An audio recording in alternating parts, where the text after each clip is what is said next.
What's up, MPX addicts, and welcome to the MPX Rehab. I am your host, the hashtag certified Mark J. Williams, here with my co-host, as always, the voice of the MPX addicts, Kyle Smith. And if you thought I was joking when I said we are going into the Lion's Den today, here we are at the home, being hosted by MPX Management Richard Hill. Welcome, everybody. Welcome. And you're very welcome here, Kyle. Thank you. You fit right in. I feel kind of trapped here. That's because you're in the middle. Yeah. You don't have the leg rests that we do. They call that the bitch seat, sir. You want to know why you got it? Okay. Yeah, I can already see how this is going to go. But this last week was MPX's Seeing Red with 2 Ds this time. Red. Yeah, red. And, all in all, and I see that Tommy Dean is in the, Jake, stop talking. Your mic is loud. Yeah, you're too loud. Everybody's complaining about it. Ooh, well, I'm also, Jay is loud as fuck. Oh, yeah. That's what Tommy Dean says. I'm already on it. I don't think we've ever been told that you're louder than me. I know, what the right? Fuck? That is completely new to me. It's all better. Do I need to start yelling? Fuck. But yeah, MPX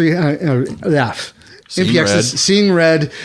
Good show. All in all, we have Tommy Dean in the comments, so this ought to be a lot of fun, especially since now we have a huge screen with all the commentary here. This show is going to be derailed as fuck because Jay has done nothing but read the screen since he's like, it was a great show. All the comments are in front of me. I can't wait. He didn't even talk about the show. Just said it was great. And here are the comments. Yep, for the next 3 hours of nuts. Actually, I've already got some donations for Make Your Mark. Really? Just for you, Richard. Can't wait to get that money. I think what throws me off is the fucking delay. I know, right? Seeing Richard like this, and I look over and he's sitting there. I was like, wait, he was just moving his hands. It's throwing me off too. I'm not gonna lie. I keep doing. What am I doing? Fuck. I told you there was a delay, but yeah, let's go ahead and get started with the matches. The dark match, we got to see a new guy by the name of Prince Alexander. Whoa! We don't talk about dark matches. Yeah, remember, Kyle? Yeah, we don't talk about dark matches. Remember? Hey, the agreement was I can talk about all the matches. Right, but not dark matches. That's always been the agreement. That's for so fans skip ahead. only. It said all the matches. It did not specify dark matches were not included. We're not talking about dark matches. Skip ahead. You started this show late, so we have to catch up. Yeah. Your friend went in, and it doesn't matter. I consider Morgan Mercy a friend. Oh yeah, Morgan was. Yeah, it's like, as a matter of fact, and we still talked about the dark match. But starting the show proper was actually a really exciting match. We had Joe Angelo Garcia, the highlight of the night, and the bear fighter Dmitry Alexandrov starting off the night, and that's a hell of a match to start with. Well, most times the first match of the night kind of sets the tone. Mm-hmm. You want a banger going right out the gate, no pun intended, because Dimitri's in it. But you want a hot match. Mm-hmm. We gave it to you right out of the gate, and it was exciting. It was intense. But you kind of skipped over the celebration for Red at the very beginning. Exactly. Oh, right, yeah. I don't know why you skip stuff like it's that. Been a few days, and but thank God we talked about that dark match, Kyle. You didn't write this down. The great celebration we had for Red. Usually I write them down on Thursday, and of course.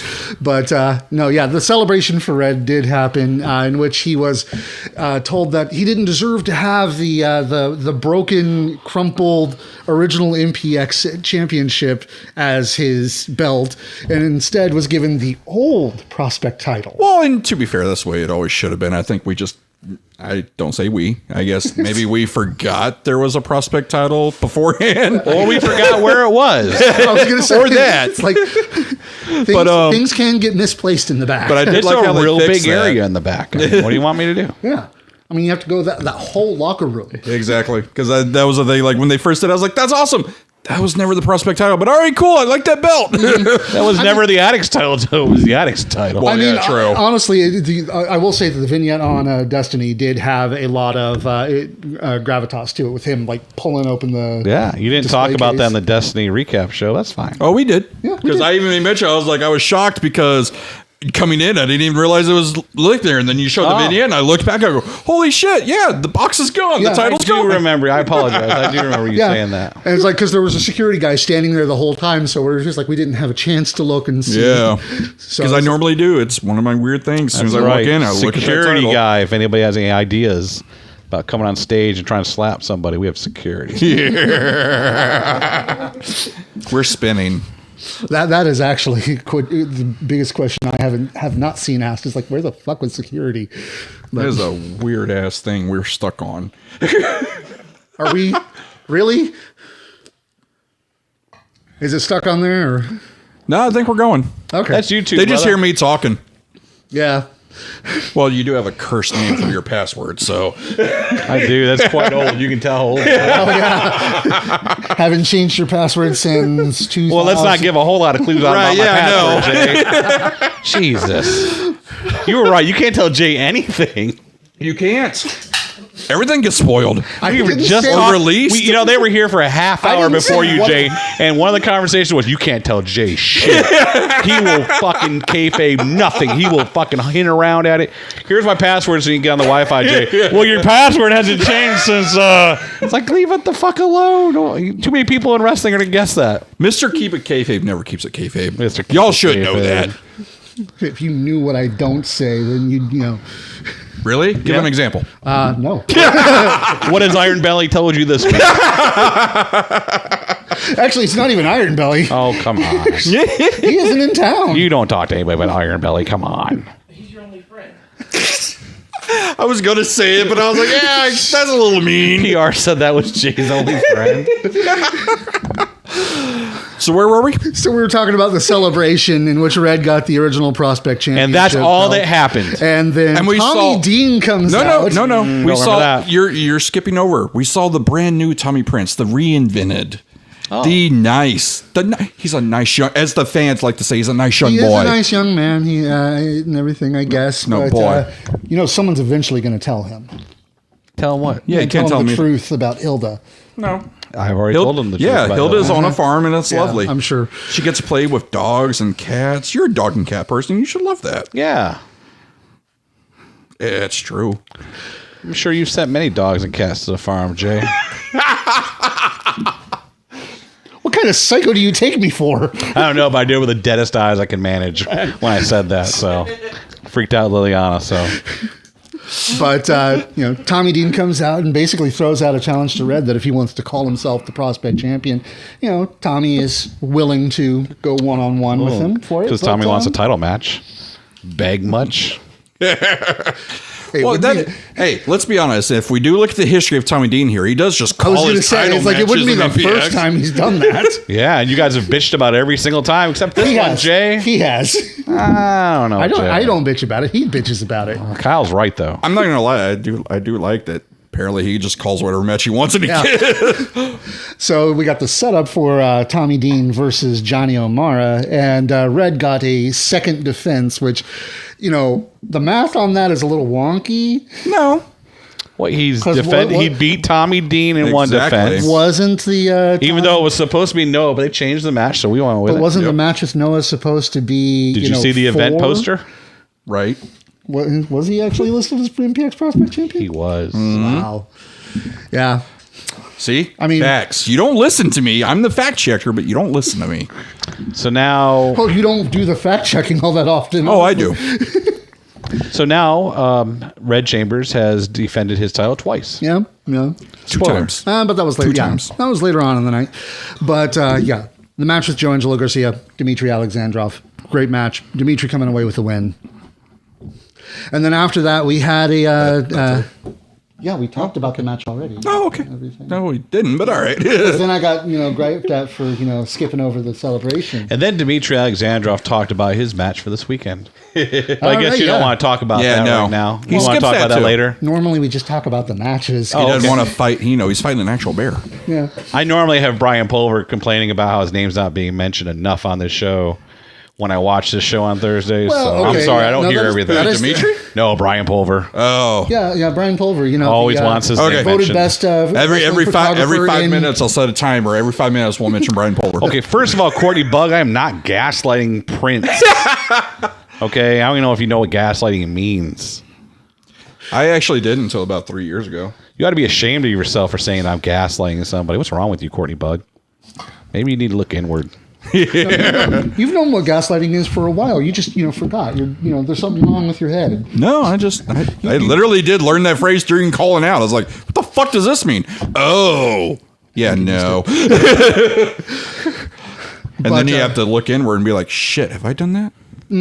Yeah. Anyways. So yeah, second match we had again. You let me talk way too much. You talk about me not keeping anything, and you got to get back on track here, Jay. Second match we had a newcomer to MPX, Mascara Purpura, which was weird because he was red. What was his name? Mascara Purpura. What does Purple that mean? mask. Yeah. Purple mask. And no, it must mean red mask. Yeah. You were all red. Yeah, Roja. I thought that was a bit odd. So Mascara Roja. Yeah. There we go. But great talent. I loved him. Taking on Jason Silver, which, I guess that holds true to your original statement of Jason Silver's the testing ground for newcomers. Yeah. No, that is not true. He's one of the pillars. So, as always, the card is subject to change. That's fair. Even at 6:30 when someone shows up, which I forgot was going to be there.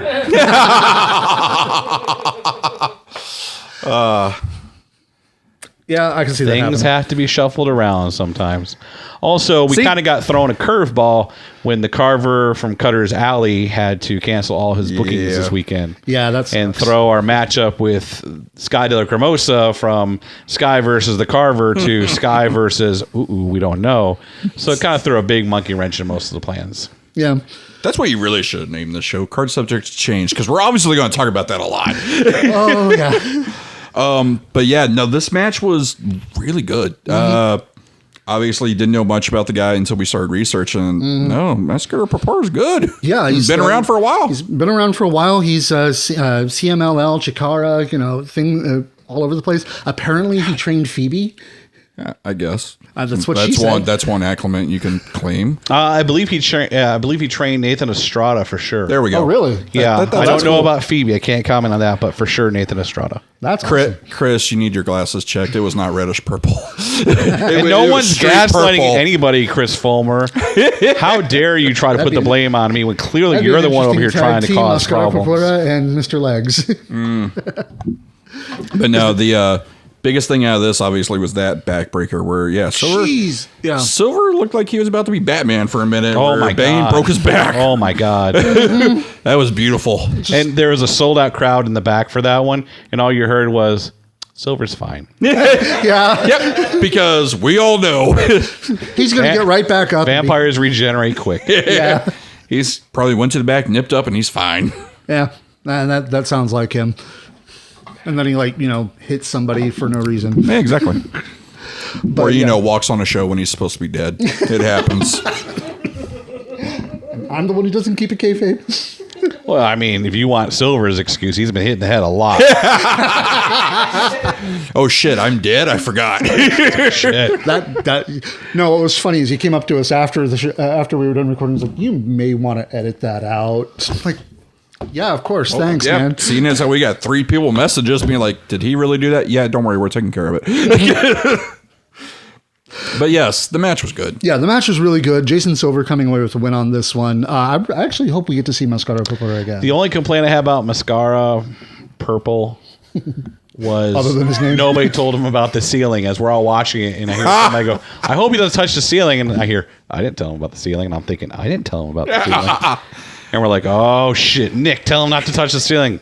Well, Nick's already out there, whoever the referee was. So I don't remember how it worked out, but we got somehow he didn't touch the ceiling. I was going to say, if I remember correctly, I think the first time he stood up and looked, he goes, oh.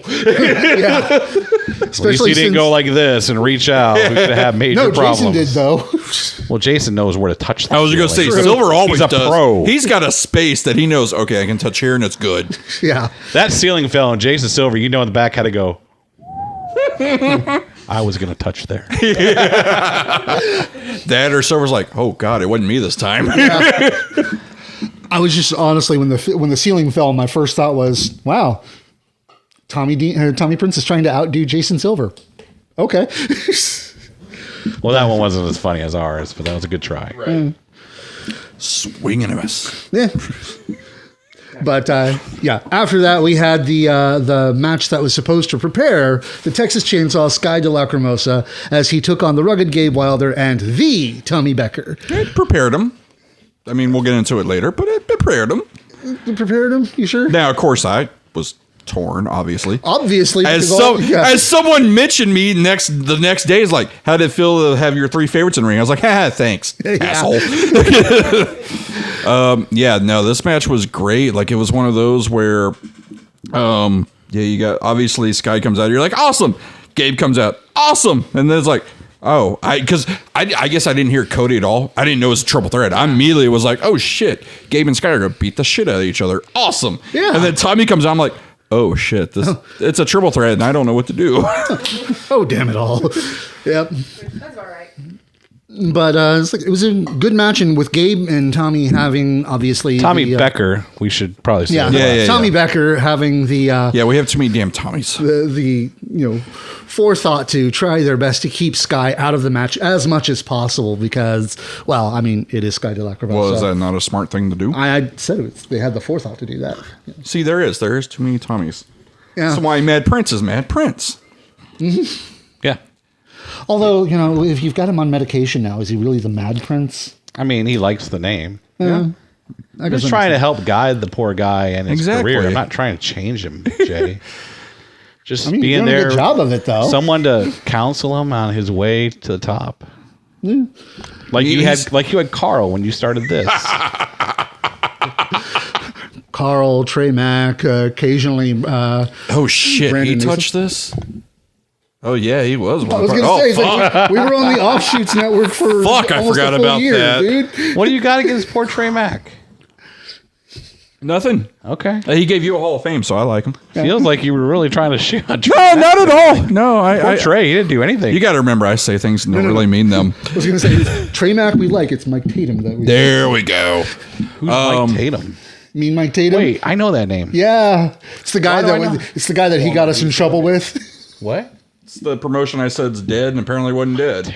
And they did like this whole long speech of how, apparently, some addicts just like, wrestling in general and don't like good wrestling. I'm like, are you fucking kidding me? Yeah, it's crazy. All we said is the show hasn't been going on. It might be dead. And again, it's weird that some people still listen to me and actually take my words to mean something. Which What the federation fuck? are you guys talking about? DCW. Oh, I think they're closed. They are. They were dead when I said it, but apparently not. Oh, okay. They were trying to stay alive, Yeah. and then Tatum went and did what he did, and yeah. It's Mike Tatum, Hey, not it's Tatum. not Mike easy. Tatum. It's not easy keeping everything going. I mean, we No. can talk about that later. Let's keep going with the show. Yeah. Yeah. But in the end, as much as Gabe and Sky fought with Tommy Becker eventually got Gabe in the ankle lock and made him tap. No, which I again, that's one of the things I think I love about Tommy coming back is he's got this now kind of submission side to him. Because I mean, you even saw it. It wasn't just a simple, I grabbed the ankle and he tapped. No, he worked that ankle and that knee almost the entire match. It was very good. And yeah, I thought it was smart to kind of keep Sky out of it and everything. Because again, while you have a triple threat and Sky doesn't get the win, you still keep them looking strong going into the next week. Because again, this technically was all for Sky, even though that kind of all got thrown out the window when Carver cut everything. So Yeah. It's not like Carver no. That's the thing. I was just about to say, if you would let me finish, which I hope Carver gets well, because again, that's on one of the biggest weeks, and you're injured. That sucks because that was a name that was booked everywhere. I'm just hoping he was able to get all of his, it's like everything that he had spent on it back somehow. Because I don't know if he spent everything. Yeah, I was well, gonna say tickets, and plane tickets, and things like that. I don't think he was flying. Yeah, Really? No, That's a hell of a drive. Well, if you're going to be here for like 3 or 4 days Right. of shows. I was gonna say save that fucking flight money. Yeah. Just drive the shit. Yeah. But then after that we had a as he calls it, unofficial MPX Prospect Championship match. Doesn't count. As Tommy Dean, the holder of the current MPX Prospect Championship. We'll get into that in just a minute, Adam. Just let him write finish. that question Let down him finish later. all this. When we get to the portion of Richard questions, we're definitely going to talk about I that. definitely have an answer that Kirby's going to message me later. But yes, so Tommy, claiming he has a defense or whatever. My biggest question is I don't know, because I doubt you watched Mainline, sir. I did. Where I did did he watch get it. the number 3? Where the fuck did he get that? So we uncovered a bunch of stuff in the locker room when we found Red's belt. And maybe Kirby was in a hurry and didn't put certain things back and left certain things out. And I think that the plate may have got left out by accident. So you're saying he has nobody back there stole. Nobody back there is helping him. First of all, everybody's on our side. Yeah, he can say, well, that's what they do, Jay. It's called propaganda. They try to get people turn against you by spreading these lies and saying that certain people are with them. That's not. When I tell you somebody and I'm behind somebody or I'm with somebody, you see it happening, Jay. Yes, Courtney. Yeah, I know. You get invisible people behind the scenes. I am the invisible people behind the scenes, Jay. Wait, so you didn't book Invisible Man this week coming up? No. Stop it. And Vic isn't here. That's, Vacan's got a new nice neck tattoo that you'll see, apparently. true. Well, Tommy Dean says he didn't steal anything. Well, of course. Tommy still doesn't think he stole the prospect title, but he still has the prospect title in his possession, but right now we don't even recognize it. Right now it's just more of a legal matter. What's the word that we learned with Kirby? Larceny. Yeah. Wait, you said it's a legal matter? Tommy, I suggest Ron Belly, attorney at law. It's not a real attorney. Helpful. He's really helpful. He's the MPX hammer. He's, doesn't even wear a shirt in negotiations. It's unsettling. It is. It's kind of disturbing. Well, you have to have a strong presence, and he does. A strong smell to announce his presence, maybe. You had to go there. Also, you true. started this. Yeah, that is true. I wasn't even going to mention him today. We were trying to talk about a match. We're trying to talk about matches, and you keep jerking us into a different direction. But taking on the black-hearted bastard Johnny O'Mara. This actually, I'll be honest, I had been hoping that this turn would allow Johnny to get more opportunities and everything that he hadn't gotten previously. And, if he had won the Prospect Championship belt in this match, he would have had to have beaten Red Chambers. Yeah. Because Red Chambers is the Prospect champion. Exactly. But you even said yourself, unless Johnny O'Mara wins. Then we would have had dilemma on our hands. I mean, it would have been insane. 2 Prospect champions? Crazy. I think people are just wanting the ladder match to happen. The ladder match? Yeah. Classic. Compared to the former? You want the ladder? Yep. That's exactly what he wants. Don't understand. Control yourself, PR. He wants the former champion, and he prefers the ladder champion, which is Red. The Red is the true champion. Champion. That's what he wants. The former champion is Tommy Dean. Well done, Kyle. Pretzels, you will twist yourself in for this stuff. I don't know what you're talking about. Well done, Kyle. Thank you. But Tommy Dean coming away with a win after a really hard-fought match between these two. Yes. Because, holy crap, these guys don't hold anything back. So one thing that nobody ever... I tried on commentary to make sure everybody knows, Johnny O'Mara will beat the shit out of that man in that ring. I mean, at some point, the referee is trying to pull him away from corners. He'll get him in the corner, and he'll beat the hell out of him with those fists.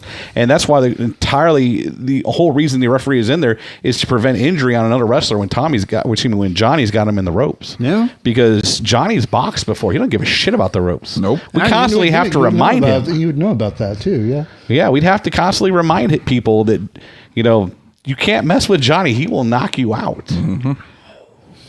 And we haven't seen 0 cents. So. Can't say that one, Adam. I'm sorry.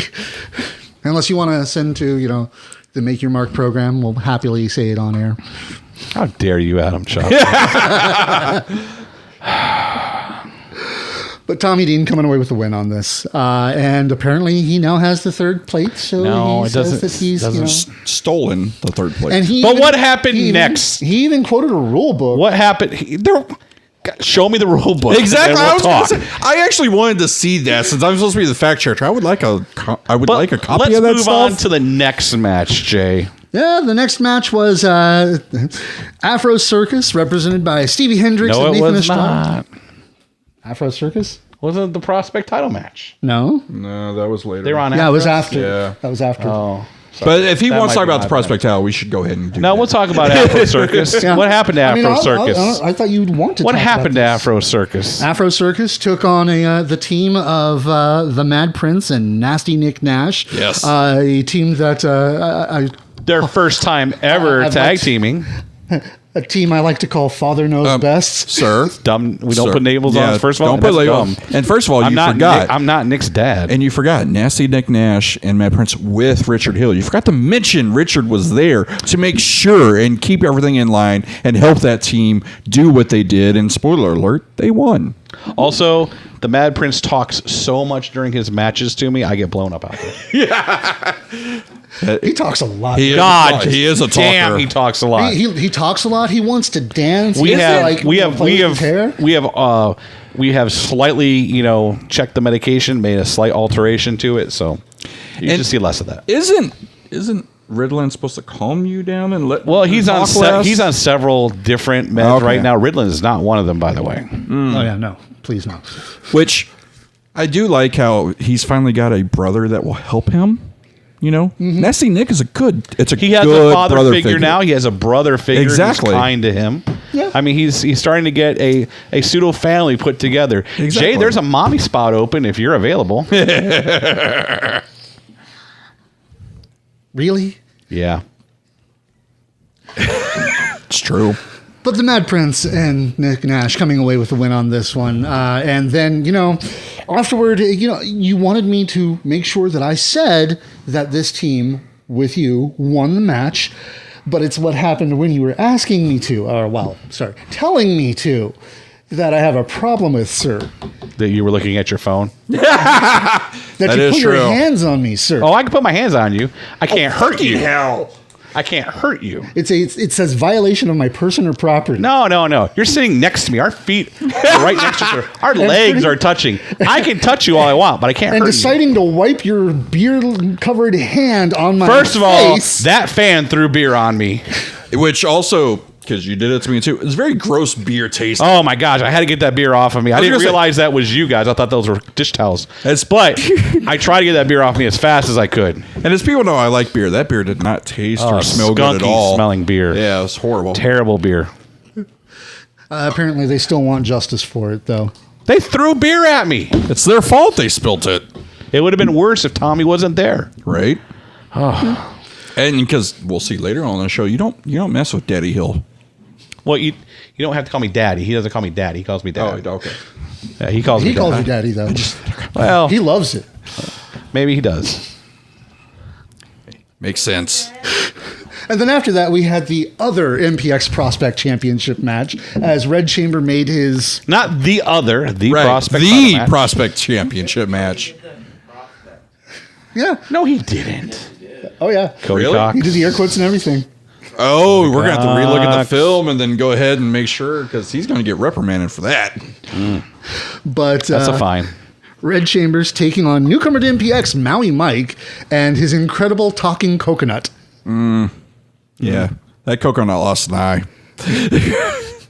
Actually, apparently it's supposed to. It's now One-Eyed Gus.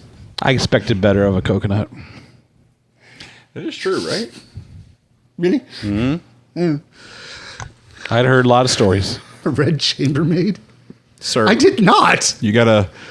Although, thank you, Chris Fulmer, for reminding me. Actually, one of the thing he wanted me to say, as a matter of fact, he paid for 3 times for this one, is Dick drank piss. Allegedly. I don't think we have any film of that. I don't know. I mean, it's like, we'll come back to that. We'll come Allegedly. Are we? I don't have daddy issues. Not at all. Love my father. My father was a great man. My father fought in Vietnam. Really? Yeah. Okay, cool. Hey, Chris Fulmer says 82nd you Airborne called Ranger. Red Chambermaid, so you're going to owe Red $2. That is true. I did not say that. According to your fan, Right there. Chris Fulmer, you did. And you got to admit, Chris is probably our number 1 fan at this moment. So you're going to owe Yep. Red, you got money coming your way. But yeah, this match. Honestly, I was impressed by Maui Mike just for what I got to see. I want Yeah? to see more of him. Do you? Yeah, to see if he can get an offense in and see what he looks like then. He's good at taking hits. Hard to get offense in against Red Chambers. Because That is true. That man is all offensive. I have. He's trying to kill himself as much as Silver or Tommy or anybody. And Oh, I when I say disagree with Tommy, that. take your pick. Which one? I disagree with that. Red Chambers is very measured in his offense against a much larger opponent. I think that is, like, yes, while we're all joking aside, Red and Maui, for two people, completely different sizes, completely different styles, not really ever working each other before, put on a really good match. Yeah. Like, surprising of how good that they did, because Red is one of those, he's still so young in his career, yet he did very well in this match against someone that he doesn't know. So it was great. Well, you getting tired of walking? You'll have to talk to him about that because he's the one who makes his own self-deprecating merch for some reason. Sorry, responding to Chris Fulmer. But yeah, no, I was impressed by this.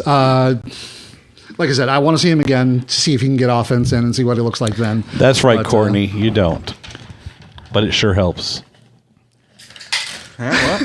Oh, that one.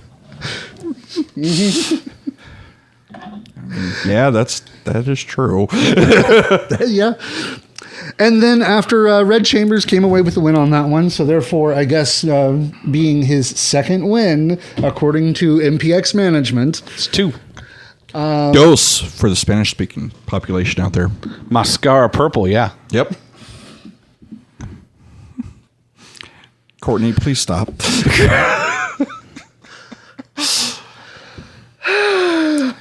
Anyways, go on. Yeah, this is so distracting to you. Come on. Yeah, normally it's just a small screen in front of me. But then we have the main event, which this has been building for a couple of weeks, especially after Stephen Kirby, the greatest human being alive, expressed exactly how mad he was at the MPX addicts for going along with the chant of whose house, Stackhouse. The disrespect, the addict. Again, that's why I'm kind of the voice. Is because they're so disrespectful. Sometimes I gotta lead things.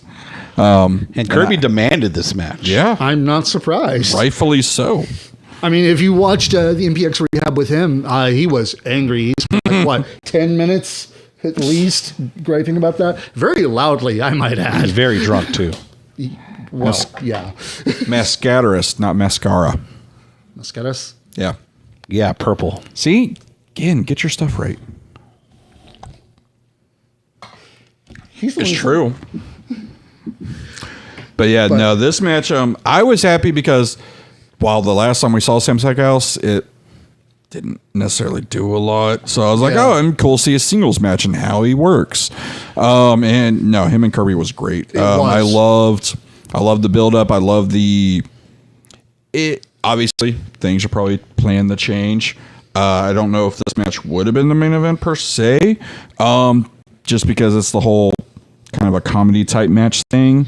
But it was great. I liked it. It still was great. Because Kirby and Stackhouse, while they have the chemistry as far as like going back and forth on the mic and dealing with the fans and everything, they also had chemistry in the ring, and it made for a really good match. Yeah, honestly, especially with they've been working around the same amount of time too. Yeah. So people just tend to forget that because Stackhouse kind of blew up out of nowhere within the past 2 years, give or take. So he killed a guy with a table, I think. Yeah. In Oklahoma, and that's how he blew up. Yeah. He also does a pretty good moonsault. No. Oh, yeah. It was the table. His moonsault's like sideways. But that table spot where that guy just disappeared and never came back, that got all over the internet. I can believe that. All right. Touche. But, of course, Kirby came away with the win on this match because, it's his house. Uh-huh. The house always wins. And the housekeepers came down to help him. Me when I was checking on Kirby. Right. And we saw what happens. You don't touch Mr. Hill. You will have Tommy Prince come at you. Thank God the Mad Prince was there. Yep. And I didn't have to throw hands with Sam Stackhouse. That's all I can say for Sam Stackhouse is thankfully for him, the Mad Prince was there. He would have got knocked the fuck out. I wasn't scared for 1 second. Really? Not one. Not one moment. Not one moment. Not at all. Not at all. You sure? Positive. I mean, no fear in these eyes. The way it looked on the camera, it looked a little bit different. Lies. But, Lies. Yeah, that's not true. You're here to talk about facts, Jay. Continue. Yep. Oh, no, that's mainline. No, Rehab's that way, too, I think. Am I ready for Moon Knight? Yes, I've already seen the first episode of Moon Knight. I might sell the Moon Knight collection after that. I'm not sure. So 1 out of 10? Let's see. Villain has no motivation yet, has no power yet, and I like to base a lot of what I look like on my villains. He was kind of weak. It was just more about confusion about Moon Knight, so I'm gonna say it's like a 4, maybe a 3. It's Ethan Hawke, right? Mm-hmm. Yeah, I guess. Although I swear I thought it was Kevin Bacon when I first saw it. Yeah, Kinda it did look like Kevin Bacon at first. Yeah. I was just like Ethan All right, Hawke. Jay, focus up over here. Okay, yeah. So that was MPX Seeing Red. Good show, all things considered. Red. You're just saying red. No. Red. 2 Ds. Red. We're celebrating. I know you love Red. all the Ds, but No, I love double Ds, sir. You set that one up. Don't put your head down. You did that. Jay, you're getting off pace again. You got to stay on, focus on the show. We have a Have you watched Rehab before, sir? I know. That's why I'm here right now. To keep you focused. We have a huge, momentous, someone say stupendous show happening this Saturday. Oh, one of the best at shows. the MPX Actually, Event not Center. even one of the best This shows. car It is is the more best show stacked running than Stackhouse. Saturday. And by Seriously. stack, he means expensive. So make sure you got your tickets. yes. Please. Sell it Seriously. out, please. The ticket prices may be double what they usually are. They're but not trust me, double what they usually are. Just the front rows. Right? Come on, And they're Jay. not even Jesus. double that. It's $3 extra. Come on, Jay. That's not what my. Come on, Jay. They're not I double. don't know. I ordered it a long time ago. They're not double. Double Ds are nice. They did get raised up for this event because we have a lot. Oh yeah, a lot. We got the lot world of coming people in. coming. Oh yeah, I mean we've got the Tommy Becker taking on Chris Bay. Main event. I mean, that is the main event. Exactly. You're gonna start with the right main off event? the main event. The Bullet Clubs. Right? Chris Bay. Bullet Club member. Everybody watching this show and all their friends have Bullet Club shirts in the closet somewhere. Break the bitches out. Wear them. You're going to buy a bunch of other stuff while you're there, but you can at least get some use out of that Bullet Club shirt again. Mm-hmm. This weekend, Chris Bay against the Tommy Becker, the greatest athlete on our roster. Although you did have to change the card on that, I noticed. At least a little bit, you know. No. Yeah, it used to say MPX champion Tommy Becker. Rude. That is rude. It's a Jay, fact, isn't it? you just can't help yourself, Jay. Right? How much money do you owe now? You're up to $4 now? I was simply, This show could have been I was on its reporting a way to the fact. Q&A portion by now, but Jay just can't help Nope. himself. He's got to. But we've also got Sky de la Cremosa. He was originally supposed to be taking on Carver of Cutter's Alley, but unfortunately, as we've talked about before, Carver got hurt. And now he's in a handicap match against Dale Springs and Coda Jacobs. Yeah, Carver's not in a handicap match. Sky de la Cremosa is in a handicap match. The Texas team against the top pro Dale Springs and Coda Jacobs, who still is on the campaign trail. Mm-hmm. I'm not exactly sure what position he's trying It's a to brighter win. future in wrestling. But I heard he's winning. Really? Yeah, like he's making gonna wrestling great again? He's gonna get that done. I don't know how or where. And I booked him into a match where he may die. I mean, this is But he Texas wouldn't be the Chainsaw first. we're talking about. He would not be the first politician to die in office. That is true. This is not unprecedented. to be absolutely murdered, as a matter of fact. With a golf club, maybe. Who knows? Yeah. Who knows? But yeah, that match is definitely a change, but definitely one of the same outcome. There's going to be a murder. Now, instead of just one, there's two. So. Yep. Hey, double homicide. murder wins. Yeah. Super excited. Then Tommy Dean will be taking on the Mad Prince and Izzy James. The Mad Prince will be taking on Tommy Dean and Izzy James in a triple threat match. Yes. Now, is Tommy going to claim this as a fourth title defense? Is he not. already There's said no he was titles going on the to. line this weekend. Nope. See, no titles on the line. No So, titles on the line, and Tommy Dean's not even in any sort of title match because none of these people have a title. That is true. We just went through that. I don't know why either one of you want to bring it up. It's a triple threat match. The Mad Prince, Tommy Dean, and Izzy James. Have you ever seen Izzy James before? You've never seen him before here, but I telling you, you're gonna love him. You are gonna love him. Looks like someone who used to be unholy, now he's not, so it's great. No, now he's more No holes gothabilly. in his game at all. Nope. Just like Dale Springs, no holes in his game either. Hi, Remedy. Except holes in one. Hey, Remedy. Then Dmitry Alexandrov, the Bear Fighter, will be taking on Grizzly Cal Jack. And this one actually is probably the one I've been looking forward to the most because, one, it's Dimitri. Really? The bear versus the bear fighter. Okay. Yeah. This is the best matchup we've got going. I mean, have you seen the size of Cal Jack, by the way? 6'8", apparently. I think it was 6'7". Yeah, he's big. He's a big boy. Huge. Somebody who's actually going to be taller than you in the ring for It's once. very shocking. No. Yeah, you're a monster.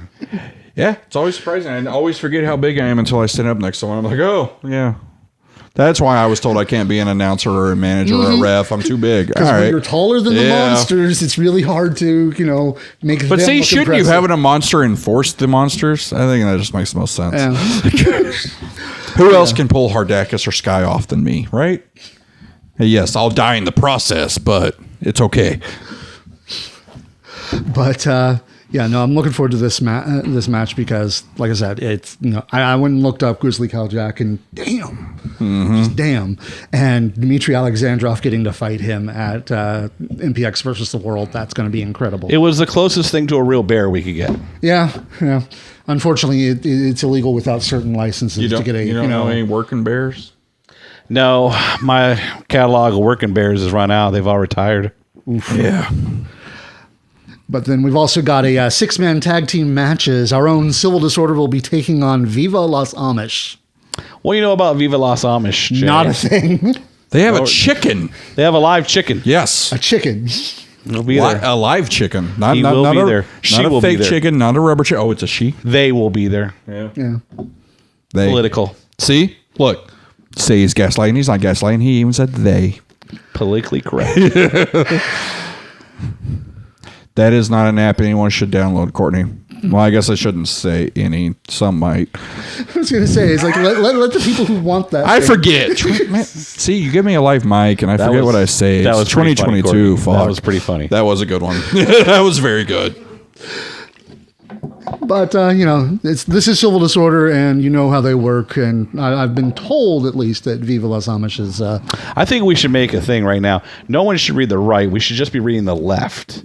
Okay. Because you're reading the right, which are newer, and the left are still coming. So read the left, and that way we're not skipping anything. See, I think we're going back and forth. So Well, the left. little housekeeping, folks. I've got we're a fine. camera in my way somebody- on the left, Courtney so that's why I asks, read right. I got a camera in my way on the right. Courtney asked if Viva Los Amish will be allowed to bring the chicken in. Yes. But if Burger shows up, I was just going to say, I was like, is Burger going to be there for the fried chicken later? I'm sure that chicken's safe. I wasn't going to go there. Oh, I fucking was. That joke just made sense to 4 people, maybe, True. and 3 of them are in the room. Kirby will watch this back and be like, yes. Lance Archer will watch this and go, fuck yeah.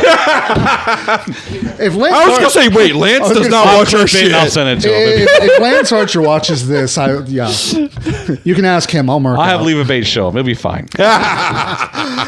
But we've also got MPX champion, 1 in a million, Tatum Well, Manning. hold on a second. All right, yeah, keep going. And then I'm going to talk to you about who do you think is going to win these matches. Yeah, this there is we very go. important.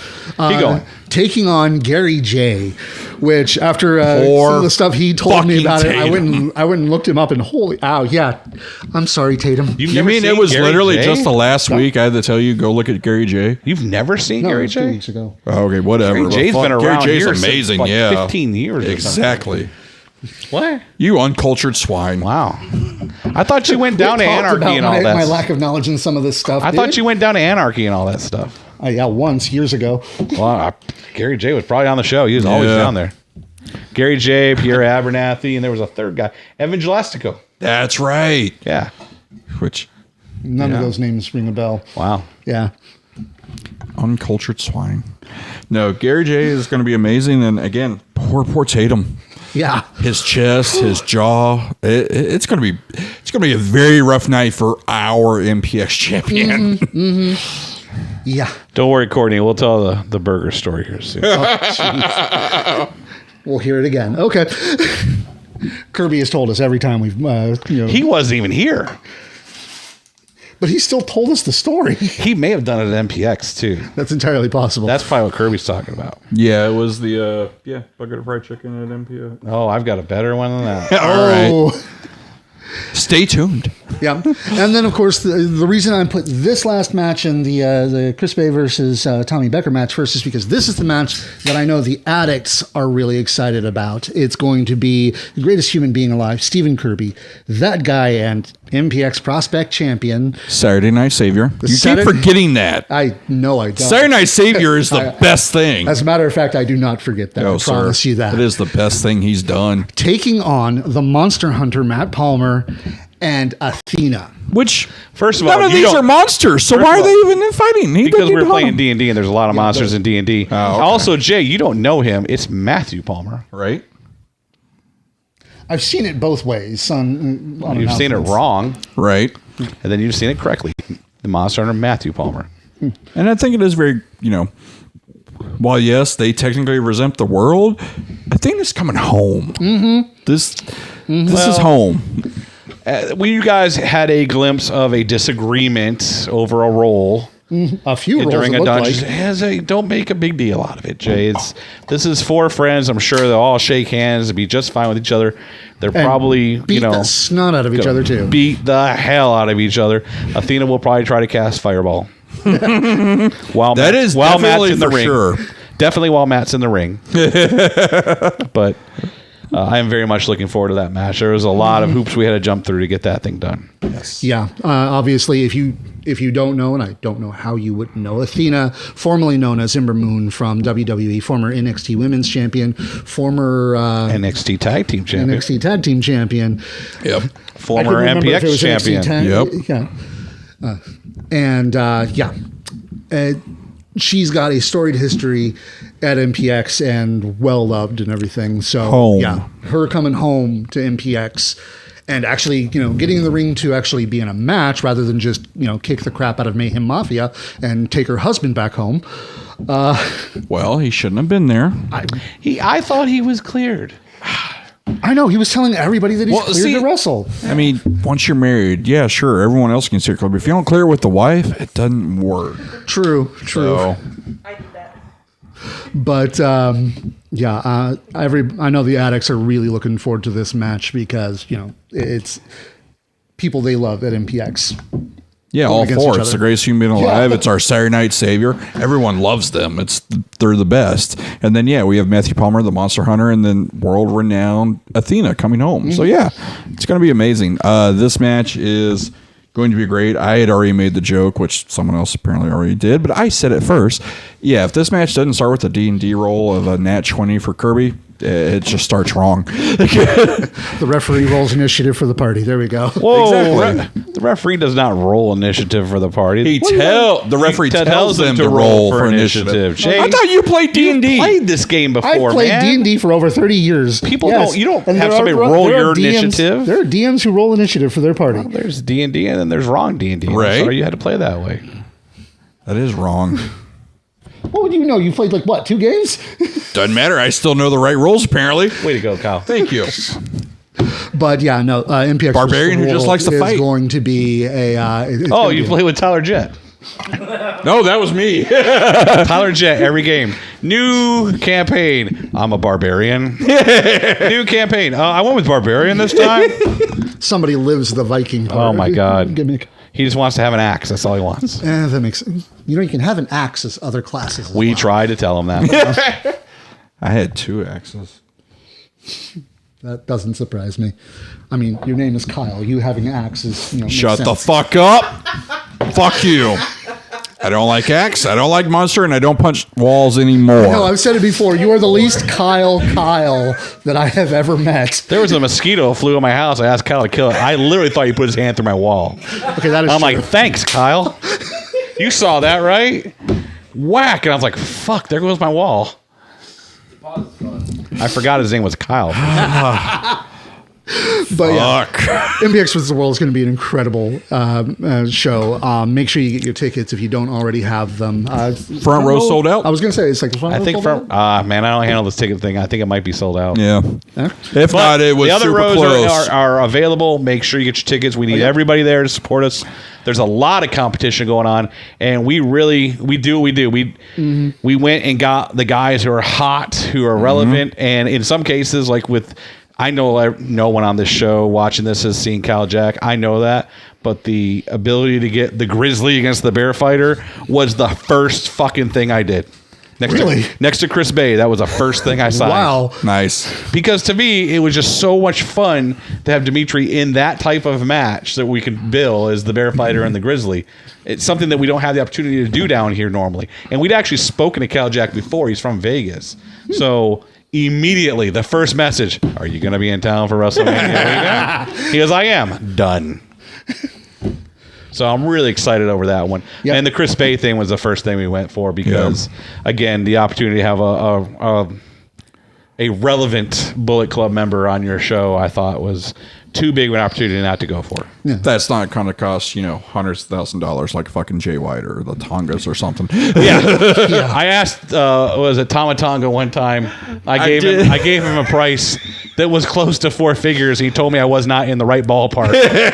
So right away I knew I couldn't afford the Gorillas of Destiny. But Jay White also is pretty high. So yeah. Chris Bay is very high, don't get me wrong, but at least he just joined the Bullet Club. Right. So it's not going to cost me years of Bullet Club, stroke on the end there. And as we've said in previous shows, if you ever watch, if you don't know some of the people we're talking about, just do a quick YouTube search and look them up.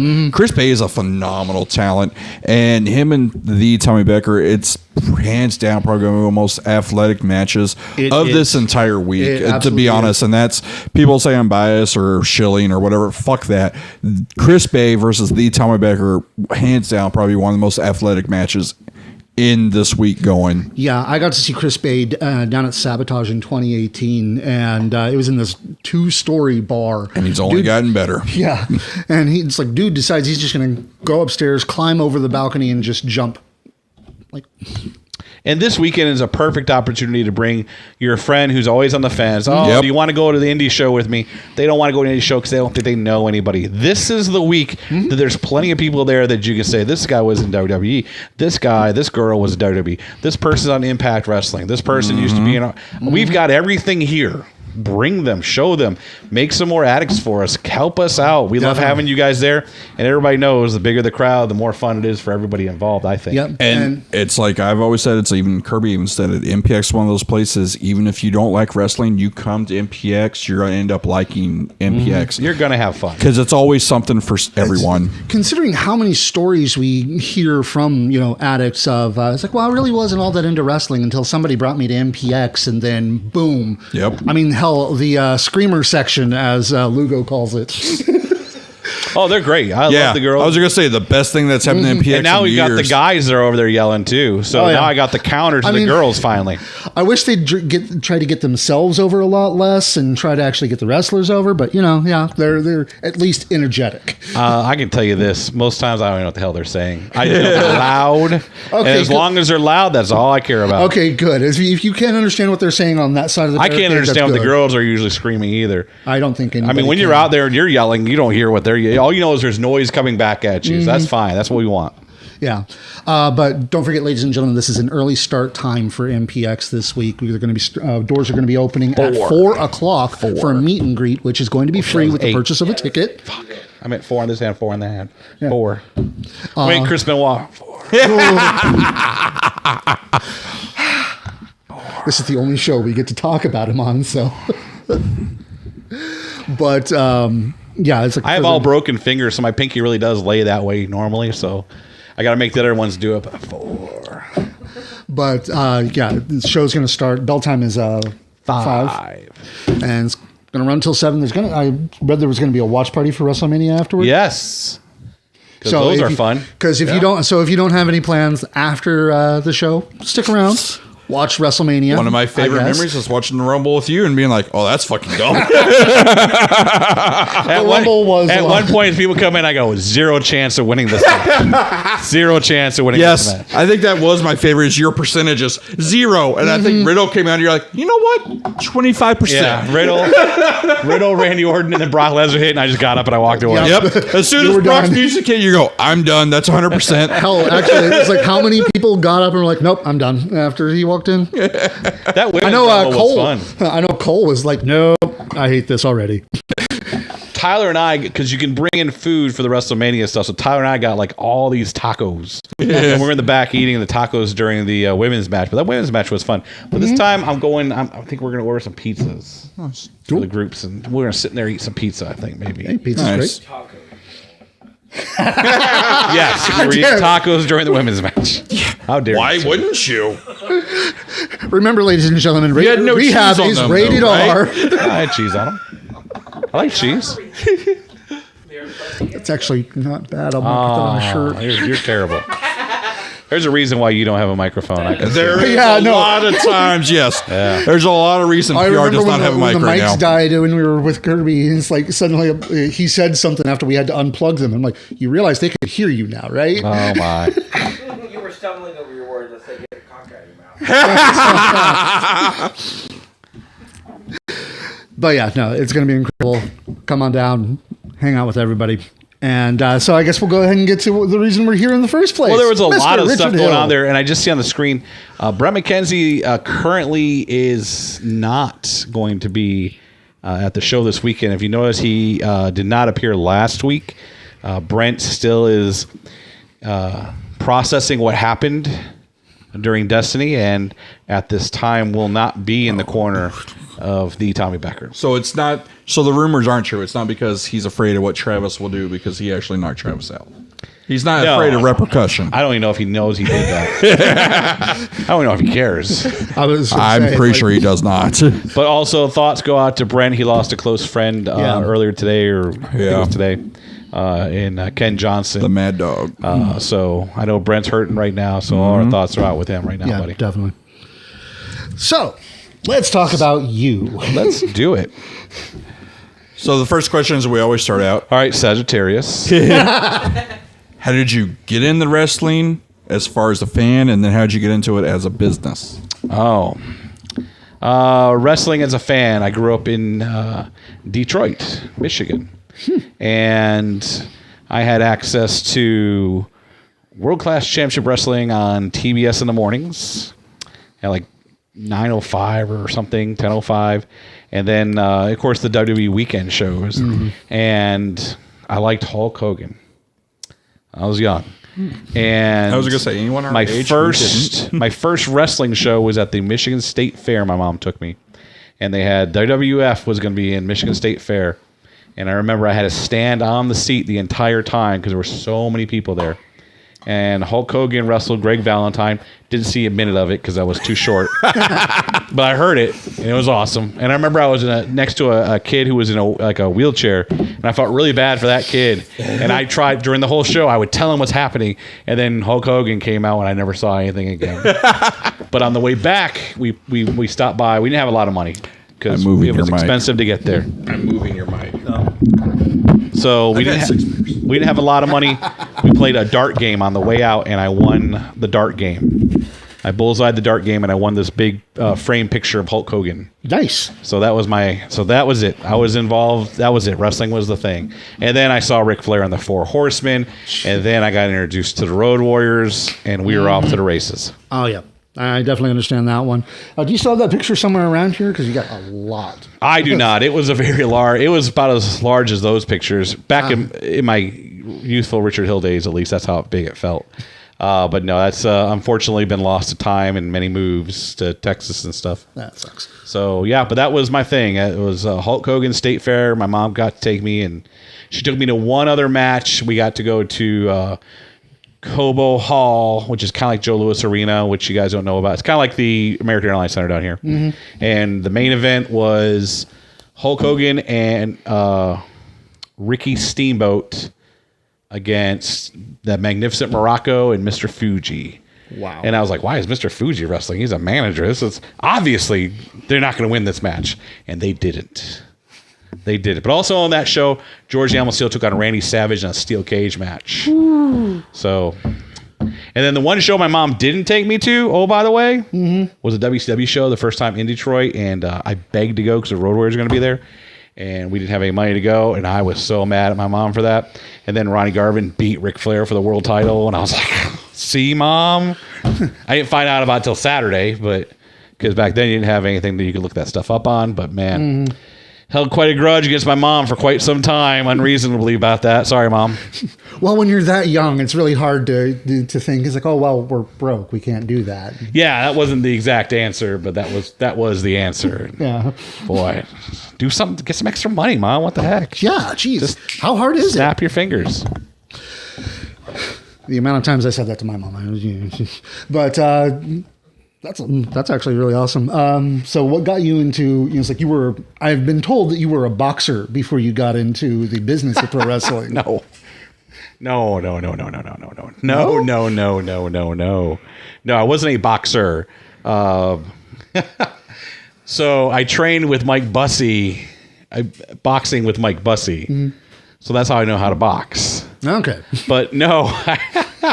This is what good. I had been told, and I've been waiting for this, so I could ask you about that. No, I would train boxing with some people. Okay, but I was actually working at a softball park in Euless, and I was friends with someone who was a coach on one of the teams, who found out I liked wrestling, and his name would go on to be Lance Romance. Oh, wow. And Lance Romance would be like, hey, did you ever watch the GW? And I never seen Lance do anything. And he'd say, hey, do you ever see the GWF stuff? And I go, the what? Because, again, I'm from Michigan. I wasn't down here for that part of it. I think I was down here for that part of it, but I didn't know it was on TV back then. Anyway, NWA Southwest had just started. I think they'd run 1 or 2 shows of their we're going to run every week kind of thing. There we go. And he said, hey, why don't you come out? I talked to this promoter. They're looking for guys to, run security, things like that. And sure. And I showed up at the building on that Friday, and there was no ring. There was nobody there. And I'm like, did I get the wrong place? And I'm walking around. I'm walking into what would become the locker room, still just looking around, and met this very large individual who says, hey, can I help you? And I said, yeah, I'm looking for Lance Romance. My name's Richard Hill. He goes, hey, how about you wait out there for him? I'm like, oh, okay. The next thing I know is, you're lucky Kong didn't beat your ass. Because that was Crusher Kong, who would have beaten my ass. But apparently I was really nice and came off not as cocky as it just sounded. And Crusher Kong is a super awesome person. I like him a lot. And very awkward way to start your wrestling that no one should ever be able to start it that way. And about a week later, I was in on a booking meeting somehow because I was friends with Lance Romance and Crusher Kong. And Todd Hecht was there. Somebody may remember Todd Hecht. And Ken Taylor was the NWA Southwest promoter. And I was just supposed to sit there and shut up, which I did.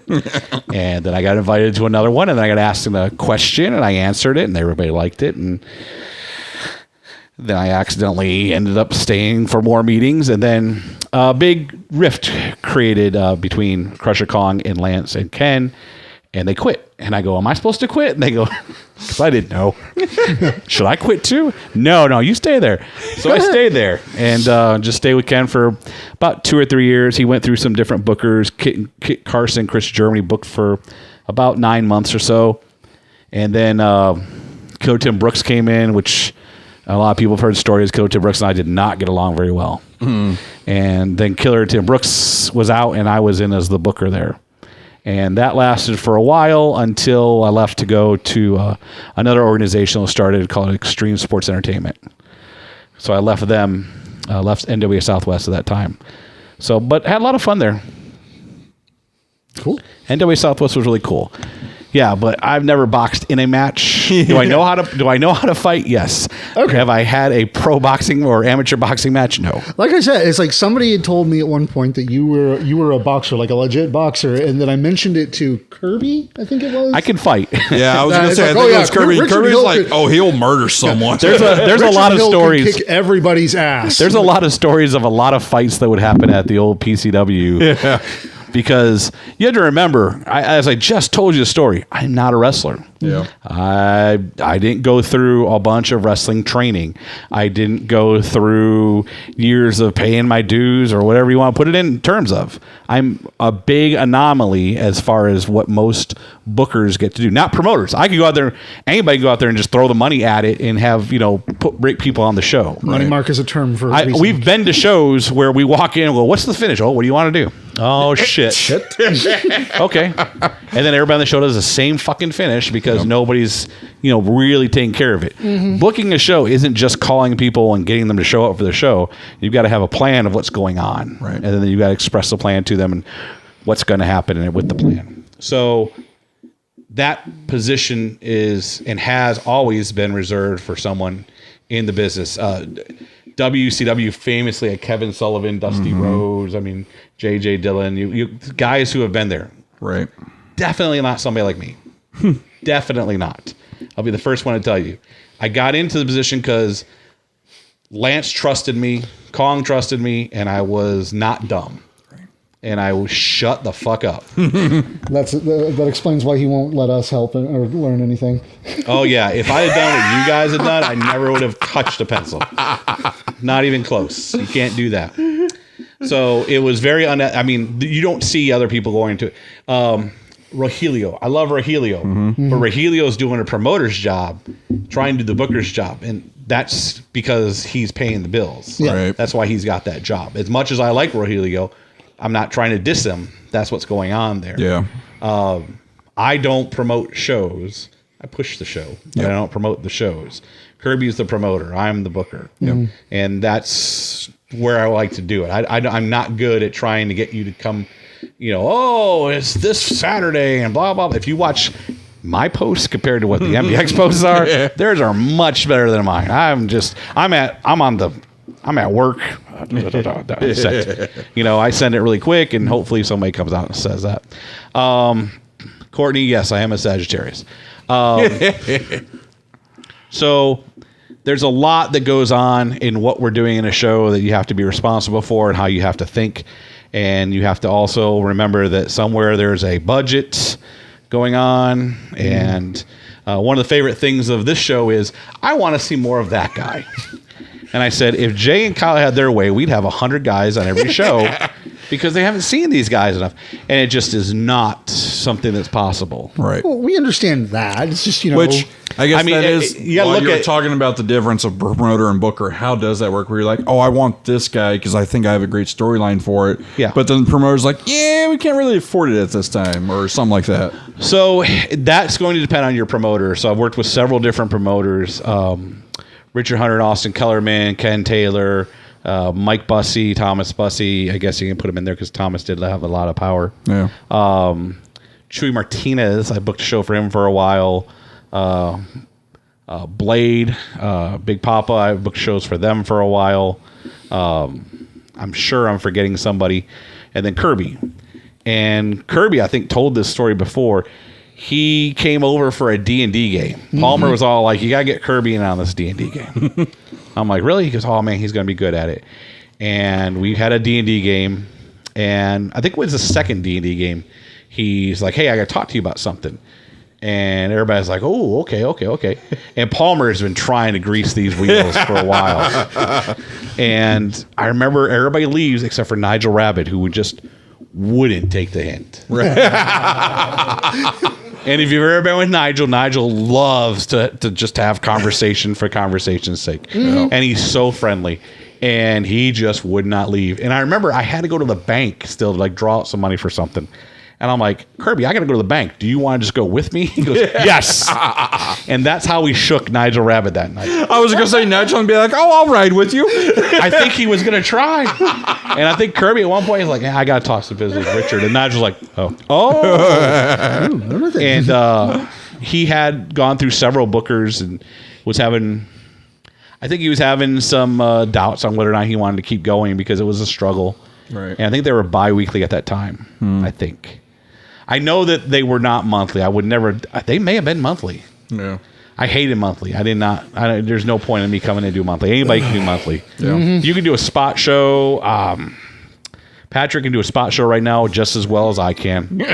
He doesn't need anything to do a spot show. He needs a ring and he needs a foam. Yeah. That's all he needs. I mean, it's not disrespecting anybody who runs the monthly shows. That's all you just need the money for. That's all you need. Right. But when you're trying to do something where things can connect, that's when you need to really have some patience and some luck on your side that they're available and everything else. Yeah. So we went through all the process, and I remember his current booker. He had something down for their show in December, And I came back to him and I said, this is what your guy has booked. This is how I would book it. And I think that booker also wanted me to take the job because he was a wrestler. I'm sure of it because he told me. He told Kirby to ask me. So I think that between Palmer pushing me, his current booker at that time pushing me, and then I think just seeing here's what I would do, and he liked that. And also I promised him to have the MPX title as fast as possible because Kirby always wants the title. And that's a lie we've been told by Kirby. So anyway, I remember right when I started, there was an ice storm in December. Jeez. And we had to cancel. Sounds about right. We've never canceled before. I think we canceled the first show I was supposed to go on. And I'm like, oh, fuck. Is this a sign? The last show I was involved with was OXW, which Fuller got canceled because he called the fire department on us or some shit because we had too many people in the building. Jeez. And they closed. And that was Troy Martinez was out of the country making his like ex-father-in-law run it, who was going crazy at the time. So that show got shut down. I'm like, oh, fuck, I'm cursed. And yeah, it was pretty bad. I got really worried. Yeah, well, it worked out. You know, how long have you been with MPX? Fuck, I don't know. See, it's 6 years in this building, probably 3 before that, so probably 9 years. Yeah. So somewhere in there. Somebody will be able to correct me, but I think it's fine. So Scott Murdoch was Mike Fox was champion, and Scott Murdoch won the title that December. Wow. That's how long ago it was. So, So you walk in and see Mike Fox Jim, you're like, nope, that's not going to go. Which is funny because one of the big knocks is, oh, Richard Hill's going to come on the show. He's going to get rid of all of us and bring his boys in. Because that's what happens when you get a new booker, right? Right. And it's like something you have to explain is I'm not just bringing my boys in. I'm bringing guys who I know get the job done. And I'm going to do exactly what I want. Mike Fox I can tell Mike Fox, this is what I want to happen. The exact thing that I can see in my head happens. Right. I can tell Palmer, this is what I want to happen. The exact thing happens that I saw in my head. And that is very rare that you can get those individuals. Yeah. so wait. Mike Fox does exactly what you want him to do? Oh yeah. Oh, poor Fox Bambi. is insanely good at. Mike Fox and I are like wavelength wise when we're working together is inconceivably good. Yeah. And we can the promos between Fox and I would get the bussies called on us because they thought we were fighting. Because Wow. we do them under the stairs. People come running, Richard and Fox are fighting. So we're cutting promos. This is the promo we're trying to do. Right. And, you know, he's doing it and I'm doing it back at him. I'm like, no, you need to do this. And it used to freak people out. Well, no, and that was the thing I was trying to say when on the Kirby show is like a lot of these acts don't know who Mike Fox is, and Mike Fox was great and is still great. Like Mike Fox is a hell of a talent and a Texas legend that should have been. He should have been with WWE. Yeah, should have been WWE or somewhere bigger. Like and not that MPX isn't big, obviously, but it's Fox that man should have WWE. been a no name in the wrestling world. Like Mike Fox was amazing. Different time, different place. Fox would have been WWE. Yeah. They'd have brought him in as Triple H's little brother or some shit, and it would have been $1 zillion for him. That makes perfect He used to look sense. I was just going to say, like I guess that makes sense why at the retro show. Yeah, I was it gonna Triple say. H. that was a big rib, yeah. Yeah, but Mike could do, at one point, it felt like he could do no wrong. Yep. It got to a point where it's almost like, that's how The Faithful actually started, for the older viewers, is because Fox had done literally everything you could do with a character. Right.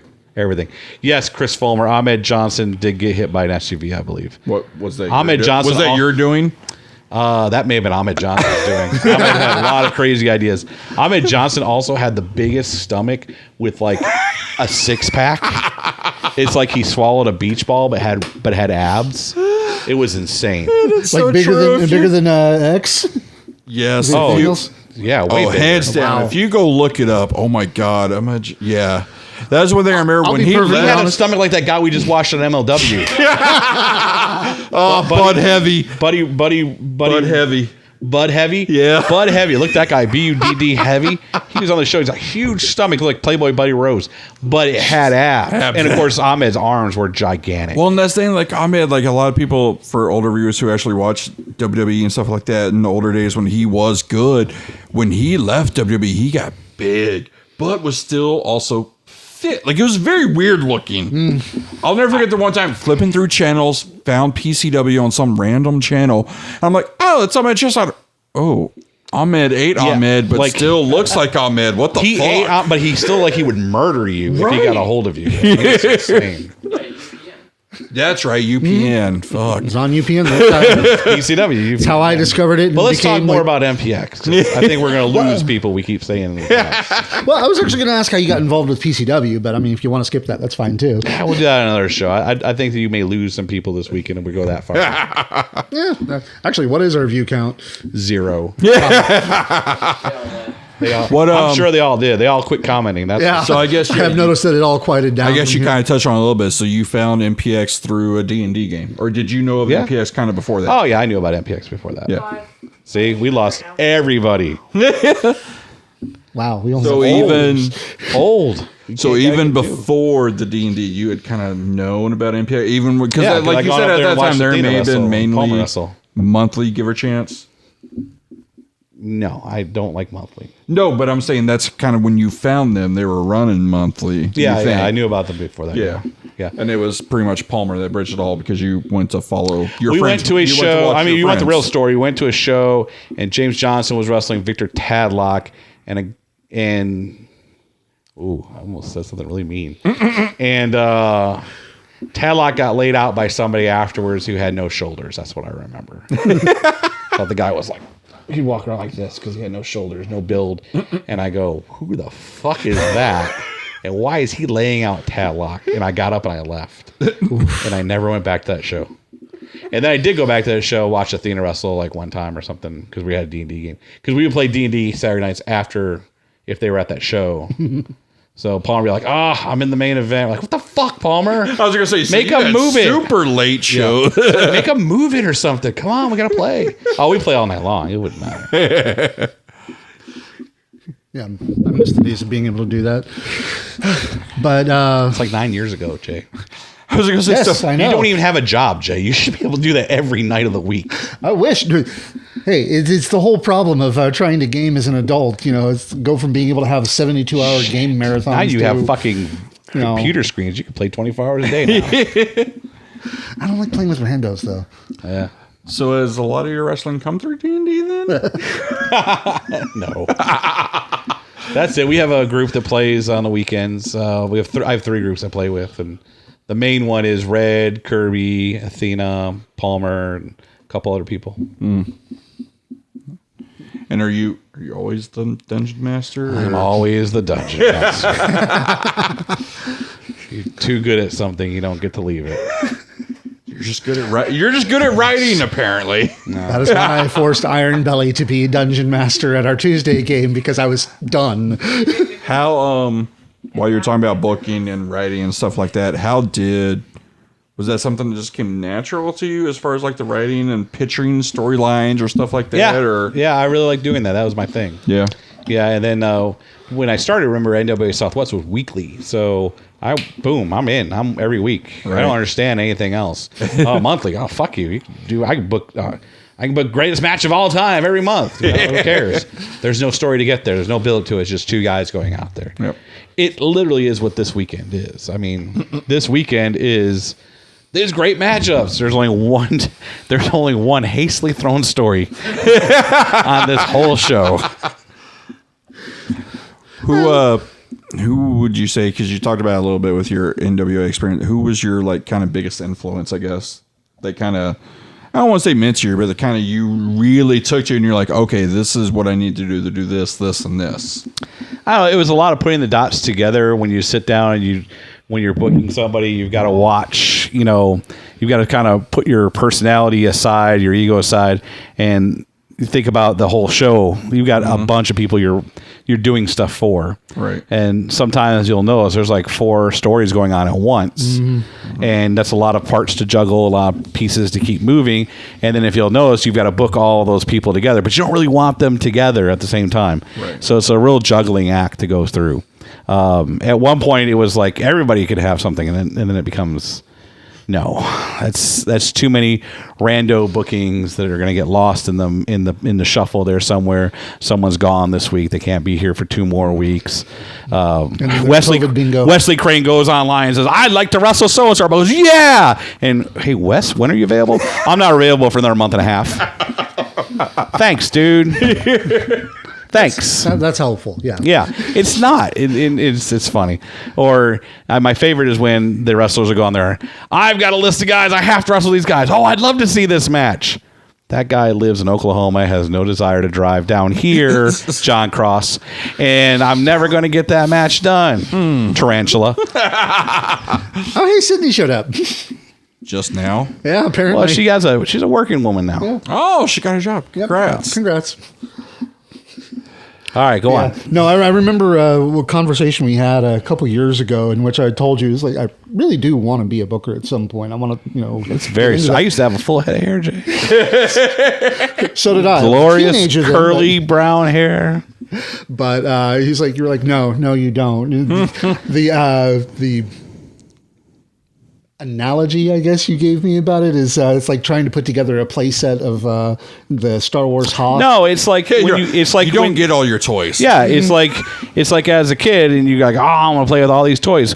Well, somebody took half of them this week. So, okay, now what are you going to do? Well, now I'm going to play this way. Okay. And then you go to grab them again. You got to have a totally different. I get, maybe I play with toys differently than other people do when I was a kid. I always had a story for what the fight was going to be and what Star Wars was going to do and everything else. And if I didn't have Han Solo, well, what's the point of being on Hoth? Because that was the coolest costume. You know, so it's probably a bad analogy. And I know somebody made fun of me for it. Like, oh, Richard can't have his toys. It was a fucking analogy, you douchebag. It was an analogy, not you. But I mean, it's like, I thought it was no. Somebody made fun. But I mean, that is kind of like, so yeah, when you're obviously, because for most MPX addicts, they were here for the 2 weekly to the weekly. That was definitely probably the hardest jump. I for disagree. You as a worker, probably. Was I the do 2 weeks not to 1 think week. most of the addicts were here from the 2 weeks to the weekly. Yeah, I guess they were all weekly. I think a lot of the addicts have been like, "What's here every single week?" And I'm just used to this, and that's great. That's what we want. You know, we have a lot of Kevin Fillingham's coming back. We've remember Top Hat Mafia. Yeah. You know, they got. I mean. We see the girls and we're like, damn, they're about to graduate and they're going to have to start working on Saturdays in real jobs. I hope that doesn't happen very soon. We don't want that. So what, I guess in essence, how was that jump? Because yeah, booking every 2 weeks, you can get a lot of your toys. Every week's a little harder. It's much better model. Every 2 weeks is just as easy as it is every month. It's a challenge to do it every single week. It is a challenge. Oh yeah. But we're set up in our own building. We don't have to set up the ring every single week. You know, the guys go in there, the trainees take care of the chair situation. They clean the place up. I mean, you smell the bleach when you walk in. I know that. They bleach the shit out of that place. So you know it's cleaned up. You know, we get everything scheduled up. The most work is going on is behind the scenes where they're making videos and making music cues and lighting cues. There's a lot that goes into this that some wrestlers can't hit their lighting cue. But hey, there's a lot of work that goes into that aspect of a lot of time. I think that's one of my making videos is not that hard in this day and age. But damn, then you got to render the damn thing. And then God help you, something fails or there's an error somewhere. And oh, by the way, you still got to do another one. So there's a lot of time involved. There's a lot of sending messages and not getting responses really fast, which the wrestlers will also accuse me of, which I'm just as guilty. My favorite is, are you available to say, yes, I got you down. Hold on. I just need to see who's available. It's Fight, Win, Survive. I don't know who's going to be on whose team. I strung them along for a month trying to put that stuff together. And they still don't know what they're doing. I was going to say, which while you touched on it, because last time we had you, which is many years ago, that people don't even remember. Many years. It was probably 2. That people don't remember. You absolutely like, no, I fucking hate Fight, Win, Survive. Yeah, I was going to say, it's like you're like, you hate booking it. It's a booking nightmare. And then all of a sudden it's like, hey, it's back. I'm like, awesome. Oh, Rich is probably not happy. So Fight, Win, Survive, first of all, you got to talk guys into doing wrestling matches that are going to hurt. Yeah. And not body slam you on the canvas, hit your head on the guardrail. They're good, and a lot of them are going to hurt. Shitload of gimmick matches. A lot of them are stupid gimmick matches. A lot of them are hurtful gimmick matches. And some guys that sucks. I don't want to do that. And then you've got to find your combinations. Then you've got to find out who's available what weeks, because we're stupid and we made them on teams. And then Kirby limited the number of teams from what it should have been on his video. It was supposed to be 5 teams of 4, Kirby. And then he gives the video. He goes, it took 4 hours to make. And I go, fuck. It says 4 teams of 5. Still the same number. Now I just got to take this whole team and dissolve it and turn it into these people. Sorry, there's no Team Yellow. And then you book Tommy Dean, and then he goes, I'm not available that date. I was available for the other date. Fuck. Tommy Dean's not on a team anymore. Tommy Dean's going to have a singles match that week. And then Tommy Dean goes, hey, am I scheduled for this week? Fuck, I don't know, Tommy. We just talked about this. And I got to go back, and I got to start looking again. And he goes, oh, okay, yeah, that's good. And then he asked me again today. Am I still booked on this day? Yes, you're still booked, Tommy Dean. It is maddening. So now I've got them in colors on what weeks they're supposed to be. It is. And then I started erasing stuff, and then Tommy Becker shows up, and I forgot I erased him. And I go, wasn't Tommy Becker on this show? And Kirby goes, I haven't seen him on anything. I'm like, okay, good. I'm sitting outside with Dimitri. Hey, Tommy. Fuck! Fuck! Fuck! 6:30. Fuck! Everybody give me your show copy. They're fucking useless. And I got to rewrite everything. And I got Kirby go, well, tell me when you're done, because I got to reset. I'm like, God damn it, Kirby, I'm still figuring it out. And I got people over my shoulder going, so what am I doing? Get the fuck off of me. I got to do this. I fucked up. You'll find out in 2 minutes. That's why Jamie and I are, Jamie's all mad at me because I didn't book him. He just keeps showing up, and then he didn't. He showed up, and Tommy went there and goes, what? You fucking didn't tell me not to be there. I haven't told you to be there. You just keep showing up. That was all our heat. And he's like, he goes, you're the booker. I said, you're right. Sorry. I'm sorry. And then he's like, okay, I'm not coming. I was like, okay, I understand. And Tommy shows up. I go, no, Jamie. He goes, okay. I'm like, okay. I mean, it's. No, it did not go both ways.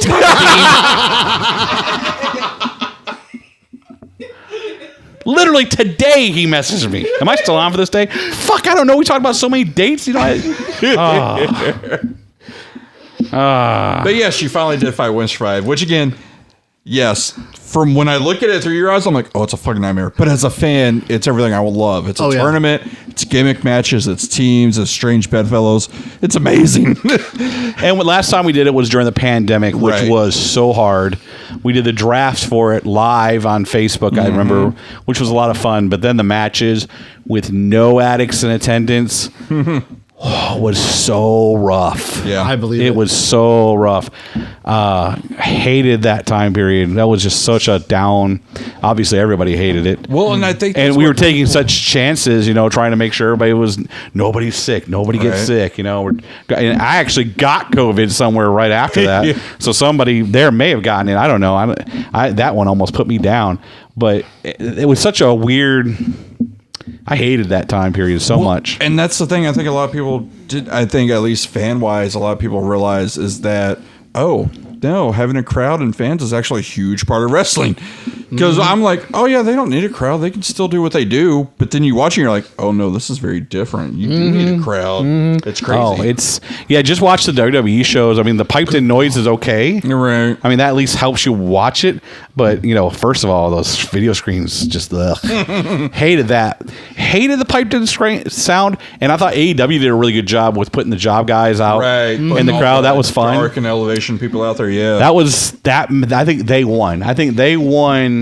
A lot of people over during that time period. I don't get to watch those shows, but I watch like a lot of the recap stuff, and visually, when you see it, they did a better job, I think. Yeah, I understand why everybody did what they did for safety reasons. They all had their reasons for doing it.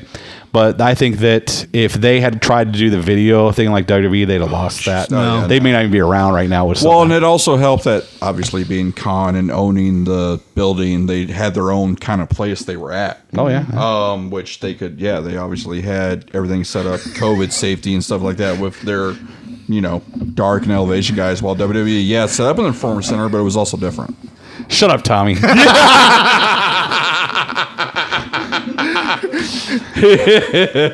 Tommy's giving similar excuses to you. I'm just telling, man. I'm doing what you told me to. Yeah, no, I see. No, it was so confusing, man. It gets so confusing because you could write them down. I mean, I don't want to admit this on this show, but The process for the Rumble has got to be the stupidest thing you've ever seen a grown man do with little tiny pieces of paper.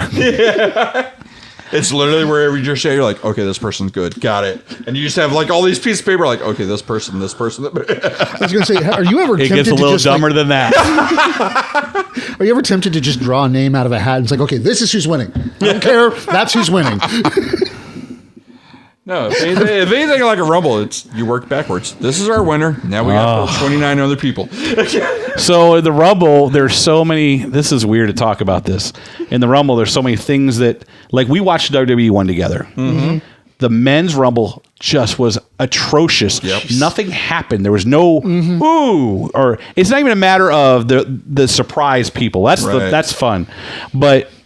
Just having, remember the one year it was like Randy Orton and John Cena and Ray, but then it was like Roman Reigns and Shinsuke and somebody else, like a newer guy over there. I can't remember who. And it was kind of like, it was like this generation giving over to this generation. Right. It was moments like that, right? Was that the one where Sean Spears or Shinsuke won it? Shinsuke won. Okay, so Sean Spears didn't make it that long. Yeah, no. Well, I was going to say, but he was number 10. Yeah, he did that like 2 years in a row or so. So there was at one point. I'm trying to put this thing together on who comes in when.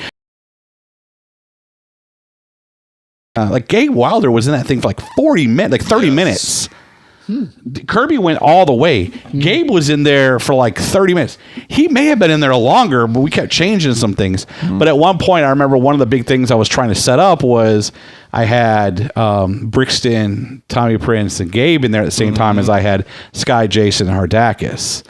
And I thought, oh, this is cool. I'm going to set this up. And then all of a sudden, Gabe was in the match for like 50 minutes. And I was like, well, that doesn't work. Tommy Prince in there for an hour. Well, that doesn't work. And I mean, there's probably, I said 13 iterations, but there's probably, Doctor Strange, that fucker all over the place. What you're doing and who you're doing it with and just different moments. You're trying to put these guys against these guys. Then something happens. You're like, well, that didn't go down like I thought it was going to go down. I wish I'd kept this thing. But I mean, you go through a lot of that. Right. And that's the thing we've seen in a lot of previous Rumbles, like even last year, it was Brixton versus Hardakis. At Purple Rain came out of the Rumble. Right, and then this year, it was Brixton and Hardakis again. Exactly. And Hardakis got his revenge. And then Tatum comes in and eliminates him. I'm like, ooh, maybe we'll get that. And then Tatum wins. I'm like, oh, okay. Well, that's and Brixton also got his revenge on Jackson Stone. Yep. Jackson has beaten Brixton every single time they've met. So during the Rumble, Brixton threw out Jackson. So a lot of people didn't catch that celebration that was going on in there. Because Brixton was very excited that, he got Jackson out of that Rumble. That was the first time he'd really gotten over on Jackson. I'll admit, I missed that, yeah. Kind of just like... I think this is one of the... I mean, there were surprises, obviously, in this Rumble, but it was probably one of the least surprisiest Rumbles, per se. Yeah, Athena was a pretty big surprise. No, Athena was huge, but again, not an actual competitor, I thought we brought back Loverboy Larry. Well, no, that's what I mean. Yeah, there's our surprises, back Dexter. But it's not like years past where we had like Leva Rollins and stuff like that. Or Hornswoggle. Or Hornswoggle. We had Athena this year. Yeah. Well, yeah, true. That's fair. No, and then I thought we brought. Actually, I think if you look at it, we brought back more people this year than we normally bring back. Well, and that's the thing. It was we had brought back, and that I even said it on our pre-show. I love how we don't have a lot of announcements because that's going to be a lot of people we don't know who's in it, and that's I love fun though, right? That's what I love about that. And yeah, like you said, there's like, oh yeah, people you kind of don't forget. Loverboy Larry come back, you're like, oh, I forgot about him. This is amazing. Schaefer coming back with this whole acting cowboy he came back from Yellowstone shooting. Yeah. So everything was great. I love the fact that he just leaned into that. I posted that as a rib, and he had family members messaging him on that. It was a good picture of him in a hat. Wait, so you're saying he wasn't in Yellowstone? No, they hadn't known yet. No, he's the leading man. Yeah, come on. Exactly. That was amazing.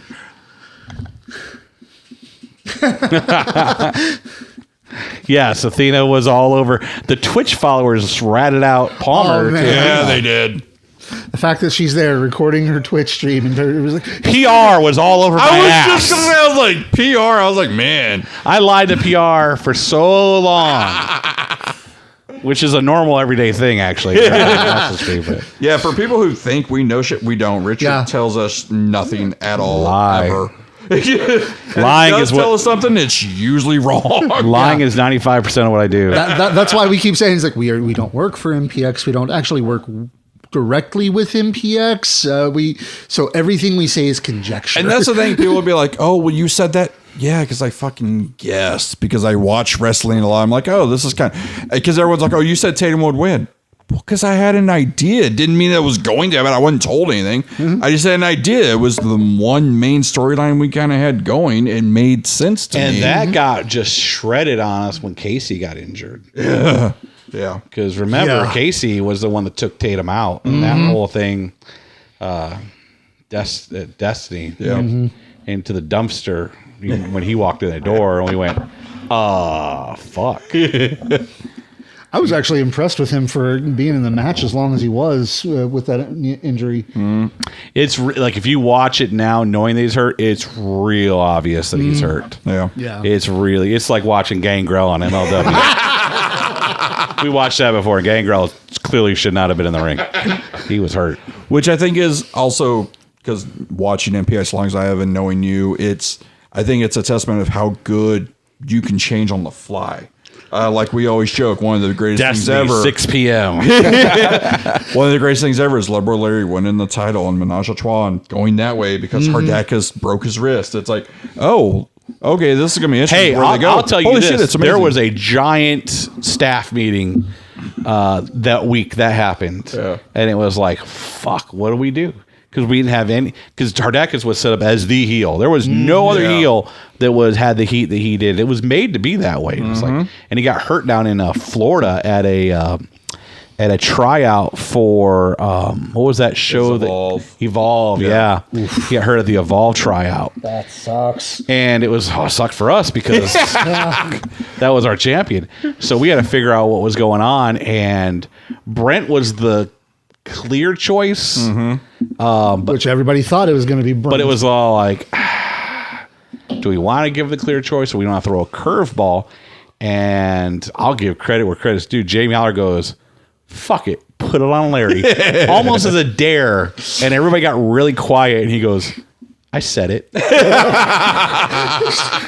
And that totally sounds like Jamie. And then the plan started evolving. Okay, well, if that was the possibility, how would one go about this? You know, and the Hateful Eight match was already set. Yep.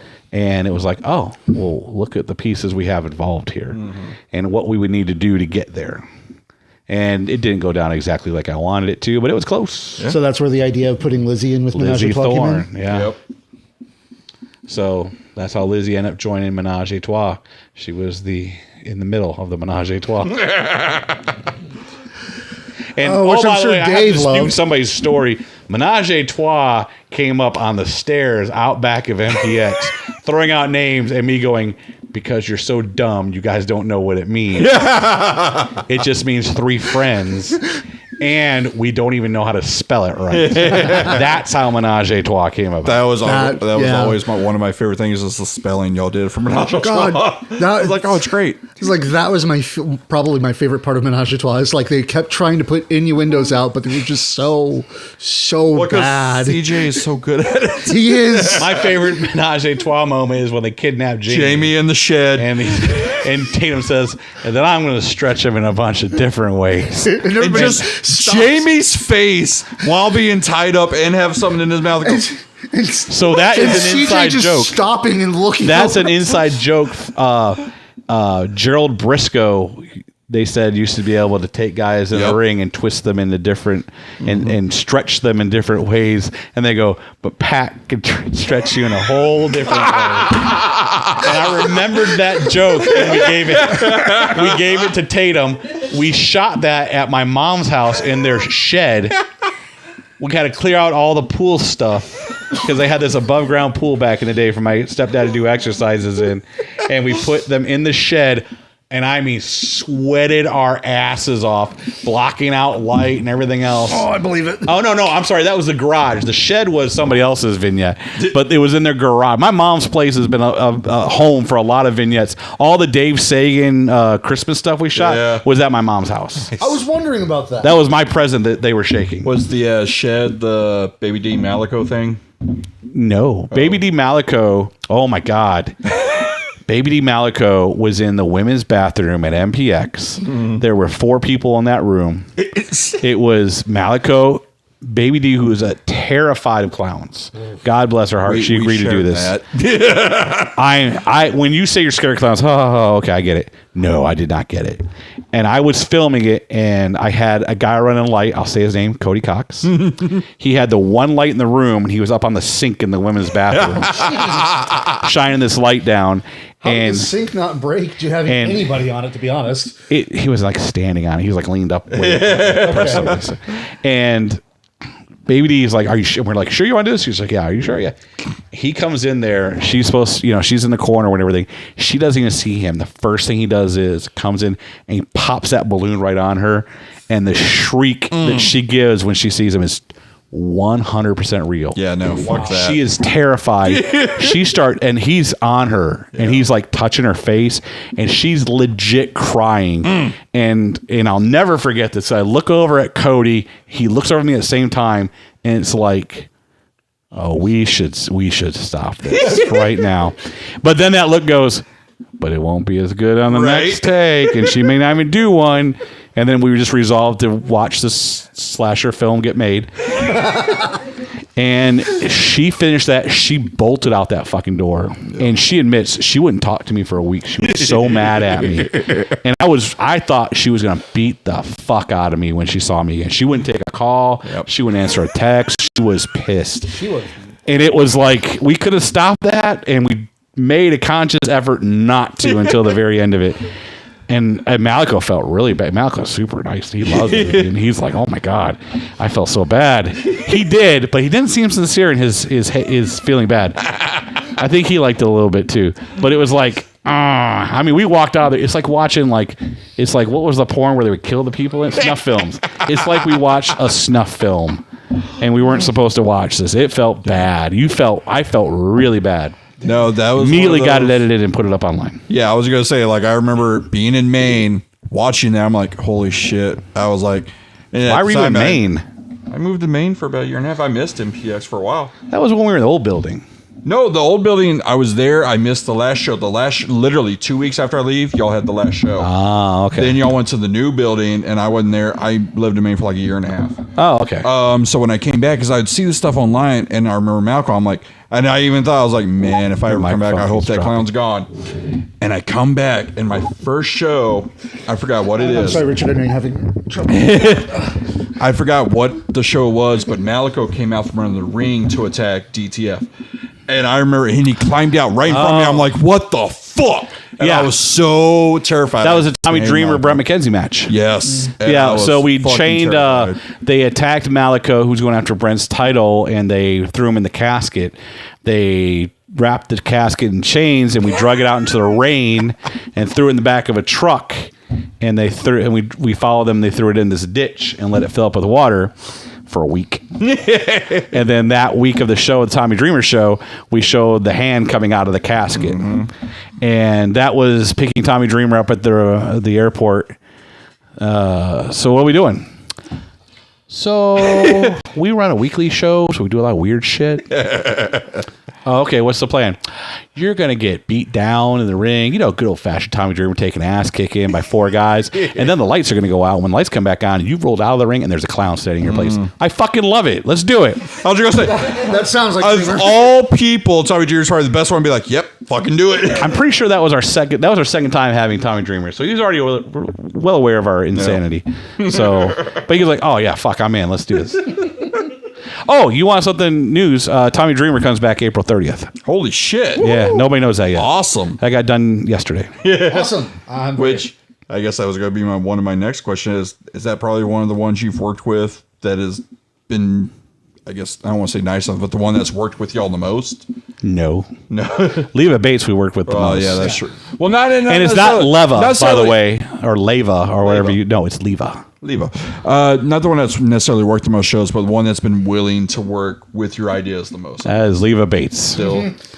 We tried to get her to stab Jason Silver to death. And then she got stabbed herself. And then she got stabbed by a sword. And then she got revenge on that girl by stabbing her with a stake. That Jamie Aller got blood all over his outfit. He was very upset about. If you put her in a Oh yeah, silver will drive anybody crazy. That is very true. Tommy's really easy to work with. Tommy Dreamer is super easy, super smart, super knows everything about wrestling, super knowledgeable guy, and really helpful to the guys in the back too. No, that's what I've always heard. When he's here, he's one of the few, I guess, special appearances we have that he actually takes time to actually talk to the talent in the back, be like, hey, here's what you did good, here's what you did, you know. Some of them do give a shit if some of them do critique your match, though. I mean, Chris Bay's cool, but do I care if he likes that match I was just in? Do I? Do I care? Tommy's got a little bit more experience because remember, Tommy Dreamer used to run, he used to be in talent relations. So Tommy used to be in charge of like booking extra talent. Tommy Dreamer was one of the people. I'm sorry? Courtney. She's like 20 something. So yeah, probably young. True. No, it's just like finding out how many people don't know who Tommy Dreamer is. Just like, what? It's one of the few people we marked out on. Oh my gosh, she doesn't know who Tommy Dreamer is. What the fuck am I doing? My host actually just froze. I don't know what I'm going to say. It's like, I will always actually be grateful to you. I'm very grateful to you for that. But it's like unexpectedly, my boyhood hero comes out. And I'm like, yeah, here, my brain. Jay, here's melts. Tommy Dreamer. Tommy Dreamer. Hi. At any rate, I won't lie. I marked out bad on that one. Yeah. And me trying to lead, I'm like, hope to see you again. Dude, I know you've got New York on. We need to get you some Dallas shit, right? Yeah. I mean, Athena is super easy to work with. Yeah. But I've known Athena forever. Palmer like forever. I said, this is home. So yeah. Athena's really cool to work with. Tommy Dreamer, really easy. Hornswoggle, really fun to work with. I like him. He got a back injury. He just started coming back really from the back injury. Oh, good. But he's a super nice guy. God, is he nice. Going to a bar with Hornswoggle is like a really different experience, too. It makes you, and obviously he's used to it, but when you walk in, there's this stare that happens that's really uncomfortable. I don't even say it to be as a joke. I mean, it's uncomfortable. Yeah. And at first, it's like, do they know who he is? No. He's short. Right. And they're just like, oh. And it makes you get really, I don't know how he does it. I get really defensive, like, of anybody coming near him or looking at him. I like stare back at them really bad. It was really weird. And we were by ourselves at this bar. And, to get up into a bar stool, which we went to the bar, he has to like kind of climb like, not to be disrespectful, but he climbs like a little kid would to get up there, right? And man, I started looking around like, don't you fucking even look. Like I want to fight everybody all of a sudden. Somebody like I'm say real something, defensive. I dare you. Right? Yeah, I get real defensive. And he handles it with all of his charm. Yep. He charms everybody, he talks to them. And then we went to a bar where all the wrestlers were at, because he didn't want to go out at first. And then all of a sudden he's like, fuck it, let's go out for a drink. Okay, we went for a drink, blah, blah, blah. Where's everybody else going? I said, they went to this bar. Let's go there. Fuck yeah, let's go there. And we had a great time there. But when it was just he and I wanted to fight everybody. I didn't want anybody to look at him. I don't know, man. I got real defensive. Well, we've even heard that before. Even it was Leva, I think you were talking about. You're like, something happened and you're like kind of worried about female talent and everything. Hey, just and that's the thing we've always heard with MPX talent management stuff like. It's like, no, you take care of everyone that comes in so well. Mia Yim was the one that got us to the door, and that we brought in Mia Yim, and I picked her up at the airport, blah blah blah, do all the nice things, and she had a card signing or some kind of photo signing. And I said, this guy will take you to the airport, or no, this guy will take you to the hotel if you want, or I can stay if you want. And I remember she goes, you're not creepy, you can stay. And we laughed about it, but she doesn't know anybody. Right. And me and him could beat the fuck out of me probably if she really wanted to. And that's not the point, though. The point was try to make sure that she feels comfortable to be around here. And she had a good time while she was here with us, and everything went well in the match. And she, went out to dinner afterwards. She got to her hotel room like she wanted. She had no problems. By the time she hit Florida, and we contacted another female talent who was friends with Mia Yim, who happened to be Leva Bates, we were in the door. Yep. Nice. Oh, Mia said you guys were awesome. And that was it. We're off. And then once you got her, then it started. Okay, now you can, if you need any reference about us, you can ask these people. So when I send out messages, we work with Tommy Dreamer. We work with Leva. Tommy Dreamer's in my phone. He talks to me on text message. Yep. Leva's on my phone. There's text message. You talk to Leva Bates or Tommy Dreamer. I'm covered on just about everybody I'm gonna have to ask. Tommy works at Impact. She works at AEW. And then it trickles down from there. Nice. And then if I really got to stretch it out, I can go for Palmer and Athena. So I guess not trying to peel back too much, but is that how Chris Bay kind of got in the conversation? No, I wanted a Bullet Club member, and Chris Bay had just really went to it. I went right after him like he was dangling piece of meat, and I was a crocodile. I went after him hard. How long? I just think he's going to be. I think everybody that I got in, I already had an opponent for. Right. And Chris Bay, as athletic as he is, and the Tommy Becker, as athletic as he is to me a dream match. Yes, it is. And it's just gonna blow the place apart. It was said, we said it's the main event. Tatum's champion now, and I know you're like, why is Tatum not? Tatum is not the main event because this was the main event I wanted. This got booked well before the Rumble. We went after. I was about to ask. I was like, how long have you had this book? I got this one a while ago. Okay. Also, I booked that Grizzly a long time ago. Which sounds like, why did you? Because he's a bear and Dimitri's a bear. You had this idea, and it was going to happen. Damn it! And Dimitri's already fought the other bear that's well known in wrestling. Oh, Pero? In wrestling, yeah.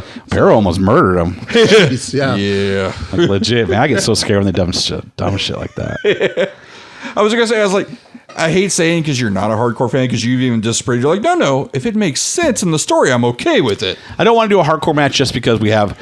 It's a hardcore match this weekend. That's, again, monthly booking. You can do that. Yeah. You don't need any build up to it. You don't need anything. But in the position I'm in right now, I can walk out there right now and go, Bad Prince against Tom Dean, and it's a hardcore match. I can do it right now, and I can at least give you some kind of justification. Right. But if you're just doing a hardcore match just to have a hardcore match, it's fuck, who cares? Yeah. They do that shit on okay, it's Halloween on Raw. Guess what's going to fucking happen? You're going to have a bunch of pumpkins at ringside, and it's going to be a Halloween street fight. That, to me, is what these companies that have these rando hardcore matches to have a hardcore match, that's the same thing. That's the exact same thing. Remedy wants him versus ACH, too. Remedy is not allowed to wrestle. No. Remedy already wrestled. Okay, so Remedy was not supposed to wrestle ACH the first time, first of all. Again, card subject. ACH showed up out of nowhere for us on that one, thanks to Remedy, actually. Yep. I was actually going to ask. It's like that came in the clinch from what I understand. So yeah, sometimes you just get lucky. ACH was looking to come back. Maybe. I think we're a good place to be. I know everybody knows that ACH has some difficulties, and I actually wanted ACH for the Juneteenth show that we did. And I was so careful on the Juneteenth show. Sebastian Envy, Brixton Shaw, and Exodus Prime were my guys. I have them in a group text where I'm like, this is my plan. You guys are on the show every single week, and you're black. So what am I going to do wrong? I don't want to. Right. Stop me from doing something that, and I remember Sebastian's comment was, as long as nothing's on a pole match, Richard,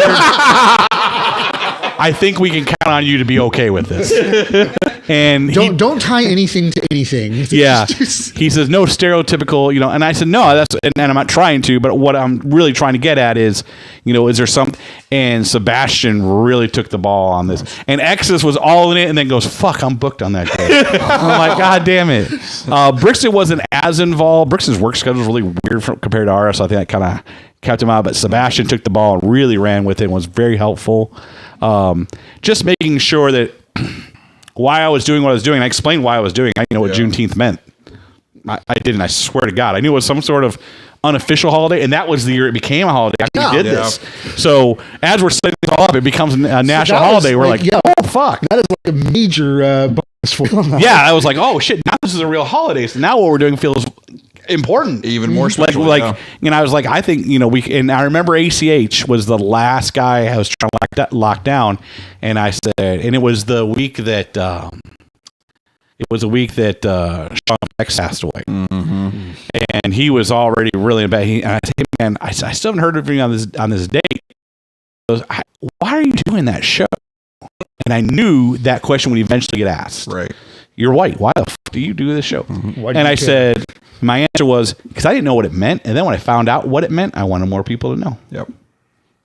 That was actually why we had Sebastian on Rehab that week too. Yeah. Because it's like, I want somebody to explain it. I know about it, and my family and everything like that. I know all about it. Right. But coming from Freedom Day, someone with my complexion doesn't feel right. Yeah. So having it's not your story to tell. Exactly. Yeah, that was the thing, and that's what ACH was saying. He was like, "Why are you? I have the platform to give you guys for this." Kirby was 100% behind this. Get the word out now. Let's see what we can put together for this. Luther Black, fucking great through this whole thing. And that's one of the things. But Sebastian was a huge help. I know he's a big friend of yours. I'm not trying to butter you up, but he tried to get several different things involved in it that he hopes to this year, as a matter of fact. Nice. And that was one of the things when we were talking about the Juneteenth. Is I was like, MPX has always been a home for the simple fact that they don't discriminate things. Like, we've had so many great black wrestlers come through. We've had so many women come through. Like, MPX has literally always been for everyone. There's never been one thing where I'm sitting there, I'm like, ugh, that's a little discriminatory. Oh, we shouldn't have done that. No, it's been for everyone. It's one. We don't have as many women's matches as some places do. That's really, the girls get booked up way ahead of time. I mean, it's no secret that the women make more than the guys make. Yeah. So, and we don't have any that are regularly here. Morgan's now, coming out of school, so she's here more. And you see her more. But even when we had Baby D regularly, Baby D mainly wrestled guys. Yeah. Just because there wasn't a lot of women in the area. Now, but she can get a lot. She's coming from Oklahoma. Oklahoma people. So we tried here to get more involved because of Morgan. But that would be the one area I think we lack in. God knows I've made and broken up enough tag teams, and we haven't even touched on our new tag team. Yeah, sir. What? The Afro Circus. Jay, you would be part of that team if you would just commit. And you were so adamant. Oh, they should be a team. No, I wanted a match between the two of them. It's like Fro versus Fro. Having Afro Circus, especially with who you had on the outside with Dr. them. A. Yeah. I'm just like, that was amazing. I love. Oh, that's only gonna get better, probably. You were a little disappointed that Hendrix cut his fro a little bit, though, weren't you? I was. I knew as soon as it came out, I go, oh, this here Richard's probably not having it. It's like, I saw that. I was like, okay, did he wet it down or did he not pick it out? It's a smaller one now. Yeah, no, he cut a little bit. I was like, but it's still there. Not as big. But those guys did not even know they were tagging with each other. I mean, we put that whole thing together without them even knowing. And they showed up there with new music. They're like, what's going on? What's going on? And that whole day was spent, what if we tag by touching hair? I'm like, no, do not touch hair to tag. What are you doing? But the pick, I don't know if Cody and Tyler picked up, but the whole thing was whoever wasn't in the ring had the pick in their hand at all times.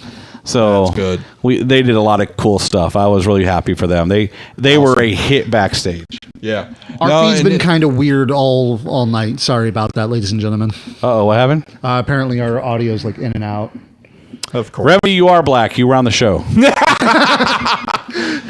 Which he even said, he's like, some people don't realize I am. Like I said, it's only because of my family that I realized some of this shit. So, Well, no, and I think that was one of the things going in, which obviously, Best Picture was the team at the time. Having Schaefer there, I was like, how's this going to work? But Sebastian, I think, covered it well on the show. It's like, no, it made sense. They were the MPX Tag Team Champions at the time, and that was Sebastian's whole gimmick was that tag team at that time. Yeah. So, yeah, Schaefer's not black, but it did fit in everything with MPX as well. I'm just glad you didn't have him do the Akeem gimmick, which is what everyone joked about. No, and that was the whole point. So, with respect to the culture, and that's what we aim for. I thought we did a great job. No, Sebastian was like, it would be funny, but no. Yeah. No, and that was the thing. Like, that show was great. And y'all have done so much. Like I said, yeah, we don't have necessarily a lot of women, but the women we've had, even like you said, like, oh, yeah, Baby D was here, but she fought Power Men.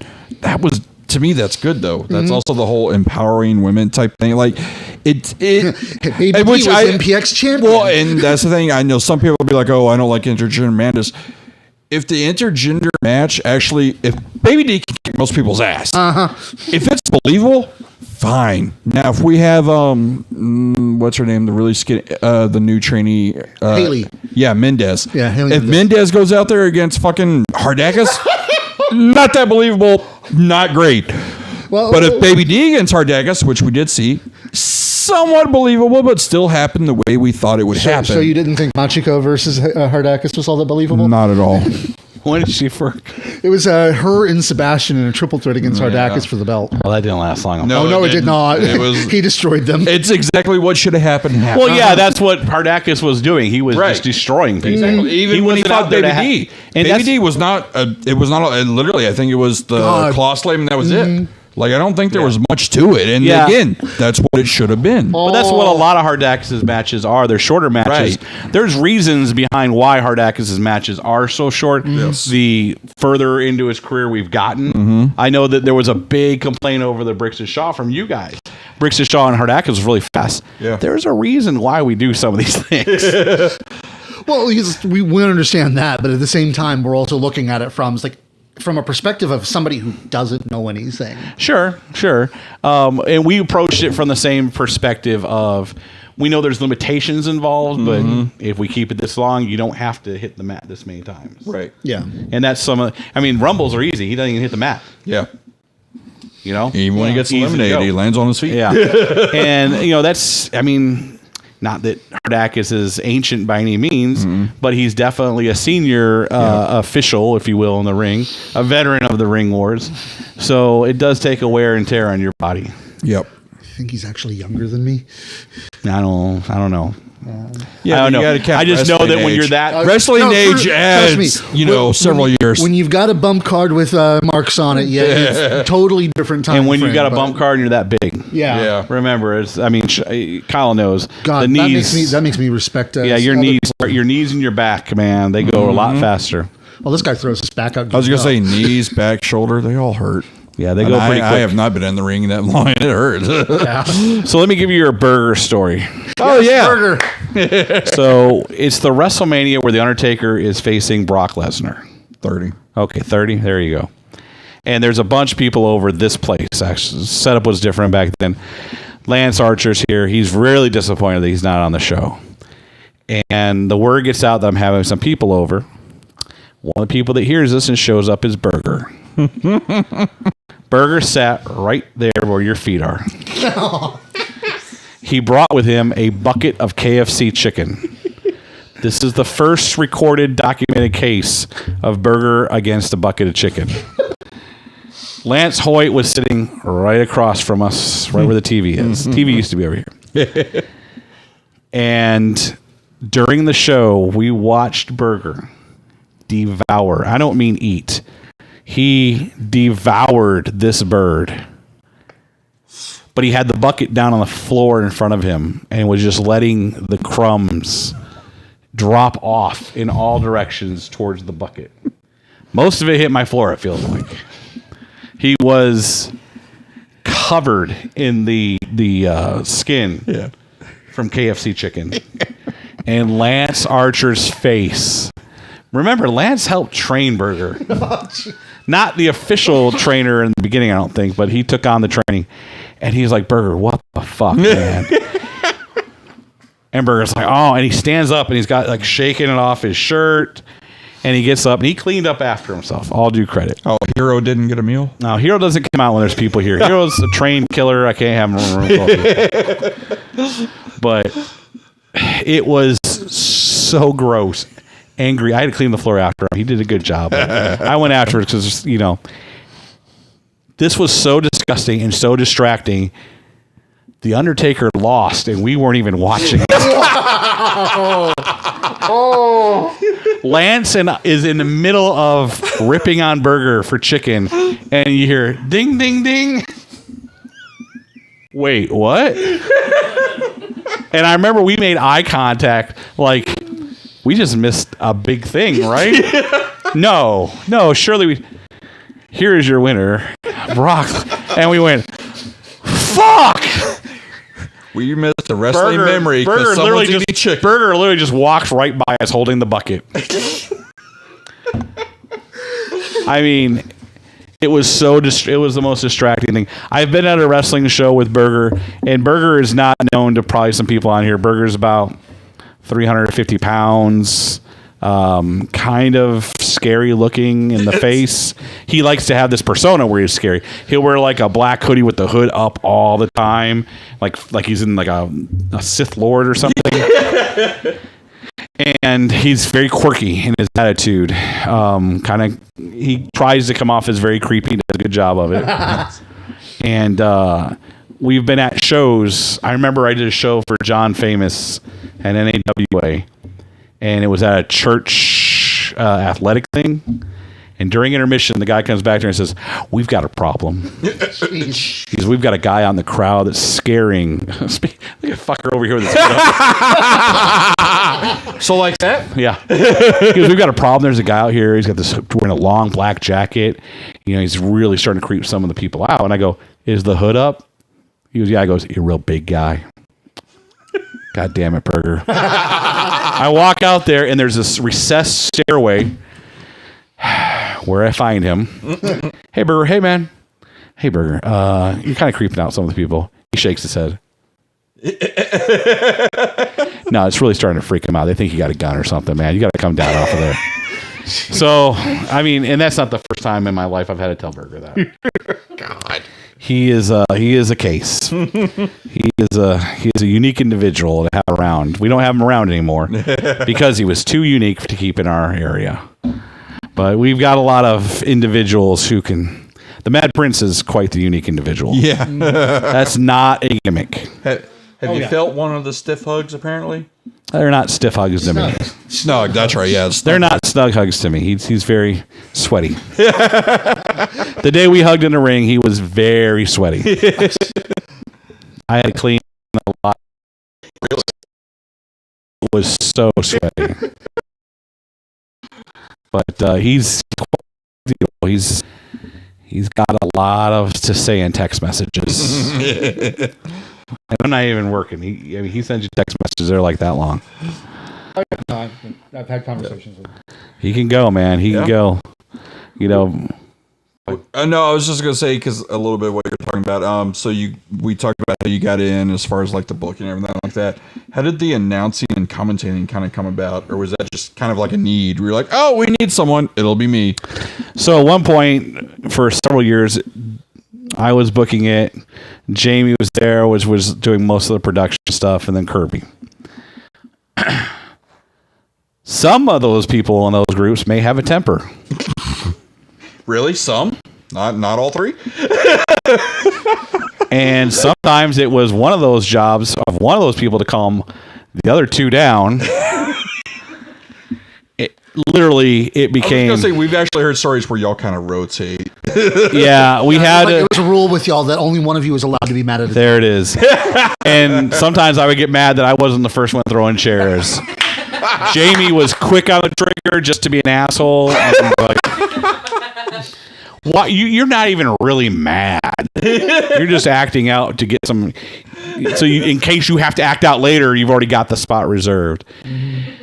And I think that we did this thing where I was on the show with Frankie for a while. Mm-hmm. And I ran Nigel out and I took over things. And we let that run for a while. And the whole payoff for all of that was we fucked over Brent. Brent lost the title to Baby D. We say he dropped the ball. We had him attacked by Justin Credible. Mm-hmm. We went through this whole thing where Brent and I would have this match, and I got real sick with pneumonia. Mm-hmm. And I couldn't shake it to save my life, literally. And then I hurt my knee. And it was like, fuck, we have to do this. Like, I can't dry this out anymore. So we finally settled up on Purple Rain. I got Jigsaw. I was going to say you had another problem. Former DTF member Jigsaw is going to take on DTF member Brent. Jigsaw is in my corner. Jigsaw is a real good friend of mine. And I'm like, here we go. And then Jigsaw gets deathly ill in New York. Like, he has some kind of poisoning that happens from like cement work. I was going to say, which I think that was the thing I messaged you. I was like, hey, on Instagram, Jigsaw's in the hospital. Is he okay? And you're like, yeah, I don't think so. Yeah, he was like, that became like, I don't think I can make it this weekend, to he stayed there for like 2 weeks. Yeah. Lost a ton of weight. He got real sick. Mm-hmm. So meanwhile, we're like putting X's over Jigsaw on the posters going, fuck. And for a while, JD Griffey had been gone. Yep. And JD Griffey and I had been friends forever. So I said, hey, this would be the great spot to come back in. So I brought JD Griffey in as my opponent. As my partner. Yep. To take on Brent. Had my own referee, had my own ring announcer, which was Tyler Foster's first time on Saturdays. And that was... what, in the span of, I think, 2 or 3 days, right? It was that week. Yeah, it happened pretty fast. So I think it was a week. I think we had a week to do it. Oh, okay. And then we had the match at Purple Rain, which Brent finally, the payoff was Brent knocking me out. Yep. A la Travis Trueborn. And, Brent knocked the shit out of me. I went down. He pinned me. Nigel slid in for the pin as the referee because he had the old referee gimmick. Everything kind of comes full circle, and I said, I'm done. I'm off. And we made Jamie the on-screen head of creative. Yep. And that became Jamie taking a step a little bit back from managing larger than life to give him something different to do for a while, keep it fresh, and let him do the head of creative gimmick until he went heel with it. Right. So that kept me away, and then I got a little bored, and then I started really my biggest fault is I will pick you apart on your match work, but I'm not real nice about it. And Kirby's tried to coach me up to be nicer and nicer and nicer. We've heard. And I think I am much nicer now. Yeah. Like, there was much more of a head football coach kind of attitude back in the early 2000s and mid 2000s. Whereas now you have to be very gentle with them. I don't like it. I'm not even going to lie. I mean, I'm trying to get you to be better. I'm not here to like coddle your feelings, but sometimes that's what you got to do now with these guys. And I think even one of my favorite stories, kind of going back to that mentality, is, and we won't say his name, but a kind of well-known guy came up to you and you're like, hey, I'm so-and-so. And you're like, cool, I'm working. Go the fuck away. It was Teddy Hart. Yeah. Teddy Hart. But we didn't have a sound person that day because Richard screams at everybody, and he ran off like 7 sound people in a row. And I had to run the fucking sound because ain't nobody else here to do it now because I ran them off. And Teddy Hart got real like, what the fuck? But all that did was intrigue him. Yeah. But yeah, for a while. So yeah, for a while. So I have this, Richard's a real dick, and he is. And he tries not. He swears to God he's not. Oh wait, I've got 2 more I've got to do. Yes. So from Chris Fulmer, Dick drank piss. Yeah, you already did that one. Yeah, you did that. Oh, that's right. You said you had to do it 3. You slam through my furniture, man. Oh. Jesus. No, that was you. So, yeah, you're the one. Broken, man. It might be now. It sounds like you went through the wall. All that money you just paid, you got to give it to him now. For sure. So it became Tyler and Cody had a show, and I don't remember what show it was. And I mean, the crowd was dead. They were dead. Everybody was dead. Watch you slam through my furniture right here, Jay. Wham. Oh, there it is. See? That was you. Yep, all you. Now I got video proof. It's on video proof. I got video proof. Uh-huh. So, Courtney, clip that. So I took that as they needed something to liven them up a little bit. So I went out there, and that was kind of fun. And we tried to find our chemistry in it, and it took a couple shows. And then my main goal became to make Cody Cox crack. I was going to say that was what we heard when we interviewed Tyler. It's like, no, me and Richard's whole goal is just to make Cody crack. Oh my God. Tyler and I became so good at playing off each other just to fuck with Cody. It became so much fun. And I really enjoyed it. And I think we got really good at it. And I kind of missed that. Yeah. And I was not going to do anything. And Cody kept making fun of me because we started getting cantankers with each other. He says, just get back on the fucking show. I'm like, I'm not gonna. And then Tommy Prince kicked the fucking ceiling. And I went, I've got an idea. Something needs to be done about that. And I mean, I came to the back ready to strangle somebody. And here's fucking Kirby. No big deal. Everybody's fine. That's all that matters. See, and I'm like, see, Courtney, that's what you get for listening to him. what? Courtney, eyes? flipped it. Nah, she's got it. Yeah, so I'm like fucking going through the roof. Kirby's all like chill about it. I don't get that at all. I expected Kirby to be fucking. I'm like, remember the rule. Prince is going to be killed. So He doesn't know that. I'm on commentary. I'm cutting. I mean, if you listen to that commentary for that show, I am all over that, fucking ripping on it the whole time because I know Kirby's in the back going ape shit about it, right? So now I'm ready to pile on when I get back there. Kirby's like, no big deal. We'll have it fixed. No problem. Got to buy some ceiling tiles. I'm like, oh, what? What? And I mean, I'm giving Prince shit about it all night long. All night. To the point where I actually messaged him. I'm like, shit, this kid's got some problems. I may or not make a big deal of this. I might really scar him.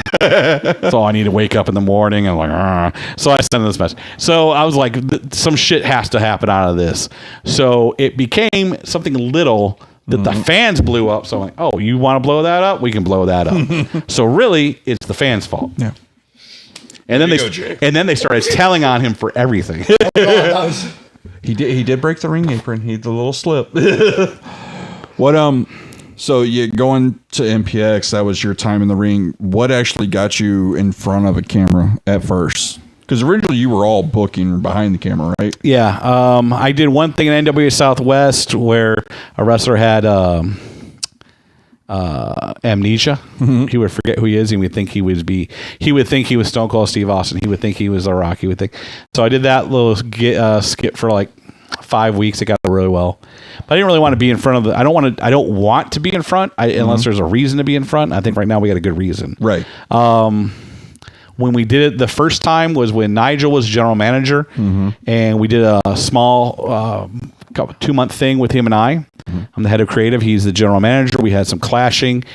We finally broke down to 5 versus 5. His team won. I went away. Yep. And then we set up for me to come back because I know exactly what happened, and I write the show. Everything went downhill. Our attendance went down. Everything went to shit. It was September. Our Septembers are always bad, but this one was brutally bad. And we were doing, everything was up before. And I said, here's what we're going to do. We're going to do it again in November. We're going to do it. I'll run it back again. I'm going to win this time. And we're going to see what happens. And everything went way up. So you're the reason attendance. So based off of what we were doing, yeah, they liked that more. So we stuck with that till Purple Rain. Nice. And then Jamie took it over. By then, we were just...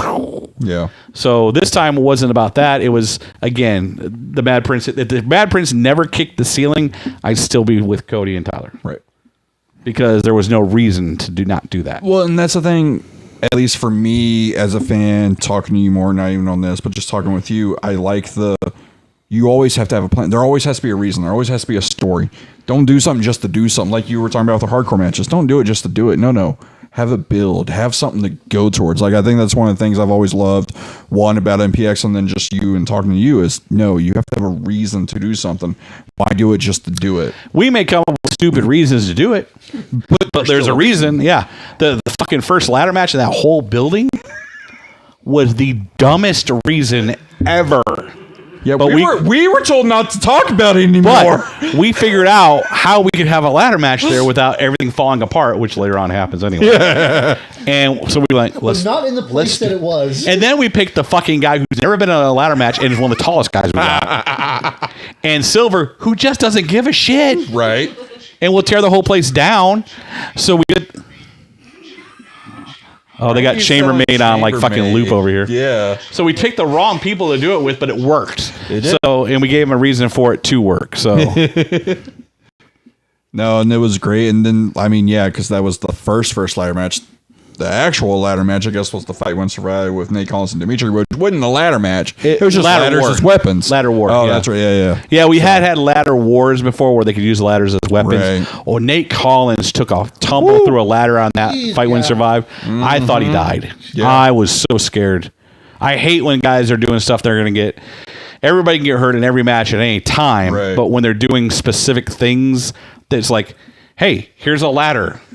And then they get hurt with a ladder, and you're like, oh, that's my fault. That's my fault. That's my fault. So you're excessive violent matches, and you're not. And you're like, yeah. Yeah, that's one of the reasons I don't like hardcore stuff is there's a whole, and I think Kirby talked about, there's a huge level of responsibility you feel for everybody that's working the show. And when you're actively handing, here, Jay, go bump on this. And then Jay's neck bumps on that, and he's walking around, can barely move, or his tooth pops out, and you're like, oh, no. Because now he's got to go figure out what to do without the tooth. He ain't getting paid enough to get that tooth fixed tonight. We all know that. So, yeah, there's a lot of guilt that rides on you, especially when somebody gets hurt.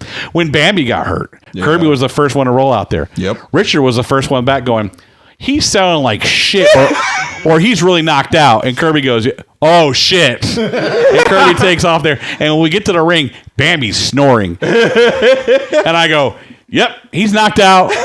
And Kirby's like, Bambi. I go, he's knocked out. He don't hear you. I love the differences. Kirby's like, oh, he's actually hurt. You're like, wait. He's either selling like shit or he's actually hurt. That's bullshit. Nobody knew he was hurt. I remember saying out loud, I said, he's selling like shit or he's legit knocked out. Because that arm went straight up with that bend. Everybody saw it. And then Kirby was like, oh, shit. And I go, oh, shit. Like, the realization started, but Kirby was the first one to hit the door. And I got down there. You see, if you watch that video, I'm like strolling up, and I hear, and I go, yep, he's knocked out. And of course, Fox is coming to the curtain going, that motherfucker's knocked out. Jesus. Then we called the ambulance. The ambulance drivers thought we jumped Bambi. We try explaining to them what's going on. They think we've attacked this guy. Like, no, it's a show. They're like, wrong. Yeah, everybody felt really concerned over it, but it was like just the stupidity that was going on. Like, oh, God. They were trying to find all Bambi's shit to get him to the hospital. That's another thing, man. When you got to send somebody to the hospital, we've sent many people to the hospital. It hurts, guys.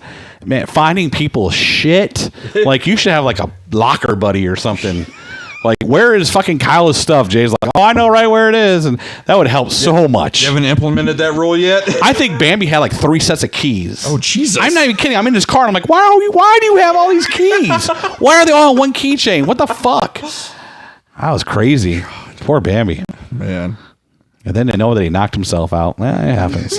What, Travis, a couple weeks ago, man. Travis got the shit knocked out of him. Well, even that looks great when he's raising Tatum's hand. He's bleeding from the face. I'm like, fuck yeah, Travis. Well, and that's the thing, like, Makes so he him look like a fucking hero. Well, that's the thing, like, I think it was last week. I was like, okay, he took the punch, and now he's getting thrown out of the ring and taking one of the most hellacious. But I'm like, what the fuck is Travis doing? Taking all this shit. He got bumped by Kirby so hard. I was like, oh my God. Like, Travis is trying to prove something, apparently. I went to pick him up, and it was the deadest wait ever. I'm like, come on, Travis, you got to count. I hear, because I know that bummer. Oh, it looked. And then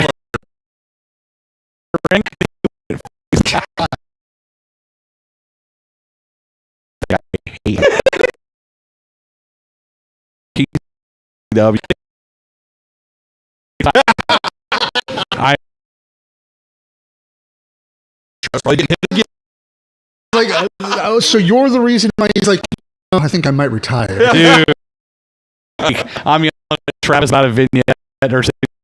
I mean, Travis is the main guy back there, and it's his job to corral motherfuckers. God damn. And you hear Travis gets as loud as I do, man. He's like, "Shut up, we're filming something." So now it's like a big joke. One guy goes filming, everybody's like filming throughout the whole building. Which I remember I was dropping something off for Iron Belly, and Travis is just glaring at me because it was he was trying to film the vignette for when because the door was open, probably. It was when Ace had him as his tag partner. Who the fuck is Ace? he's Hooligan. Oh, Hooligan Ace. Okay, yeah. Mr. 245. Yeah. When he chose Iron Belly as his tag partner for that night and everything, he was trying to film that, and then just Travis is just glaring at me like, "Get the fuck out of here." Dude, imagine, though, being the guy who brings their little kids with them to the show. Oh. You're a wrestler, you got your wife, you got your little kids, and that little kids, they just want to play. That's all they're doing. Yeah. And you got like 10 guys, big-ass guys, Felix, shut the fuck up! And you know the wives are over there like, because they don't want to get in trouble, because then the guy's going to be mad because we're getting mad at him. It's just... Which I guess you did talk about you've known Travis since PCW. Who is the longest, I guess, person you've kind of worked with? Mike Fox. It is Fox. Mike Fox was a rookie in NWA Southwest. He was babyface Mike Fox. And then when I got the book, he became main event Mike Fox. He turned heel. He got a manager, and it was nice. Wow. He went right to the top. Yeah, he had it. Yeah. James Johnson has been since PCW back in like 03 or 04 or something like that. The assistant to the Monster Hunter now. Well, in the video, yeah. Those videos are hilarious. Chris Richter. James Johnson and Matthew Palmer, their chemistry is so funny together. Chris Richter, I've known him. He wasn't at NWA Southwest when I was there, but he was like doing like backyard stuff, I think. Yeah. So he was like at shows. And then he started working, what was it? TCW, I think like in 99 or something. I think is when he started. Yeah, I think that's what he was. And they were running like a roller rink or an old roller rink or something. Because wasn't that the rival to PCW or something? Where because he talked about on our show when we interviewed, he was like, there was a split and I chose to go here instead of there. So yeah. And I don't even think they were on the same day. I think that one was on Friday, one was on Saturday. But Ken Taylor did like a show with like this guy in Plano. I remember that show. And then that guy decided to run his own shows. Now he's Ken, so Ken hated that guy and blah, blah, blah, blah, blah. Yeah, there used to be a lot. But remember, there weren't 15 shows going on in the area. Right. There used to be like, there's NWA Southwest TCW. TCW got rid of them. Then it became NWA Southwest and PCW. And then PCW, then NWA Southwest pretty much gone. And then XCW, which was on Friday, and PCW, which was on Saturday. And I was like, oh. At one point, Mike Fox held every major title in the state of Texas, which was 5 of them. And then he no-showed 4 of those companies and worked for me on a Saturday night. And I remember the exact quote was like, what are they going to fucking do? Fire me? I'm their champion. Which all he did was like, I'll send you the belt with somebody else. Yeah. He was like, I never lost any of those belts either. It's because you didn't show up. But it's like Greg James. Greg James was up here. Now he's Izzy James, but Greg James was up here. He started at MPX, and now that dude's held just about everybody's title in Texas. Yep. I mean, Malico went from... We brought Malico in. Nobody knew who Malico was. I was going to say, I always make that joke because I know a lot of other people. I was like, no one knew who Malico was before MPX. And then a lot of people are like, oh, no, he was good before. I understand he was good, but no one knew who he was. He blew up after he won our title like in like 3rd or 4th week. Kirby's like, fine. I think he beat Kirby for it, actually. And he only held it for a few weeks, but he was a lot of fun.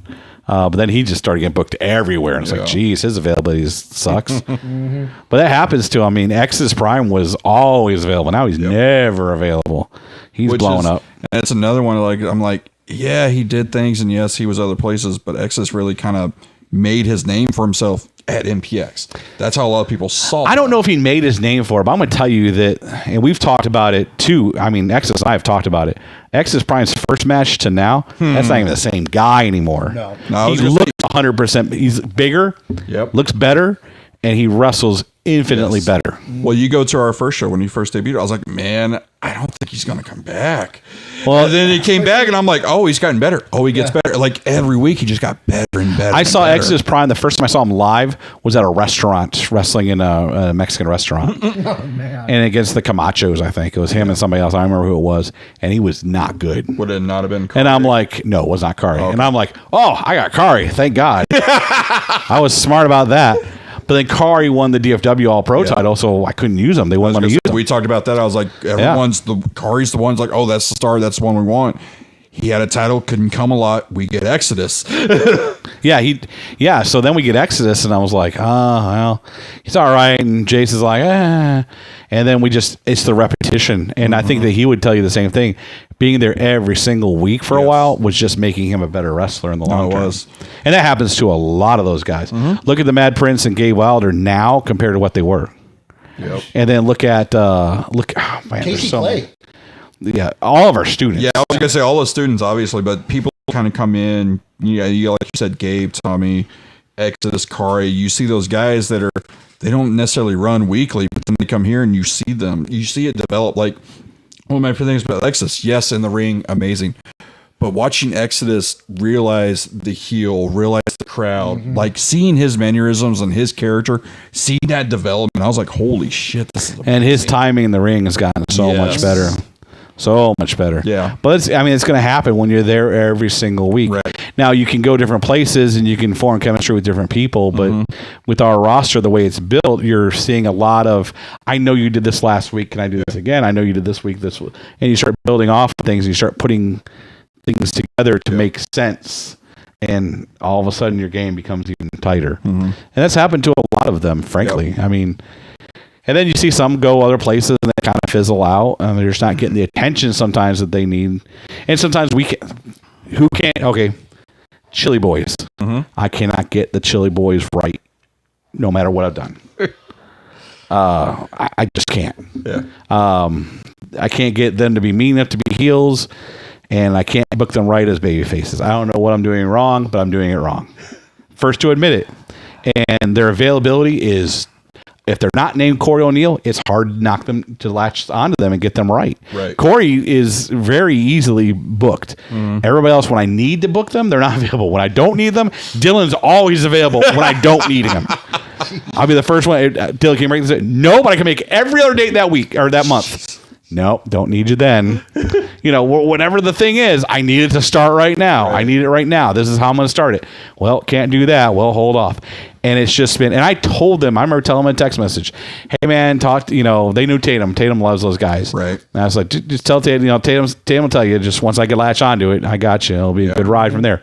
Can't get it. Hate that Tatum's with them at all at DFW All Pro. I'm like, I hate that. That was actually my first. Tatum and I have gone to war over the frat boy thing. And I go, and then you're a fucking frat boy. Yep. He's like, again, it just kind of accidentally happened. And that's the thing. Like when it first happened, I go, never an MPX because it doesn't make sense for Tatum what he is. And exactly. Then it just, when they did that, I'm like, I don't mind you going other places, but why? Oh man, it just. And then like the whole Derek Clausen thing, I'm like, no, just why?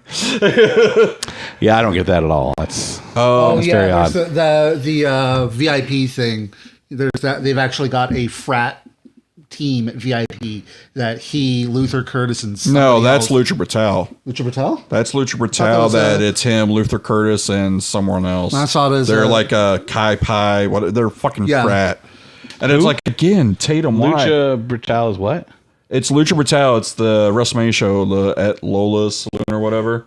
It's Luther Curtis, Tatum Manning, and I cannot remember the other guy that saved my life. Yeah. But they're a frat, and they're a Kai Pi. Luther is, what's his name with the curly hair? Christian Mox. Yeah, Christian Mox. He hurt?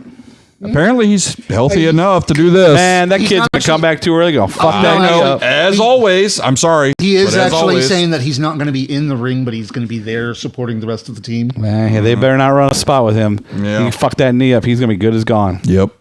He's got to heal. These guys have to heal. Well, and he's got. This isn't the first time he's done that. I was going to say, well, that's the point, isn't it? That was the fucking. It was the pack. You're like, okay, heal, and he came back too early and ripped the pack again. It's like, no, give yourself time. Give yourself time. Isn't he like 22 or 23 or something? 21 years old. Well, fucking you got forever. 21, and you got 3 major injuries, dude. Calm the fuck down. I didn't realize he was 21. Just heal. Just heal.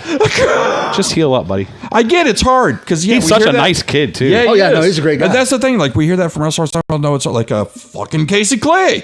No, it's fucking hard to walk back. Fucking heal. Let it heal. No, I asked him when he was thinking of coming back. He's like, oh yeah, I got 2 weeks. He's like, no, you don't. You go longer. Fucking heal. Because I told him when he first told me he was injured. He's like, okay, so that amount of time that the doctor. That knee injury? Yeah.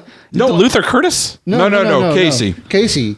Casey told you had 2 weeks? Yeah. But see, that's the other thing. Again, does not fucking matter. Fucking heal. 1, let it heal. And then 2, right now, and I don't know anything, creative doesn't have anything for you right now. Yes, they could add something to you.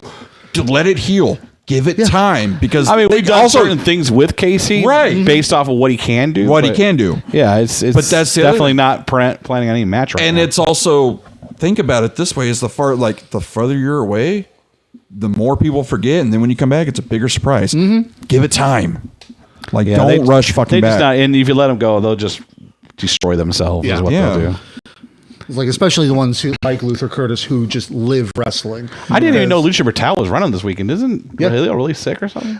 He is on dial-up It's now. So is Pulver. I want to say it's a GoFundMe show, isn't it? Like, aren't the proceeds going to him or Oh, something? and his shows used to be help? for his sister who passed away too. Yeah, I think it's. They got some bad luck running over there. Yeah.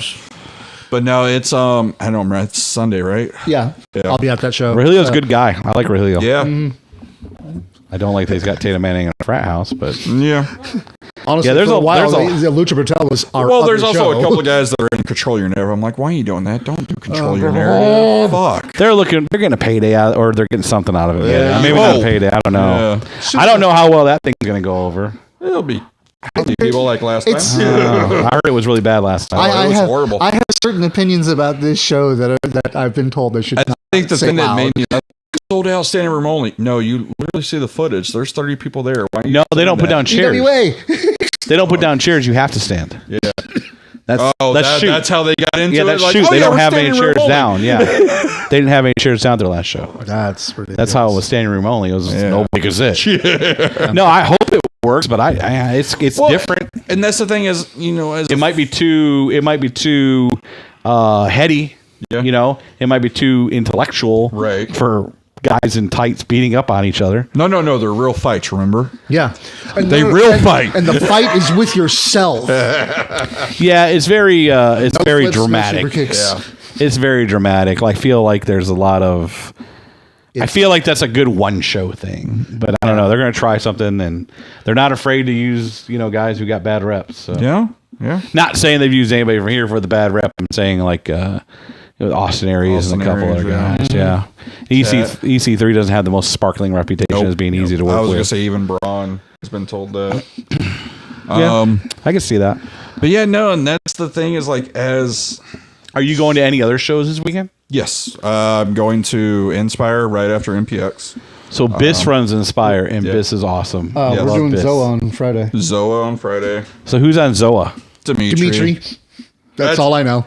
Gary J's on there. Fly right, yeah. Def's on there. Those I like names Fly. are- I've used Fly Def forever. I like them. Oh, yeah. They're booked everywhere. I know they're really good. They're too. I don't think they get the credit for it. I know everybody's all about Ryan Davidson and Q. I don't think Ryan Davidson is really a Booker T guy. He See, probably and is. that's He's a what- polished Booker T guy. That's what I was always saying. They're like, oh, he's by Booker. I was like, he was established before Booker. Okay, I guess. I don't know if established is the word. I mean, he was wrestling before him, but he definitely is polished by I Booker guess it's T. more because I knew him, but Yeah, he was wrestling before he went there, but he definitely finished off Right. there. But everybody's about Q and Cam Cole, and man, I think Fly Ryan Def might. Keith. I think is he a Booker T guy? Yeah, he's really good. yeah, he kind of did out a row. Yeah, I like him. The Fly Midnight Def are my PPW favorites. show, we're doing that one as well. Yeah, Which one? Both New Texas shows, New Texas Pro. Oh, I didn't know they had So shows. Texas show, but- the midnight show, and then they have Oh. one Sunday. I'm gonna Yeah. be asleep. I wanted to go to the Sunday show, but then Stonewall Texas Rimson till I die. hired me to run a D&D game for him. Nice. Who did?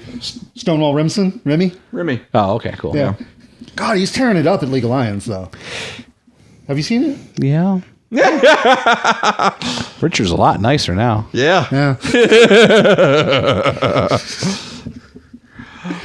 I just thought you might... He's a student. I mean, he's just learning, so Exactly. he's gonna get nothing but better. Yeah. There are, I guess that was like, is there any time, because I know Kirby had said there's always the contract where he has no say, you kind of do everything. Has there been a time where y'all kind of clash, like, no, I want this, or I want this person, I don't want this person? Kirby constantly wants the heavyweight title. Always. Demanded to be the. No, Kirby doesn't give a. That's not right. Kirby used to make it so I had to clear every title change with him, Right. and then it became, hey, I'm putting the title on this guy tonight. And, okay. And then it became, oh, we're doing that now? Oh, yeah, okay. Now he just peeks the fucking plan and then fucking tells everybody, and I get yelled at. I was going to say, so you kind of don't Somebody have comes, I heard I'm doing this. I was like, no, you're not now. Who's lying to you? There's Kirby. I don't want to say he doesn't give a shit. That's not what I mean. But Kirby just wants himself removed from all of that. Right. Because There's I think he trusts that whatever I'm doing is to try to make the show better. And I think that if he ever had any kind of doubt that I was doing something that was going to hurt the show, then he would say something. Well, and I think there's also that stereotype. A lot of people are like, oh, he's the promoter and the money man, so therefore he's going to do everything himself. I was like, no, that's if you actually look at the history of MPX, is actually kind of out of. Yes, he's maybe in main storylines, but he's kind of out of it a lot himself, unless it's something needed. Again, storyline wise. Hell, even with Red, he's playing more of a supporting role than anything else. Right. Yeah, that whole situation. Yeah, the whole situation now is the focus is on Red. Yeah. Exactly. And how Red Chambers is becoming this budding star, but also it's because he's got so many people in his back pocket that we're pushing him up to be like, we're trying to make you a fan of Red, and Red's doing everything he can to cheat, steal, and win his way to the top. This is his opportunity. So that's the way to go. Again, it's not pushing him to the main title because I've got a different thing going on for the main title at that time. It wasn't even towards the prospect title in the beginning. And then Tommy Dean got his ass beat out in the middle of a truck and got booked somewhere else for 2 weeks. So the fans chose to strip him of his title. The count was there. Count was there. I mean, even if you don't want to count the write-in votes, you can go count online and see that the fans voted Tommy to lose that belt. I noticed there were a lot of similar names between some of those accounts. Not true. But I guess that is kind of That's like made up. The long way around my question is we've always heard stories, at least as fans, like you have a team. It's always better to usually have a team because there's not one person just ruling everything. Yet it seems you're kind of the be all end all, so to speak. Or do you kind of bounce Because off I'm a ideas? jerk. I told you we went through all the sound people. So I can't tell you how many sound people started and ended at MPX and how fast their careers went nowhere. Because Richard would be in the back just screaming at them, "What the fuck are you doing?" And then Sam showed up and then, I don't know, just didn't give a fuck that I was yelling. Or was asleep for half. I don't know, but somehow she's weathered the storm so that she's enough. Now she's like, now she'll yell back. So she's doing all right. Fuck you. Fuck you too. All right, cool. We're on the same page. I probably gave undue stress to the Kirby marriage by yelling at Kristen about cut to cut. And now she just gives me an evil look, and I'm like, okay, sorry. But Iron Belly could tell you this. Iron Belly's run sound before. I'm like, God damn it, what are you doing? It is not as easy as just pushing buttons. Right. Oh yeah, no. It's not. You're not exactly a DJ for like a fucking club.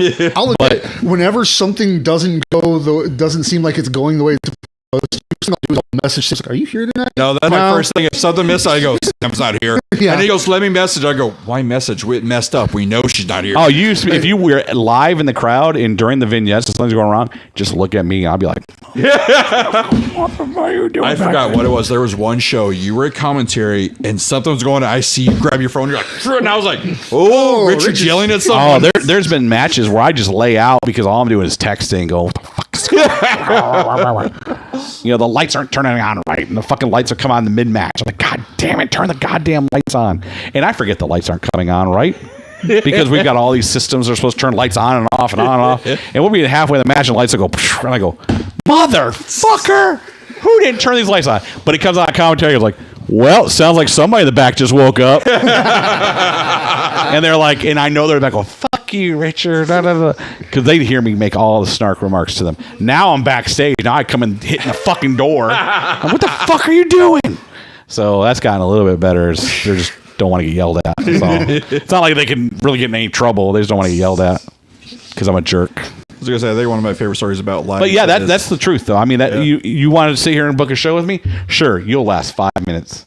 I will tear it apart. Kirby's a good example. I think I'm going to have a story with this guy. Oh yeah, what are you going to do here? I want to have a bar fight with him.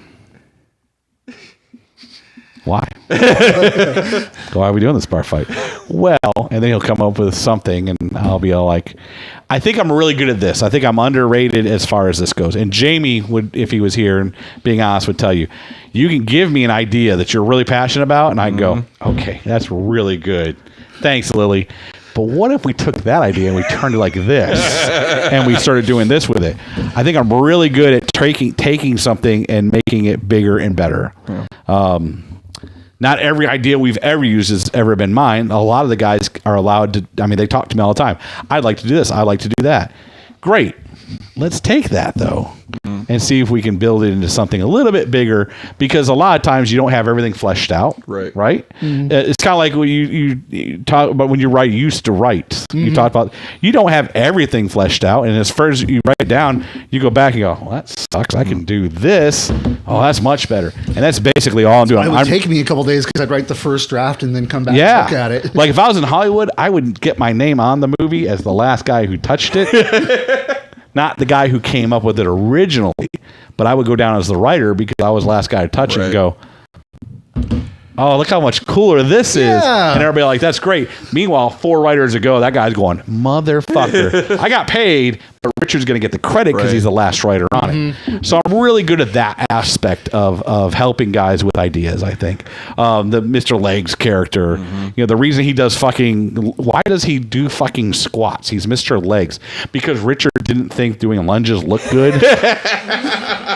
So he told him to do squats. Also, Richard doesn't understand muscle. That doesn't look cool. Do this. Yeah, that looks cool. Also, it was brought up. Work the legs. Doesn't matter. Looks cool. Also, it was brought up that doing that many lunges may have killed Tommy. So that's fair. Yeah. So there's a lot of different things that you'll see that happen, but it's a lot of a collaboration between everybody. Not everything in the Mad Prince storyline by far is my idea. Mad Prince pitches shit all the time. So does everybody else. So does everybody else. And as you see, all of a sudden, I'm in a feud with everybody because everybody sees, oh, this is cool, and I can do this. Yeah. Leave my fucking name out of it. You're fine. Stay away. That happened last time. They see something. A lot of people see something gets hot, and they want to jump on it. Yeah. There's just different things. And there's been times where I've been super wrong, and I've pushed for something. Well, blind justice. I like Blind Justice. Blind Justice did not go the way it was supposed to go. It had good legs, I thought. I'll tell you what. I'll be really upfront. There's a fight. I got real sick. I stepped away for about a month or so. I came back. My first night came back. I'm on all kinds of meds. My first night back, this music plays. I go, and I see the name come on the wall. I go, who the fuck changed Tatum Manning's music? And I get into I'm yelling at Tatum like he's my 10-year-old son or some shit. And Tatum and I went through about 2 months of, if I said the sky is blue, Tatum told me I was a fucking idiot. And if he told me clouds are white, I'd say he's a fucking, we were butting heads like you would not believe. And I remember telling somebody, I said, I don't think Tatum and I can have a conversation where we can agree on something. I think if I open my mouth, he's going to be contrary to it and vice. And I was just, whatever Tatum's saying is wrong. And we were just stuck. And I don't remember, maybe been Dave leaving. I don't know. I'm not saying Dave was any part of it at all. I'm just saying Tatum and I just hit this thing where he was, I don't know, man. I don't know if he was my surrogate teenage son leaving the house or something, but man, we could not agree on shit. And it was really, really frustrating. Like I hadn't had that with somebody in so long. And it came to a point where I would snap on anything. I remember yelling, I am not on enough medication for this at one point. And that started a fucking song. And then not a fan you of really, pulling, huh? Yeah, I was going to say, you really didn't like pull it, did you? Then this week, the old song came back and that place popped and I hit him through the fucking curtain. I was like, see? Never fucking doubt me. And he went out there. And he went out there so fucking jazzed up on that pop. And I remember during the night, Kirby looked over and says, you better be right about this. You're going to look like a huge asshole. And I go, we were right, Kirby. We were right. Everybody loved that song so much. It's one of the greatest things, man. It is. It's my favorite song we've got. Yeah. I'm not even kidding. That song gets me fucked up. Yep. We had when the first Menage a Trois started, we had this huge group chat where so many songs were being bandied about what we could do.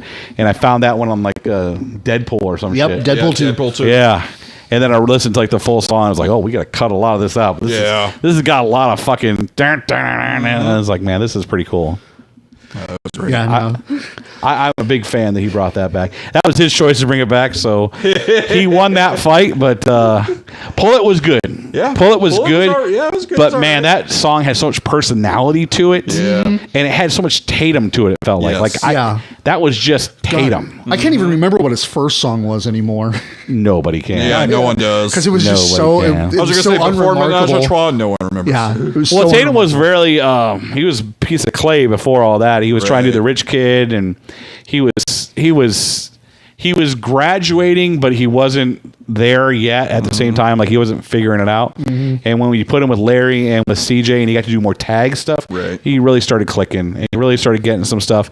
And I think that was I think that really helped him in the long run of his career was being with those. And nobody's going to look at Larry and CJ and go, oh, grizzled veterans helping the young guy. It was just simply on a weekly basis being there and being able to work a steady character that helped him grow, having helped him someone find to his work footing. with as well. You got takes it. a lot. It's like, hell, I've tried to do this on my own, and without him, it's shit.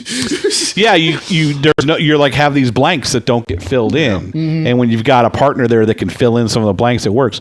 Which is weird because I do a lot of things by myself, but it's not all by myself. There is always Jamie. Right. Jamie was the first one. Jamie, does this sound stupid? Talk me out of this. Right. That would be my first one. Here's a good story for you guys. There was a group called The Pack. Jamie didn't answer his fucking phone. Kirby did not answer the phone. Oh, this is how it started? Presley Miller finally answered the phone. I love this idea. We're fucking going with this. Here we go. You're the only one that answered? We're running. And that, if you'll notice, that got a lot of attention on the video side from Presley. Did a great job with it. And the idea was to take these underutilized guys, let's turn them into something else. Let's give them two guys that have been around the block for a minute and let them handle the heavy lifting as far as getting the storyline over. And then they've got to be... And we just... Unfortunately, it was Sapo and Brock. Sapo and Brock. And Sapo had some issues in the ring, and Brock has some issues in the ring. And we couldn't Brock's get credit, it together. though, he was young. Yeah, it was like he was still kind of brand new. So, Sapo had a big layoff. Drunk Tommy's on his way. Sapo had been injured, so he was back from injury and trying to get his feet wet on it, and we just couldn't get it going. We had the Rabbit and the Bear. I don't know. Are we allowed to say who they are? We've said it before. It's Magnum and Richter were doing the characters, right? Richter was fucking knocking it out of the park on the promo stuff. And Magnum, when just his Magnum had the scariest, fucking creepiest character we've ever done. Yeah. It was better than Malico at sometimes, I thought, with the way he had the hop and everything. And the skip, and everything's going well. And I said, let's do this thing where we're gonna fucking brainwash Dimitri. None of it comes out like I envisioned it. It's all sloppily put together. And now I'm all like, fucking, let's get him out of this. Yeah. And then we put Tyler in the match. Dimitri winds up breaking Magnum's nose. There was just, and it was just like, you know what? And they had such cool vignettes. Yes. Again, Richter knocking out of the park on the promo. Yeah. The videos that Presley was putting together. Everything was there. And we just didn't have the right guys for the right gimmick. Yeah, and it's like even we were really playing it up on Mainline and everything like that. It's like, it's like... Well, that's because you guys love Richter, so you're going to play it up more and you do something else. It's the same thing with Sebastian. You do the same thing and for it's him. it's also we the fact appreciate that it. Presley was talking to us and telling us, like, I really love this idea. And showing us some of the stuff, and we're like, I'm just like, okay, I'm going to play this up. Well, like for me, it was the vignettes, it was the promos, it was the creepiness of it. Like, while yes, I am kind of a scaredy cat and shit when it comes to horror shit. Really? I am. I'm fucking clowns terrify me. I fucking hate clowns. So that's why Malik was always like, yeah. But no, the creepy ass rabbit, the creepy ass bear. And plus I love fucking stables. I grew up in fucking 1997 where everybody was on a fucking stable on the Attitude Era. So I love that type of shit. So I'm like, oh man, this is amazing. And then I was like, holy shit, the brainwashing Dimitri, the bear fighter is with the bear now. This is amazing. And then it immediately became like oh wait, that person, they fucked up. Oh, guess what? We're done. Courtney's asking what a vignette. So a vignette is, what they're calling a vignette is when you're on Raw and you're watching Raw and they do a backstage segment, like it's Austin Theory and Vince McMahon in the back room. Yep. Or if you see, like we did a vignette Veers. No, that's not. That's just a promo. That's Veers not, will come to Raw. Vignette has somebody doing something in it for attention or getting something over for the show. Vignette is Tommy Dean getting his ass kicked in the back. In the back of the truck. Yeah. This past week, it was me talking with Johnny O'Mara and the Mad Prince and Nasty Nick. That was a vignette. That's what we call a vignette. Yep. It's an older word. It's an older term. I don't know if they call them now. They call them just backstage promos. I was going to now. say video package, backstage Yeah. or something. Yeah. Or backstage spots I've seen. It's like, Yeah, Remedy's a Booker T guy. Yeah, I forgot about that. That's what he wants. too, speaking of actually. which, somebody at the beginning of the show asked your thoughts on the canceled shows this weekend. So it's my understanding that we talked about this a little bit, that the building that those shows were being run in, all the shows in that building got canceled. I think it's a show. I think there's a show that runs there like every other week or so. So I don't know if there's like a problem with the building management. I don't know why, is what I'm trying to say. I don't know if there's a problem with building management or if a partnership fell through. I don't know. But I do know that a bunch of guys lost. All of a sudden, they don't have as many bookings. Yeah. Right. That's the negative impact there. The positive impact means the shows around here, us included, should swell up a little bit because now we don't have as many shows to divide the fan base amongst. I mean, I know there's a lot of people going, oh, there's so many wrestling fans hitting the area this week. And I've seen our show advertised a zillion times, trust me. But I don't, that's happening to the fans that they already get to those fans. Right. So I don't know how many new fans we're trying, are going to see our stuff. Our biggest hits have been on Twitter with the Ember Moon Athena stuff. Yeah. The D&D stuff's gotten over really big. Yeah. So hopefully we got some new people coming in off that.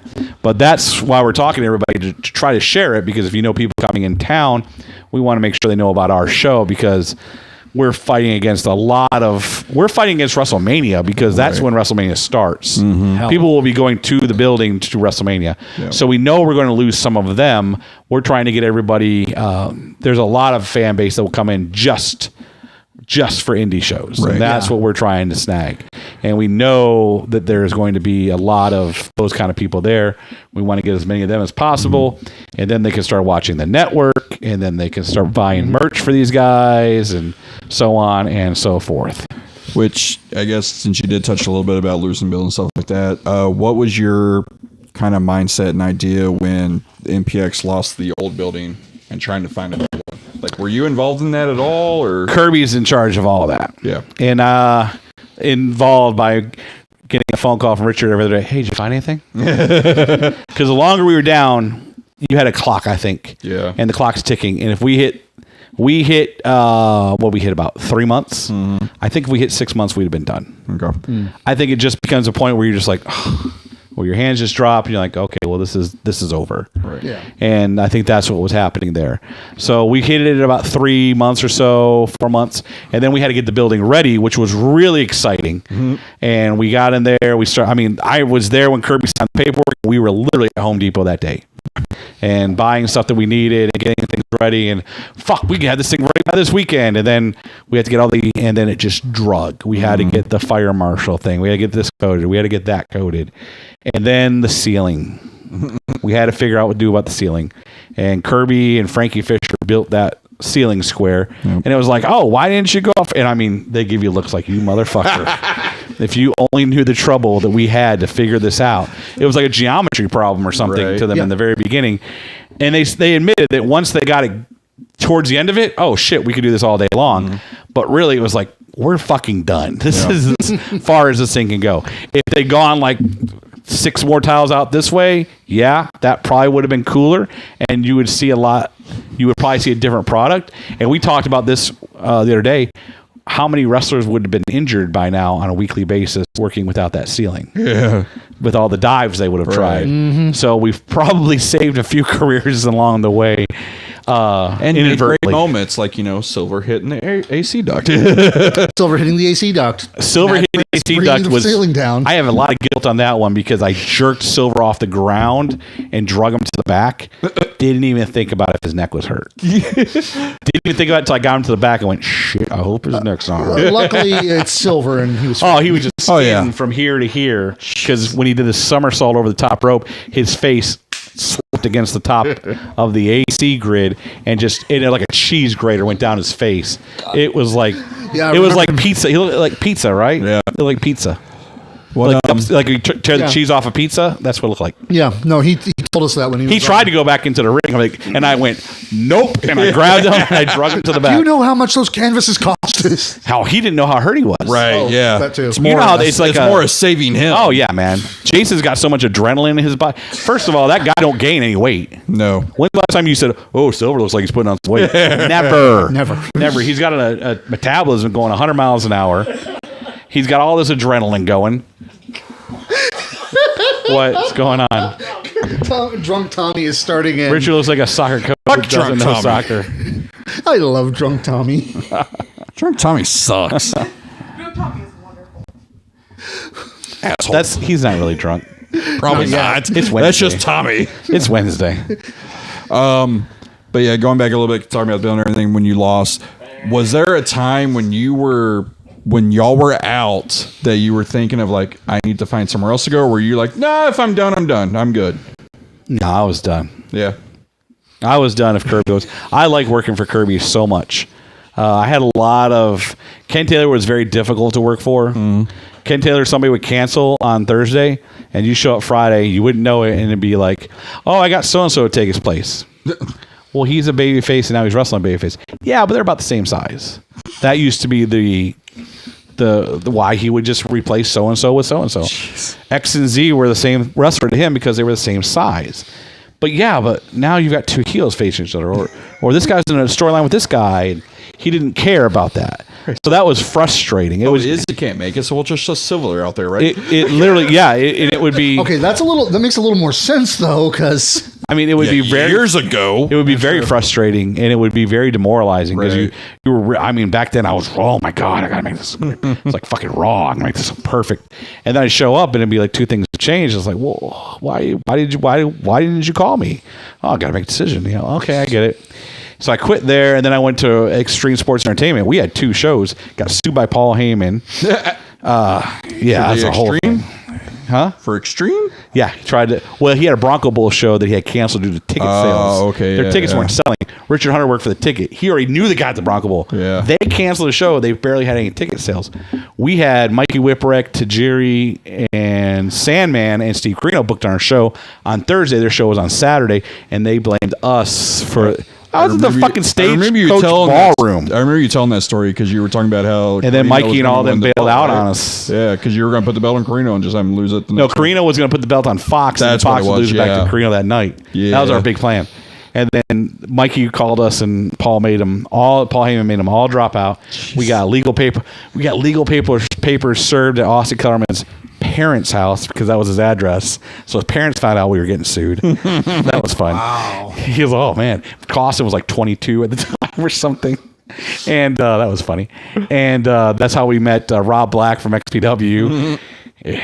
Yes, he is a porn dealer, but he also had a show, and he gave us Sabu. Problems with Paul as well. and he goes, "What can I do to help you?"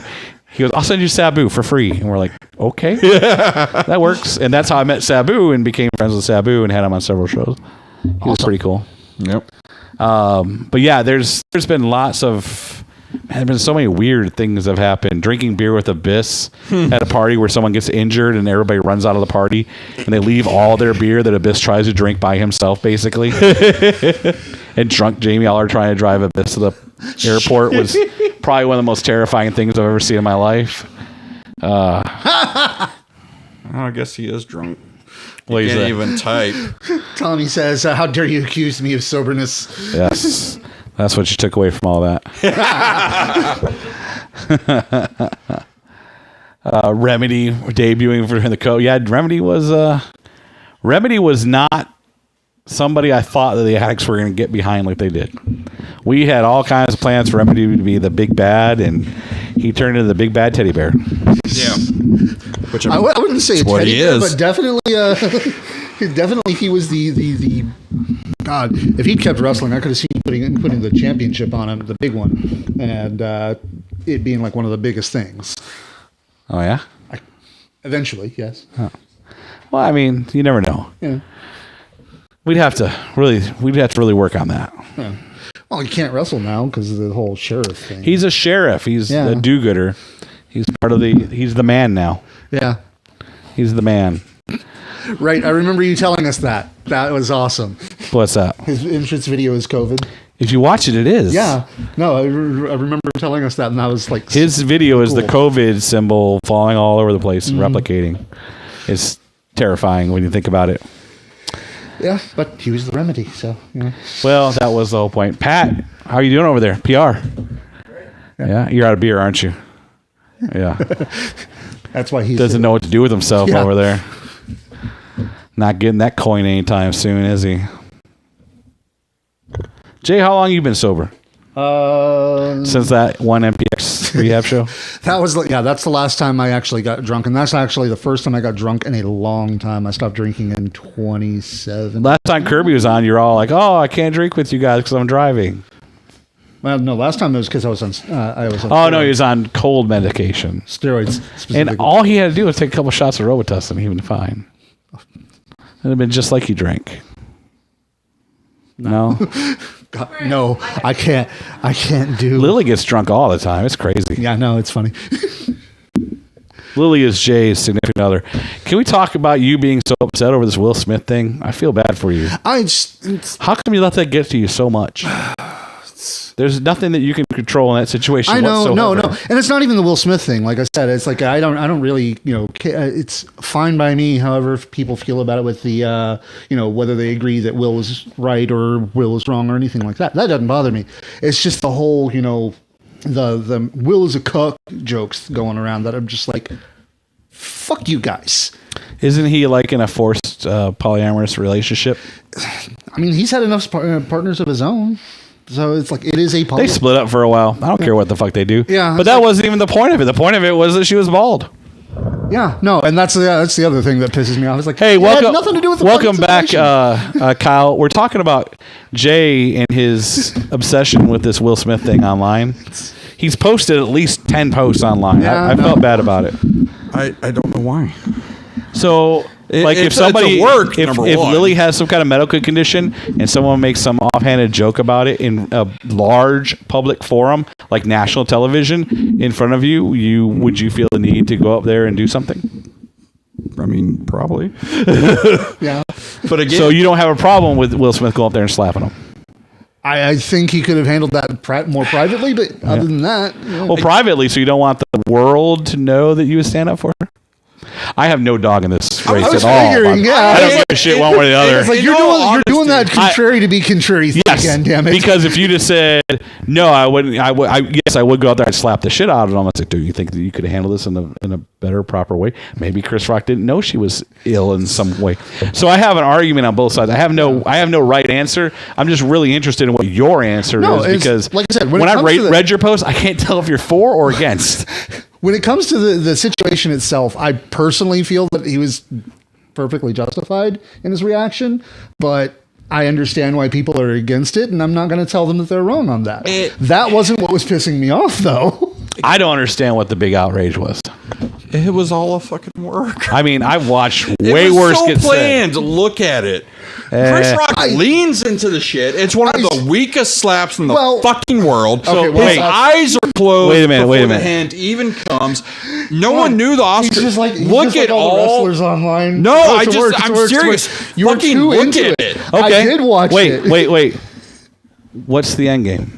Yeah. Everyone talked about the Oscars. Chris Rock's ticket sales have doubled for his concerts and his tours since this incident happened. For Will Smith? Yeah. What's it Got his name out there. And he just won a fucking Oscar. Yeah. What's it do for Will Smith's career? Okay, it may not have done anything for Will, but it did something for the Oscars and it did something for Chris Rock. You think Chris Rock's going to host again? Because they need someone to do it. Who else is going to do it?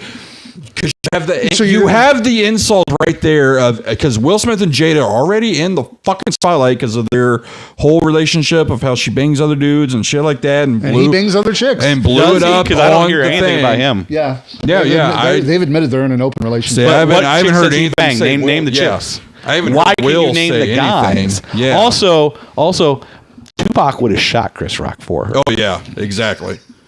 So but no, it's like, honestly, I know why Chris Rock was reacting the way he did, because I will admit, he was a freaking professional. Yeah. He's sitting there going, he's like, what the fuck is going on? Hey, Will Smith is coming up on stage. Is there something you need? Pow! What the fuck? You know? I don't buy this Chris Rock I know Spectrum thing. That's no.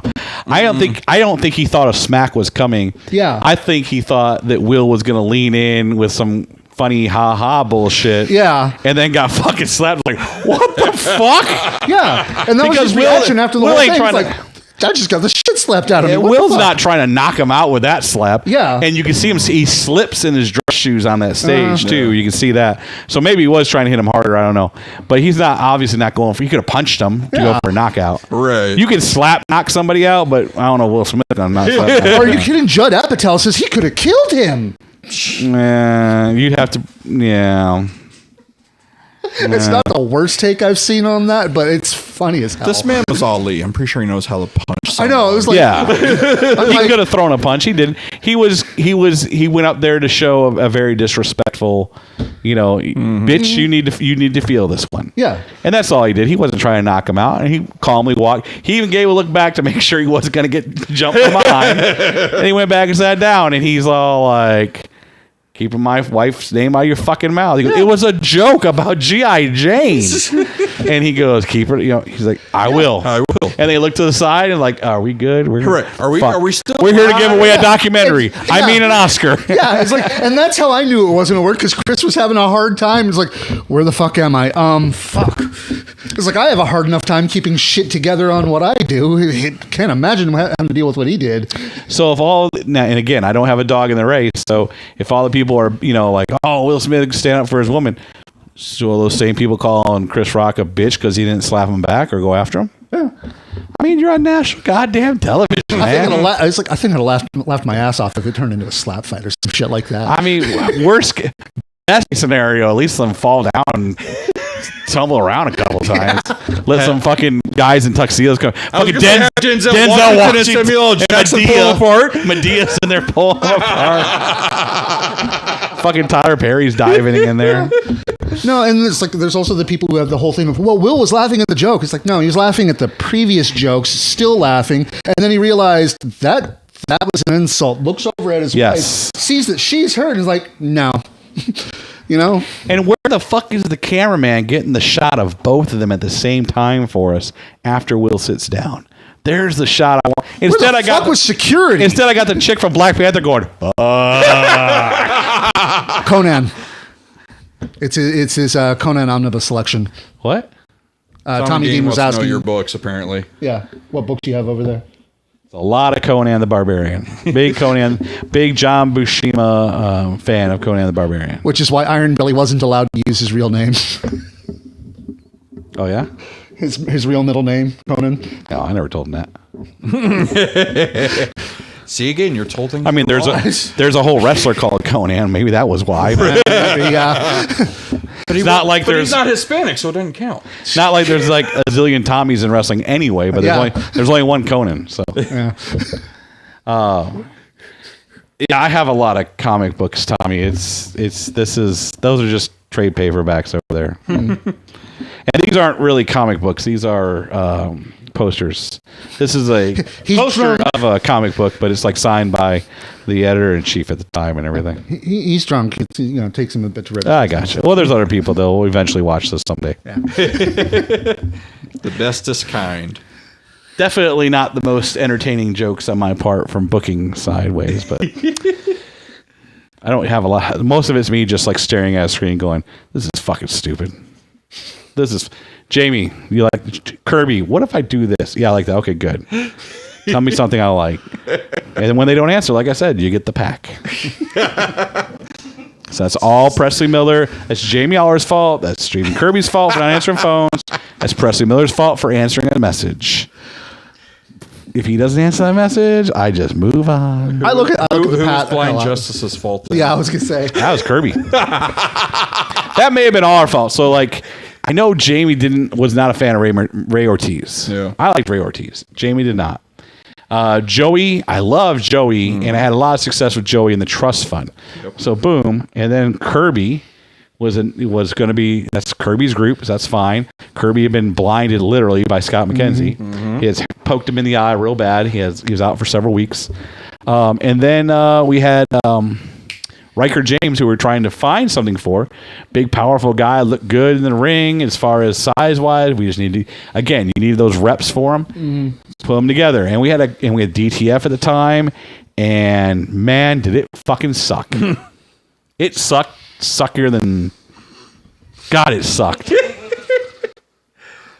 Well, and a lot of it was like Kirby said, it was a bunch of out-of-town people. Like, we could not get them regularly all the time. It wasn't even that. It was it just nothing. Joey got injured. Joey got injured, and then nothing made sense. Yeah. And all of a sudden, Ray Ortiz was booked all the time. It was like, nobody was fucking using you like a month ago. What the fuck? It's MPX. That's how it that happens. one had nothing to do with it. Yeah, Luke Langley's pretty cool. He's got a pretty smart mind. He knows how to wrestle. You should listen to that, Luke Lang. You should listen to your friend Luke Langley. Yeah. Yeah. Luke Langley would probably tell me he's not the real prospect champion, right? Probably. You pay Luke Langley enough money, he'll tell anybody anyway. He is a mercenary. That's the mercenary thing, yeah. You tell him anything. I originally was going to have, before the Athena and Palmer thing finally worked out, we were originally going to have a match. And I was going to give Tommy Dean a special mystery partner who I was going to make Gabe. And then when this came together, if you'll remember, I did Gabe and Tommy in the tournament instead. So that's how far back this has been working. Wow. I know it's a lot to keep track of. Kind of easy to fuck things up, isn't it? I was going to say, it's like, well, of course. Like, so the rumors are false. You don't book week to week to week. Oh, no. Yes. Okay. So, no, shit like right changes now, week to week. like right now, they're booked out for the month, right? They have no idea what they're doing, and I'm going to change whatever it is I've got down right now to something different. So, if you want to put it in that regard, that I change some of the things as we go, yes, definitely. I will. I don't even write I don't even lay out the format. That you love the format, right? I don't do that till Saturday morning, because if I do it on Friday, it ain't gonna cancel. They're gonna get sick. Their roommate's gonna get sick. Jay's roommates had COVID possibly 17 times in 2 years. Yeah, they're not going to have a car to get down here. Yeah, they're not. Yeah, the car's going to die the last second. Marcus, fucking Tony Strong had all this shit booked out, and motherfucker's car. I don't know, man. Get a James nothing. Johnson's answer goddamn message then. Something just fell apart on me, and I think we were doing great stuff with Tony Strong. Yes, I was so pleased. It was with looking that. good. Yeah, it's like everything. It was like hell. It almost looked like with Brixton and Exodus, you kind of got a second chance at what you wanted to do with Tony. No, Well, I'm just talking with the level of because they're black, right? Racist, wrong. There's nothing else about them. Really take that was nothing. There's nothing else about them that's in common. Yeah. The James Johnson's journey to superstardom was a manager. Strong. Yeah. And then Brixton and Exodus completely different. Wrestlers. Yeah. Brixton and Eden. You didn't say Eden. You said Exodus. Yes, I know. I said Exodus, but I was talking about the. And even with Eden, God, no, Eden was awful. No, Eden wasn't awful. You didn't say that when she first showed up. You liked her. I thought she got better, but she still wasn't that great. Exodus is a wrestler. Did you mean Exodus or did you mean Eden? Yeah. Okay. So, no, that was nothing like I was going to do the same. Yeah. If you listen to Brixton Shaw talk, he sounds like somebody you want to buy something from. He sounds very nice. He's got a very pleasant accent. Yep. He doesn't sound threatening at all. And I don't hate him. And we want everybody to hate him. So don't let him talk. Let Eden go out there. One, she's a girl. So every girl's going to hate her. That's easy. Yeah. She's going to get on that microphone and she's going to screech. That means everybody's going to hate her. Every guy's going to be all like, even if the guys think she's like hot, they'll be like, oh, God damn, I don't want to talk to her. But that was her job to do it that way. Yeah. If you just talk to her normally, she doesn't talk like that. Exactly. She's playing a character. So it was like, okay. And it kind of fit that he had like this bitch of a manager. He's undefeated. What are you talking about? She's delightful. Oh, yeah. I'm delightful. That was her. I'm a delight. So everything's going well. Was my fault. She just ran into some problems outside of wrestling that prevented her from being there. So we decided to make a change. That's all. That's all it was. I think she's back now. I think she was back last week for something. She was on a HOT. She HOT, did yeah. HOT with Stackhouse. Yeah, so she's doing stuff again. She needed some time away just to get shit in order, and sometimes that happens. Yeah. I took, like I said, last year I left Kirby for like 2 months. I got real sick. You left for 2 months. You know, you put the belt on zero, and you're like, "What the fuck?" That's when you come back. That was actually me. Yeah, remember we got that message. We were like, "See, I did that." Yeah. That was CJ was a champion, and we had an idea, or I had an idea. So what if we put CJ in an unwinnable position? 'Cause they hated him so much. We had him do all the sexual things with the belt, and I can't remember what the match is called now. But I told Kirby, Gladiator Gauntlet. I said, yeah, the gladiator thing. Gauntlet. I said, what if we keep doing the thing where they have to give him a thumbs up for the match to end, and we just keep putting opponents in there that they don't want to win? One, we don't want CJ to win, but fuck, I don't want this guy to have the damn belt. I said, and then at the very end we throw in 0, and Curry's like, oh my god, then they'll say yes. I'm like, well, there you go. Yep. And that was how you get it off of CJ onto a babyface, and that's when you line Exodus right up in the sights. Oh yeah, no, And then- that turned into one of the most incredible I was gonna things. say- That turned into you guys going, 0, he's great. This will be a long reign. To a week later, why is Exodus coming for 0? This, oh my god! And it was like, just by watching you, there was no way 0 could win that match. You were like, oh my god, he's gonna have the shortest addicts. I said, man, a week ago you guys were putting this over as this huge step. We were hoping it would be a long reign, but we know. The second Exodus won that title shot, you guys went into fucking DEFCON 1 or whatever. It's over. It's all over for him. I'll admit, it's like the one thing I looked at that and it's like, could he at least get one match where he wins and keeps the belt and then have him lose to? Then you don't have as much sympathy for Yeah, it. no, I know, I understand that, but You gotta play on people's emotions like Lily over there. Man. He's still the. If you let Silver win all the time, she's just gonna be happy all the time. she's over here flipping him off. It's very rude. Very rude. You're Yeah, in that's his- what that you're in you his have house. to. You have to create conflict within them. You have to make sure that it. she can. Actually, She we can pull the should plug. soon. She can pull the plug. You have to make sure that there's not always like, oh, this guy's going to win. And it's going to. The hardest match to book is, I just won the title, and here's my first defense. Because you've got Kyle going over there going, well, this guy's not going to drop the belt in his first match, and you've got to convince him that he is. Yeah. Yeah. And it doesn't matter. Like right now, Tatum Mang's first opponent is Gary J. It's not even a title match. If it were a title match, would Gary J win this thing, Kyle? No. If this match wasn't happening and I told you that this match was Exodus Prime this week, would you think Tatum Manning was going to walk out champion on his first week as champion? I mean, more than likely, Yeah. I don't see you taking the. and that's title off. Exodus as hot as fucking heel Yeah. you've got. Exactly. It doesn't matter because you're like, well, the champion's safe. He just got the fucking belt. He won the Rumble. He won at Destiny. That's the challenge. That's what you've got to make. Yeah. And that's when, and it's what's so happy when you go like, oh, I told so-and-so I figured was going to win this thing. But then I started thinking, oh my God, they've got me. That's what you want. That's what Yeah. you want. It's easy. And that's hell. That's what I loved about. Yeah. Dimitri and Luke, yes. Yes. God, It's that- easy to get the casuals to go, shit, so-and-so's going to win this one because they're better. And then the hero pulls it off. It's a lot different when you've got the hardcores who are there every week.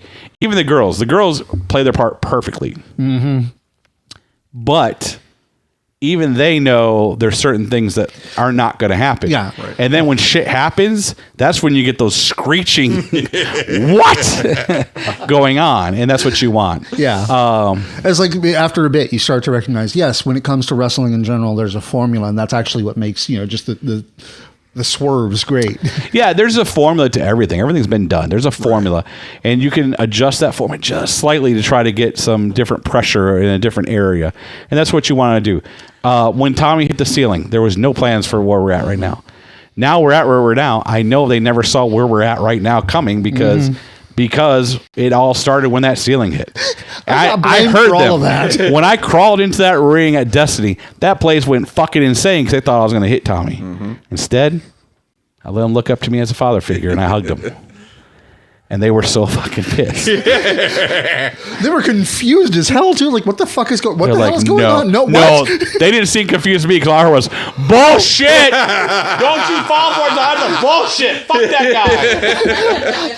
It's like, I'll admit, most of that promo that you were putting on in that ring, I was looking at them going, "It's like, what are they doing? What are they thinking about this?" Because it's just like they all want a father figure. Ernie's just not getting the job done. That's all. It's very gotta be careful about wording that, man. No, not at all. I said father figure. Yeah, sure. But that's You're hearing you always things. take things the wrong way. Yeah, You're man. the one who says Daddy Hill. Fuck off. Yeah, but you're the one didn't make that a went there sexual after I said brawl. father figure. Right? There was nothing inappropriate about anything I said, sir. You do this all the time. All the time. But going back to what you're talking about, making people believe differently, like not knowing Casey had a knee injury, going into Tommy versus Casey, it's one of those things where it's like, does Tommy come back? Oh, look, your son's on. Like, Hey, Tommy, you should be in bed. It is late, yeah. It's 11. You got a big day tomorrow, buddy. You got a big day. oh, yeah, You get some rest. He's got 2 matches.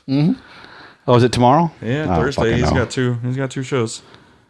But it is one of those going, like you were saying, making people believe in that. Like when it was Tommy Becker versus Casey, before knowing Casey's injury, when we were talking about it, I was like, man, do they really kind of just build Tommy Becker up to go down again? Or does Casey retain to go fight the winner of the Rumble, which we kind of all know is going to be Tatum? What do we do here? And then y'all obviously, But Casey there's had the story, knee right? injury, and you Well, change it.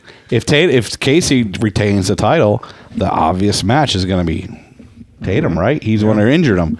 And then as soon as Casey lost that title, what do you do? now what? Now what? So there's a lot that went into that. There's a lot. That Destiny show almost ended entirely differently. Pretty much the week of, it was going back and forth in my head. So there's a lot of things that could happen in there, and mainly because of the Casey storyline. Right. I mean, it really had a lot of ramifications on everything tumbling down. Yeah. And then some idiot went and said, let's just do Fight Win Survive since we got so many weeks in April. And the second I did that, I knew I fucked up. You laugh now. I hope you're laughing in 4 weeks. Oh, You ever see basketball? yeah. And at the end of the grueling 16-week playoff period, here we are. If so-and-so wins but ties, it'll go into an overtime play-in game. And oh, fuck, I hate this. It seems like it's forever.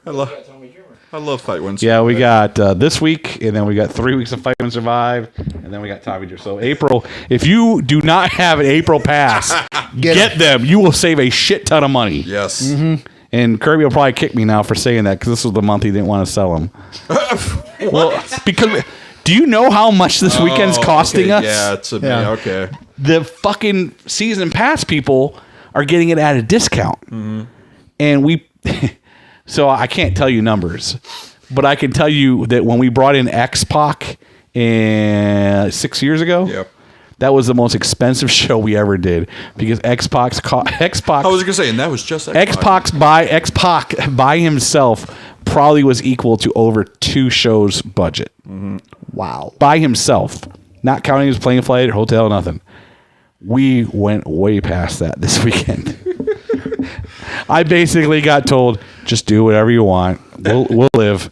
Yeah. Chris Bay, this is Richard Hill. Get your tickets. Get your friends' I need tickets. you this weekend. All right. And so it just trickled down from there. I'm sorry. It went more like this. Hello, Cal Jack. Would you like to fight a bear fighter? Score. Because you know your name's a Grizzly, right? So therefore it makes sense. I'm lying. Cal Jack was the first guy I booked. I really hope he's good. Actually, going looked into good to that a me. little bit, how did you discover the Amish guys? I saw them on somebody's Facebook, and then we originally had our original plan was to be Civil Disorder defending the tag titles against Jackson Stone and Ace Austin, and then that fell through. So I was like, "Fuck!" We didn't even get to announce it. So then we talked Jackson, pulled Jackson out, and I said, "Okay, well, I just need a tag team." And I had some guys messaging me already because Somebody made a joke. It's Hey Brother season. It is Hey Brother season. Oh God, yes. Skip was talking about Yeah. that. And so a lot of people had messaged me. And so Kirby's, I said, I don't know who I want to put on there, Kirby. He goes, well, let me see, what the reaction is when I put it out there. And different people are, suggesting different people. And I saw the Amish guys, and I'd already seen them on somebody else's Facebook. They'd already messaged me. And I'm like, I think I want the Amish guys because I can get Kari. Yeah. If I get Kari, then I can do 3-on-3. So message the Amish guys, and I'm like, hey, I'm broke. Can you guys come in and do this? And we worked out a thing, and then I said, okay, hold on. Kari, are you ready? Because Kari will message you back. Fast. But for some reason, he messaged back fast that day. And I was like, he's like, I am. I'm like, great. And I just put it together from there. Nice. They were a last minute addition, but I think they're going to be a fun addition. Yes. They're not. Again, they're not on national TV. They're not going to draw in like, oh my God.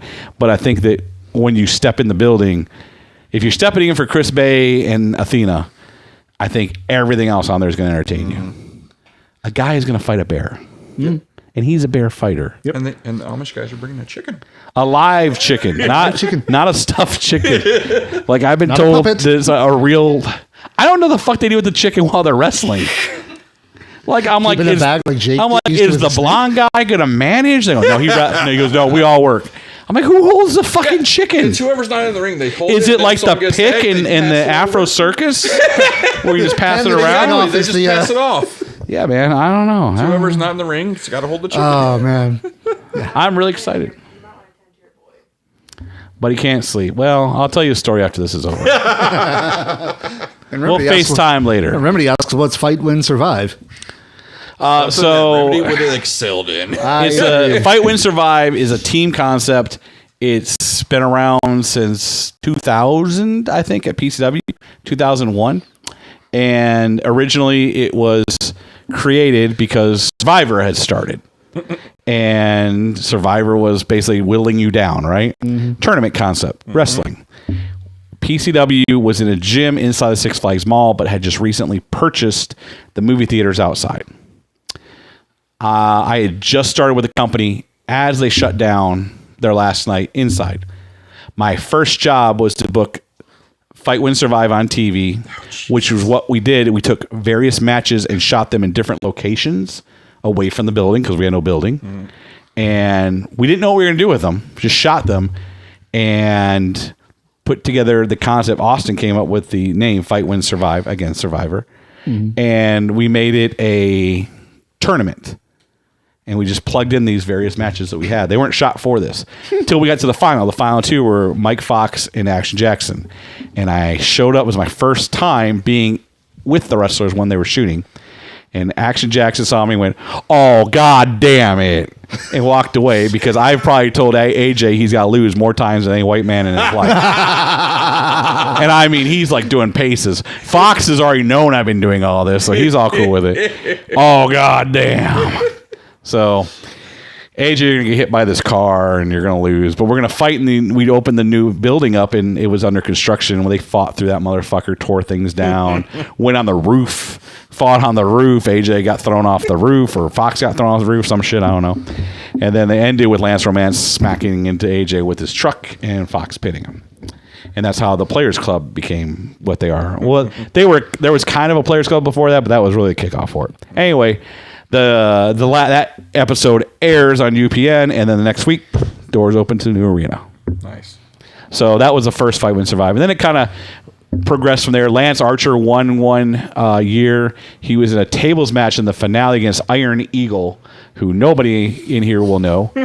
And you might know. You went to PCW. Remember Iron Eagle, little short guy with blonde hair, real jacked? Yeah. Not Aaron Eagle, Iron Eagle. Yeah, no, I barely remember him, but yeah. So he was in the finals in a tables match, and Rick Porter, our referee, saved everything because Lance is trying to get put on the table by Iron Eagle, and he takes his head and he slams his head in the table, and the table cracks in half. And we're in the back going, what? Technically, on the table. And Rick Porter goes, no, you got to put them through the I don't know how he sold it. But they grab another table, because we had unlimited tables back then, sets it up, and then Lance ends up doing the big slam through the table, and Lance wins it. Otherwise, Iron Eagle technically won the second one. So it's kind of like when in Lucha Bertel when Ian almost won the heavy metal. Oh yeah, because Ruben went through, but then kept his balance, so he didn't go through it. Yeah. Oh yeah, it gets dicey with those tables sometimes. Sometimes they won't break even if you pay them money, and sometimes they just crack right in half. And you're like, what? Squid Game. A lot of those tables didn't break. They came right. I'm on commentary going, he didn't go through the table. Is he really out? Here they come running back out. Tatum's like, we're going through this time. Oh, that's better. Good job, guys. Squid Games. Kirby did not tell us anything about the games. So Tyler and I are out there during Squid Games. Red light, green light. All right, you got to be in the ring when the green light's on. Oh, you're outside on the apron. You're eliminated by Phil Noir. 17 people later who are still doing the same thing but not getting eliminated. Oh, that guy's eliminated. No, he's not eliminated. He must have had a foot in. We're like making shit up. We don't know why we don't know why he's eliminated, but he's not. And then what was the match where you had a card that told you had to win by pin submission? Yep. We had no fucking idea. We didn't have the sheet that told us what those cards were. Wow. So we were out there with no clue what anybody is. If you watch it, we are fucking lost. At one point, I'm yelling at Scott. Idea, Tyler. I'm like, just fucking pin him. You can pin him right now. You can pin him right now. And it's like, oh, he's got to like do something terrible. He's got to knock him out. He's got to make him bleed or some shit. He's already knocked out. Just punch him. We did not know what was going on. He's got to make him bleed. What? Why do we have to make people bleed? Make him tap. And then Big Fitz gets eliminated in the weirdest way. I still don't know how Big Fitz got eliminated. He got voted out. Oh yeah, him and Exodus got voted out. Yeah. No, Matt Locke got voted out. Yeah, Matt Locke. That's right. Because that's when the Rat Lock thing. The Rat Lock, yeah. Yeah. But I still don't.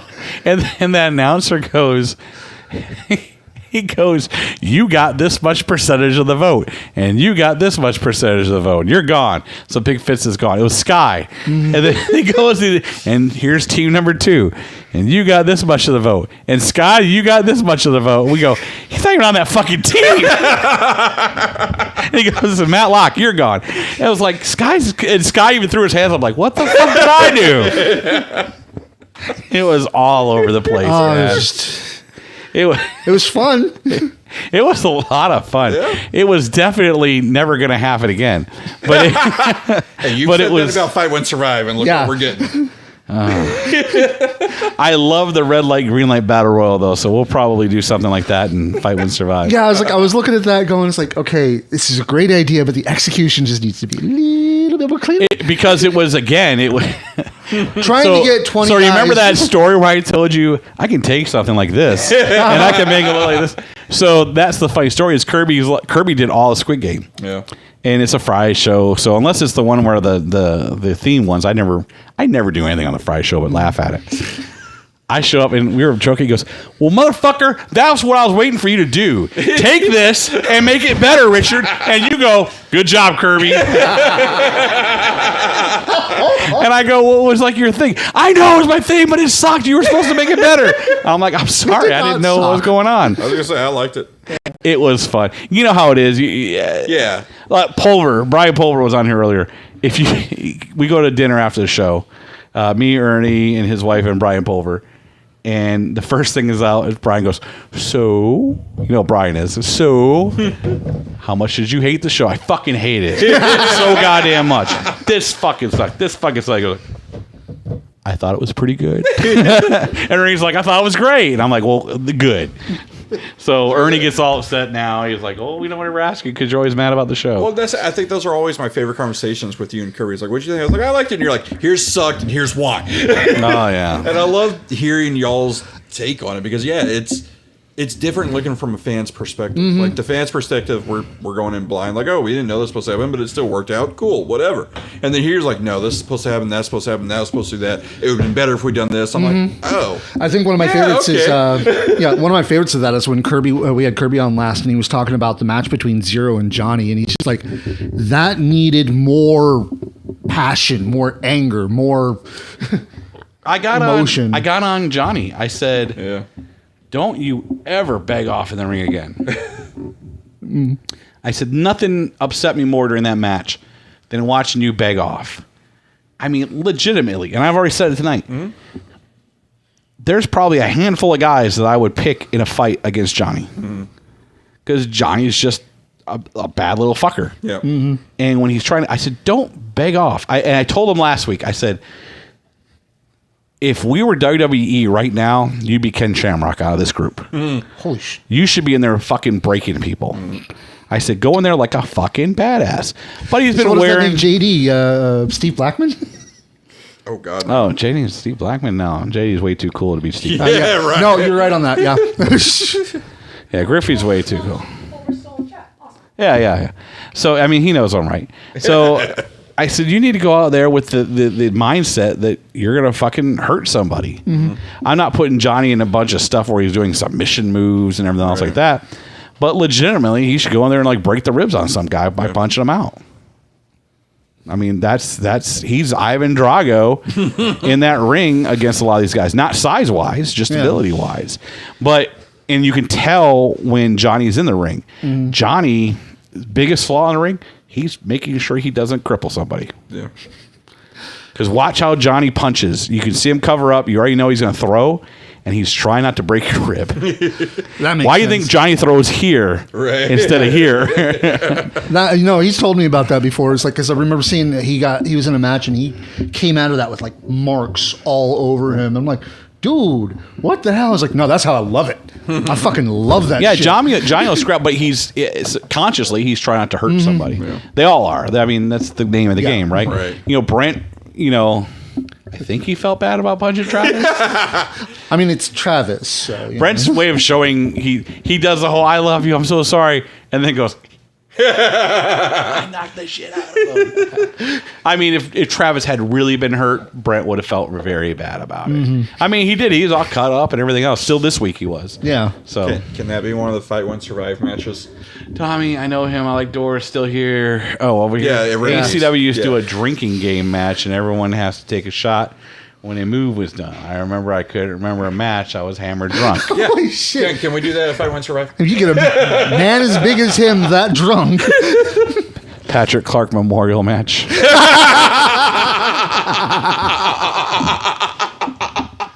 And Patrick's playing that game every show anyway. Kyle's right there with him. Just don't bring Four Loko into it. I've seen Kyle sometimes on Mainline afterwards. Oh, jeez.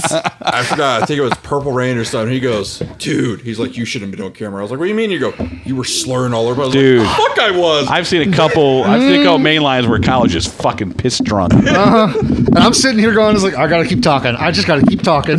Not sure. I've never been drunk at MPX. Oh my God. It's true. I've been drunk. Patrick's- I've been drunk after, not during. Patrick's the one I thought never drank. Like, Patrick's the one that only out of you guys would come up and say something to me after the show. Like, hey, buddy, how you doing? I'm like, all right. How are you doing, Pat? I never hear Patrick talk. He's so quiet. Now that I've gotten to know Patrick more and more and more, that motherfucker just drunk and got no fear. Yeah. He's the reason I started drinking. Of course you are, Tommy. Of course you are. See? Tommy Dean wants to do it for Fight One Survive. I've never seen Tommy Dean take a drink. I've been in big shots while the Bad Prince has been fucking drunk. Well, he doesn't do that so much anymore because Dad doesn't approve, right? The father figure stop that, right? That was way before that. I've been in the big shots where there's been, I show up big shots and everybody's like, come on over. I go over there, I look around. There's like 15 guys from MPX here, all guys, by the way, except for like Mikey B's fiance and Travis Trueborn's wife. Everybody else is a guy. Okay, let's look at what else is going on at the bar. There's a couple guys playing pool. So you'll go guys over here playing pool. There's two guys and a girl at their table. rough odds. And I'm like, I sit down and I'm like, it's 1:10 in the morning. Why the fuck are you guys still here? And that's when they start talking. Like, oh, you're all shit-faced drunk. You can't go anywhere. You can't drive. And then in walks two unassuming ladies at 1:30 in the morning at a bar, just now getting here alone. Oh, no. And there's probably a reason. And Brett McKenzie grabs Tommy Prince and goes, those girls looked at you. Go talk to them. And the Mad Prince with his pitcher of beer is like slinging around drunk. And I'm thinking, are you allowed to drink on this much medication? Probably not. There's Gabe, though. Drunk as fuck, doesn't care. Seen that. I'm like, well, nobody else is going to take responsibility. What? An NSYNC song is singing. And so is Mikey B. and Mikey B's girlfriend. Like nobody's watching. I'm like, oh my God. And I'm like, well, and here's Chris Richter, shirt up. I don't know what the fuck's going down to that end of the table. It's Richter. Yeah. Tyler, if you ever seen Tyler at a post show drunk, it's just Tyler just sitting there smiling. Like he's like the coolest guy on the table. Like he's not loud. Yeah. He may not even talk for a good while, but he's got like this knowing smile. Like everything's going according to plan right now. He's just sitting there enjoying the show. And by the end of the night, Tyler's leaving like with his girlfriend. It was like hot as hell. And it's like, well, shit. He knew exactly what he was doing the whole time. Yep. Well, that's a Saturday night at Biggs if you ever want to come out. That's bullshit. I've been to Biggs where there's lots of women around. That weekend there was none. And I just kept looking. I'm like, what the fuck? And it was like that police academy. The Blue Oyster, whatever it was called. Mm-hmm. Yeah, something like that. It was like it's just all guys. And they drunk. Yeah, so Mad Prince very loud and very gangly with his beer. What else you got? You didn't ask me any questions. I don't think we needed to. All right, really fire them off. I asked lightning round. Lightning round. God, most of our questions are meant for wrestlers more than anything else. Lightning round. So what's your favorite? What's your favorite and least favorite entrances? Welcome to the Party is the favorite. Least favorite. Anything that takes long, like Matt Warner on Simple Man. Least favorite entrance, like an MPX. Yeah, sure. That would probably be. Huh? No, I like Wesley Crane's. I like the bonk, bonk, bonk. I like that one the best. Somebody was playing it the other day, and I was like, "Oh, it's Wesley Crane." I like Wesley Crane's. What's the least favorite? Who sucks? Let me see. Joking. No, I like Sebastian's with Michael Schaefer. Yeah. Mm-hmm. I really like Sebastian's Dragon Ball Z one, and I don't like Dragon Ball Z, but I like the music. The baby metal? Yeah. I like that. I like the music. Although I always found it interesting, he uses the actual video, but he uses a cover of the music. So yeah, that's weird. I chose Kiefer Bartek's. He comes out to Neon Moon, and I said, "Let me do the TikTok version where they do noise, and that." And when they made the video, they fucking used the whole beginning. So by the time Kiefer comes out, he's done everything else. The song hasn't even really kicked in yet. And I was like, hey man, let me use this song for you, blah, blah, blah. He goes, oh, like that. I was like, yeah, it's a TikTok version. It was hot for a while, blah, blah, blah. And it never even got there. And he goes, thanks for changing my music. So yeah, that was a big bust. That was a big bust. Well, now he's retiring it, apparently. Yeah, he's going to do something else. Yeah. So you're to blame for that. That was all my fault. Where the fuck is Neon? Where's Neon Moon? That was Neon Moon. Huh? But they used that whole long-ass beginning before you got to it. Well, we couldn't tell. I know. That's why I'm saying that sucked. That was my fault. Yeah, I was really disappointed. I was so excited, and I'm like, oh, it's kind of a faster version. And this nope. Because I was going to say, we've talked about it before where you're like, yeah, I hate when it takes forever for them to come out. Mm-hmm. Like, that's why I said Mance Warner was Simple Man. You're like, no, fucking it takes forever. I hate it. I forgot who it was. Someone did it at MPX. You're like, yeah, shit took forever because they waited forever to come out because it was the music. And I can't remember who it is now because it probably is who you would hate. Matt Cross? No. No, nobody that obscure. Yeah. Lily wants to go. I think Lily wants to go home Apparently because she was at work today. So Yeah, but she, he wants to beat Kirby's record. I'm not trying to beat anybody's record. Lightning round. You're the one who told us to go to midnight. well, I didn't tell you to go to midnight. Mistake you've made that you don't regret. yeah, that's I'm not answering that. no, we hate that stupid. fucking question. That's dumb. You made that fucking question. Biggest regret I made. If it's a regret, I already regret. Biggest mistake you made that you don't regret. That's the. if it's a Yeah, see? Exactly. biggest mistake I made that I don't regret. Yeah. I don't know. That's dumb. If it was a mistake and I don't regret it, then I don't consider it a mistake. That's by definition. That's fair. Your favorite comic series, your favorite comic book. And Tommy Dean asked predictions for Saturday. Yeah, That's more for not a real us. question. Yeah. Current favorite comic series is Something is Killing the Children. Definitely recommend you get the trade paperbacks on that. Read it. Favorite all-time comic book was X-Men because I'm a huge Chris Claremont Wolverine fan, but not so much now. Used to be a huge Nightwing fan until they really fucked that character up. Rick Grayson? Oh, thank God that's over with. Yeah. Oh my God, that almost got me out of changed comics. his fucking name. He got amnesia. He And got so- shot in the head by KG Beast Yeah. on a rooftop. Yeah.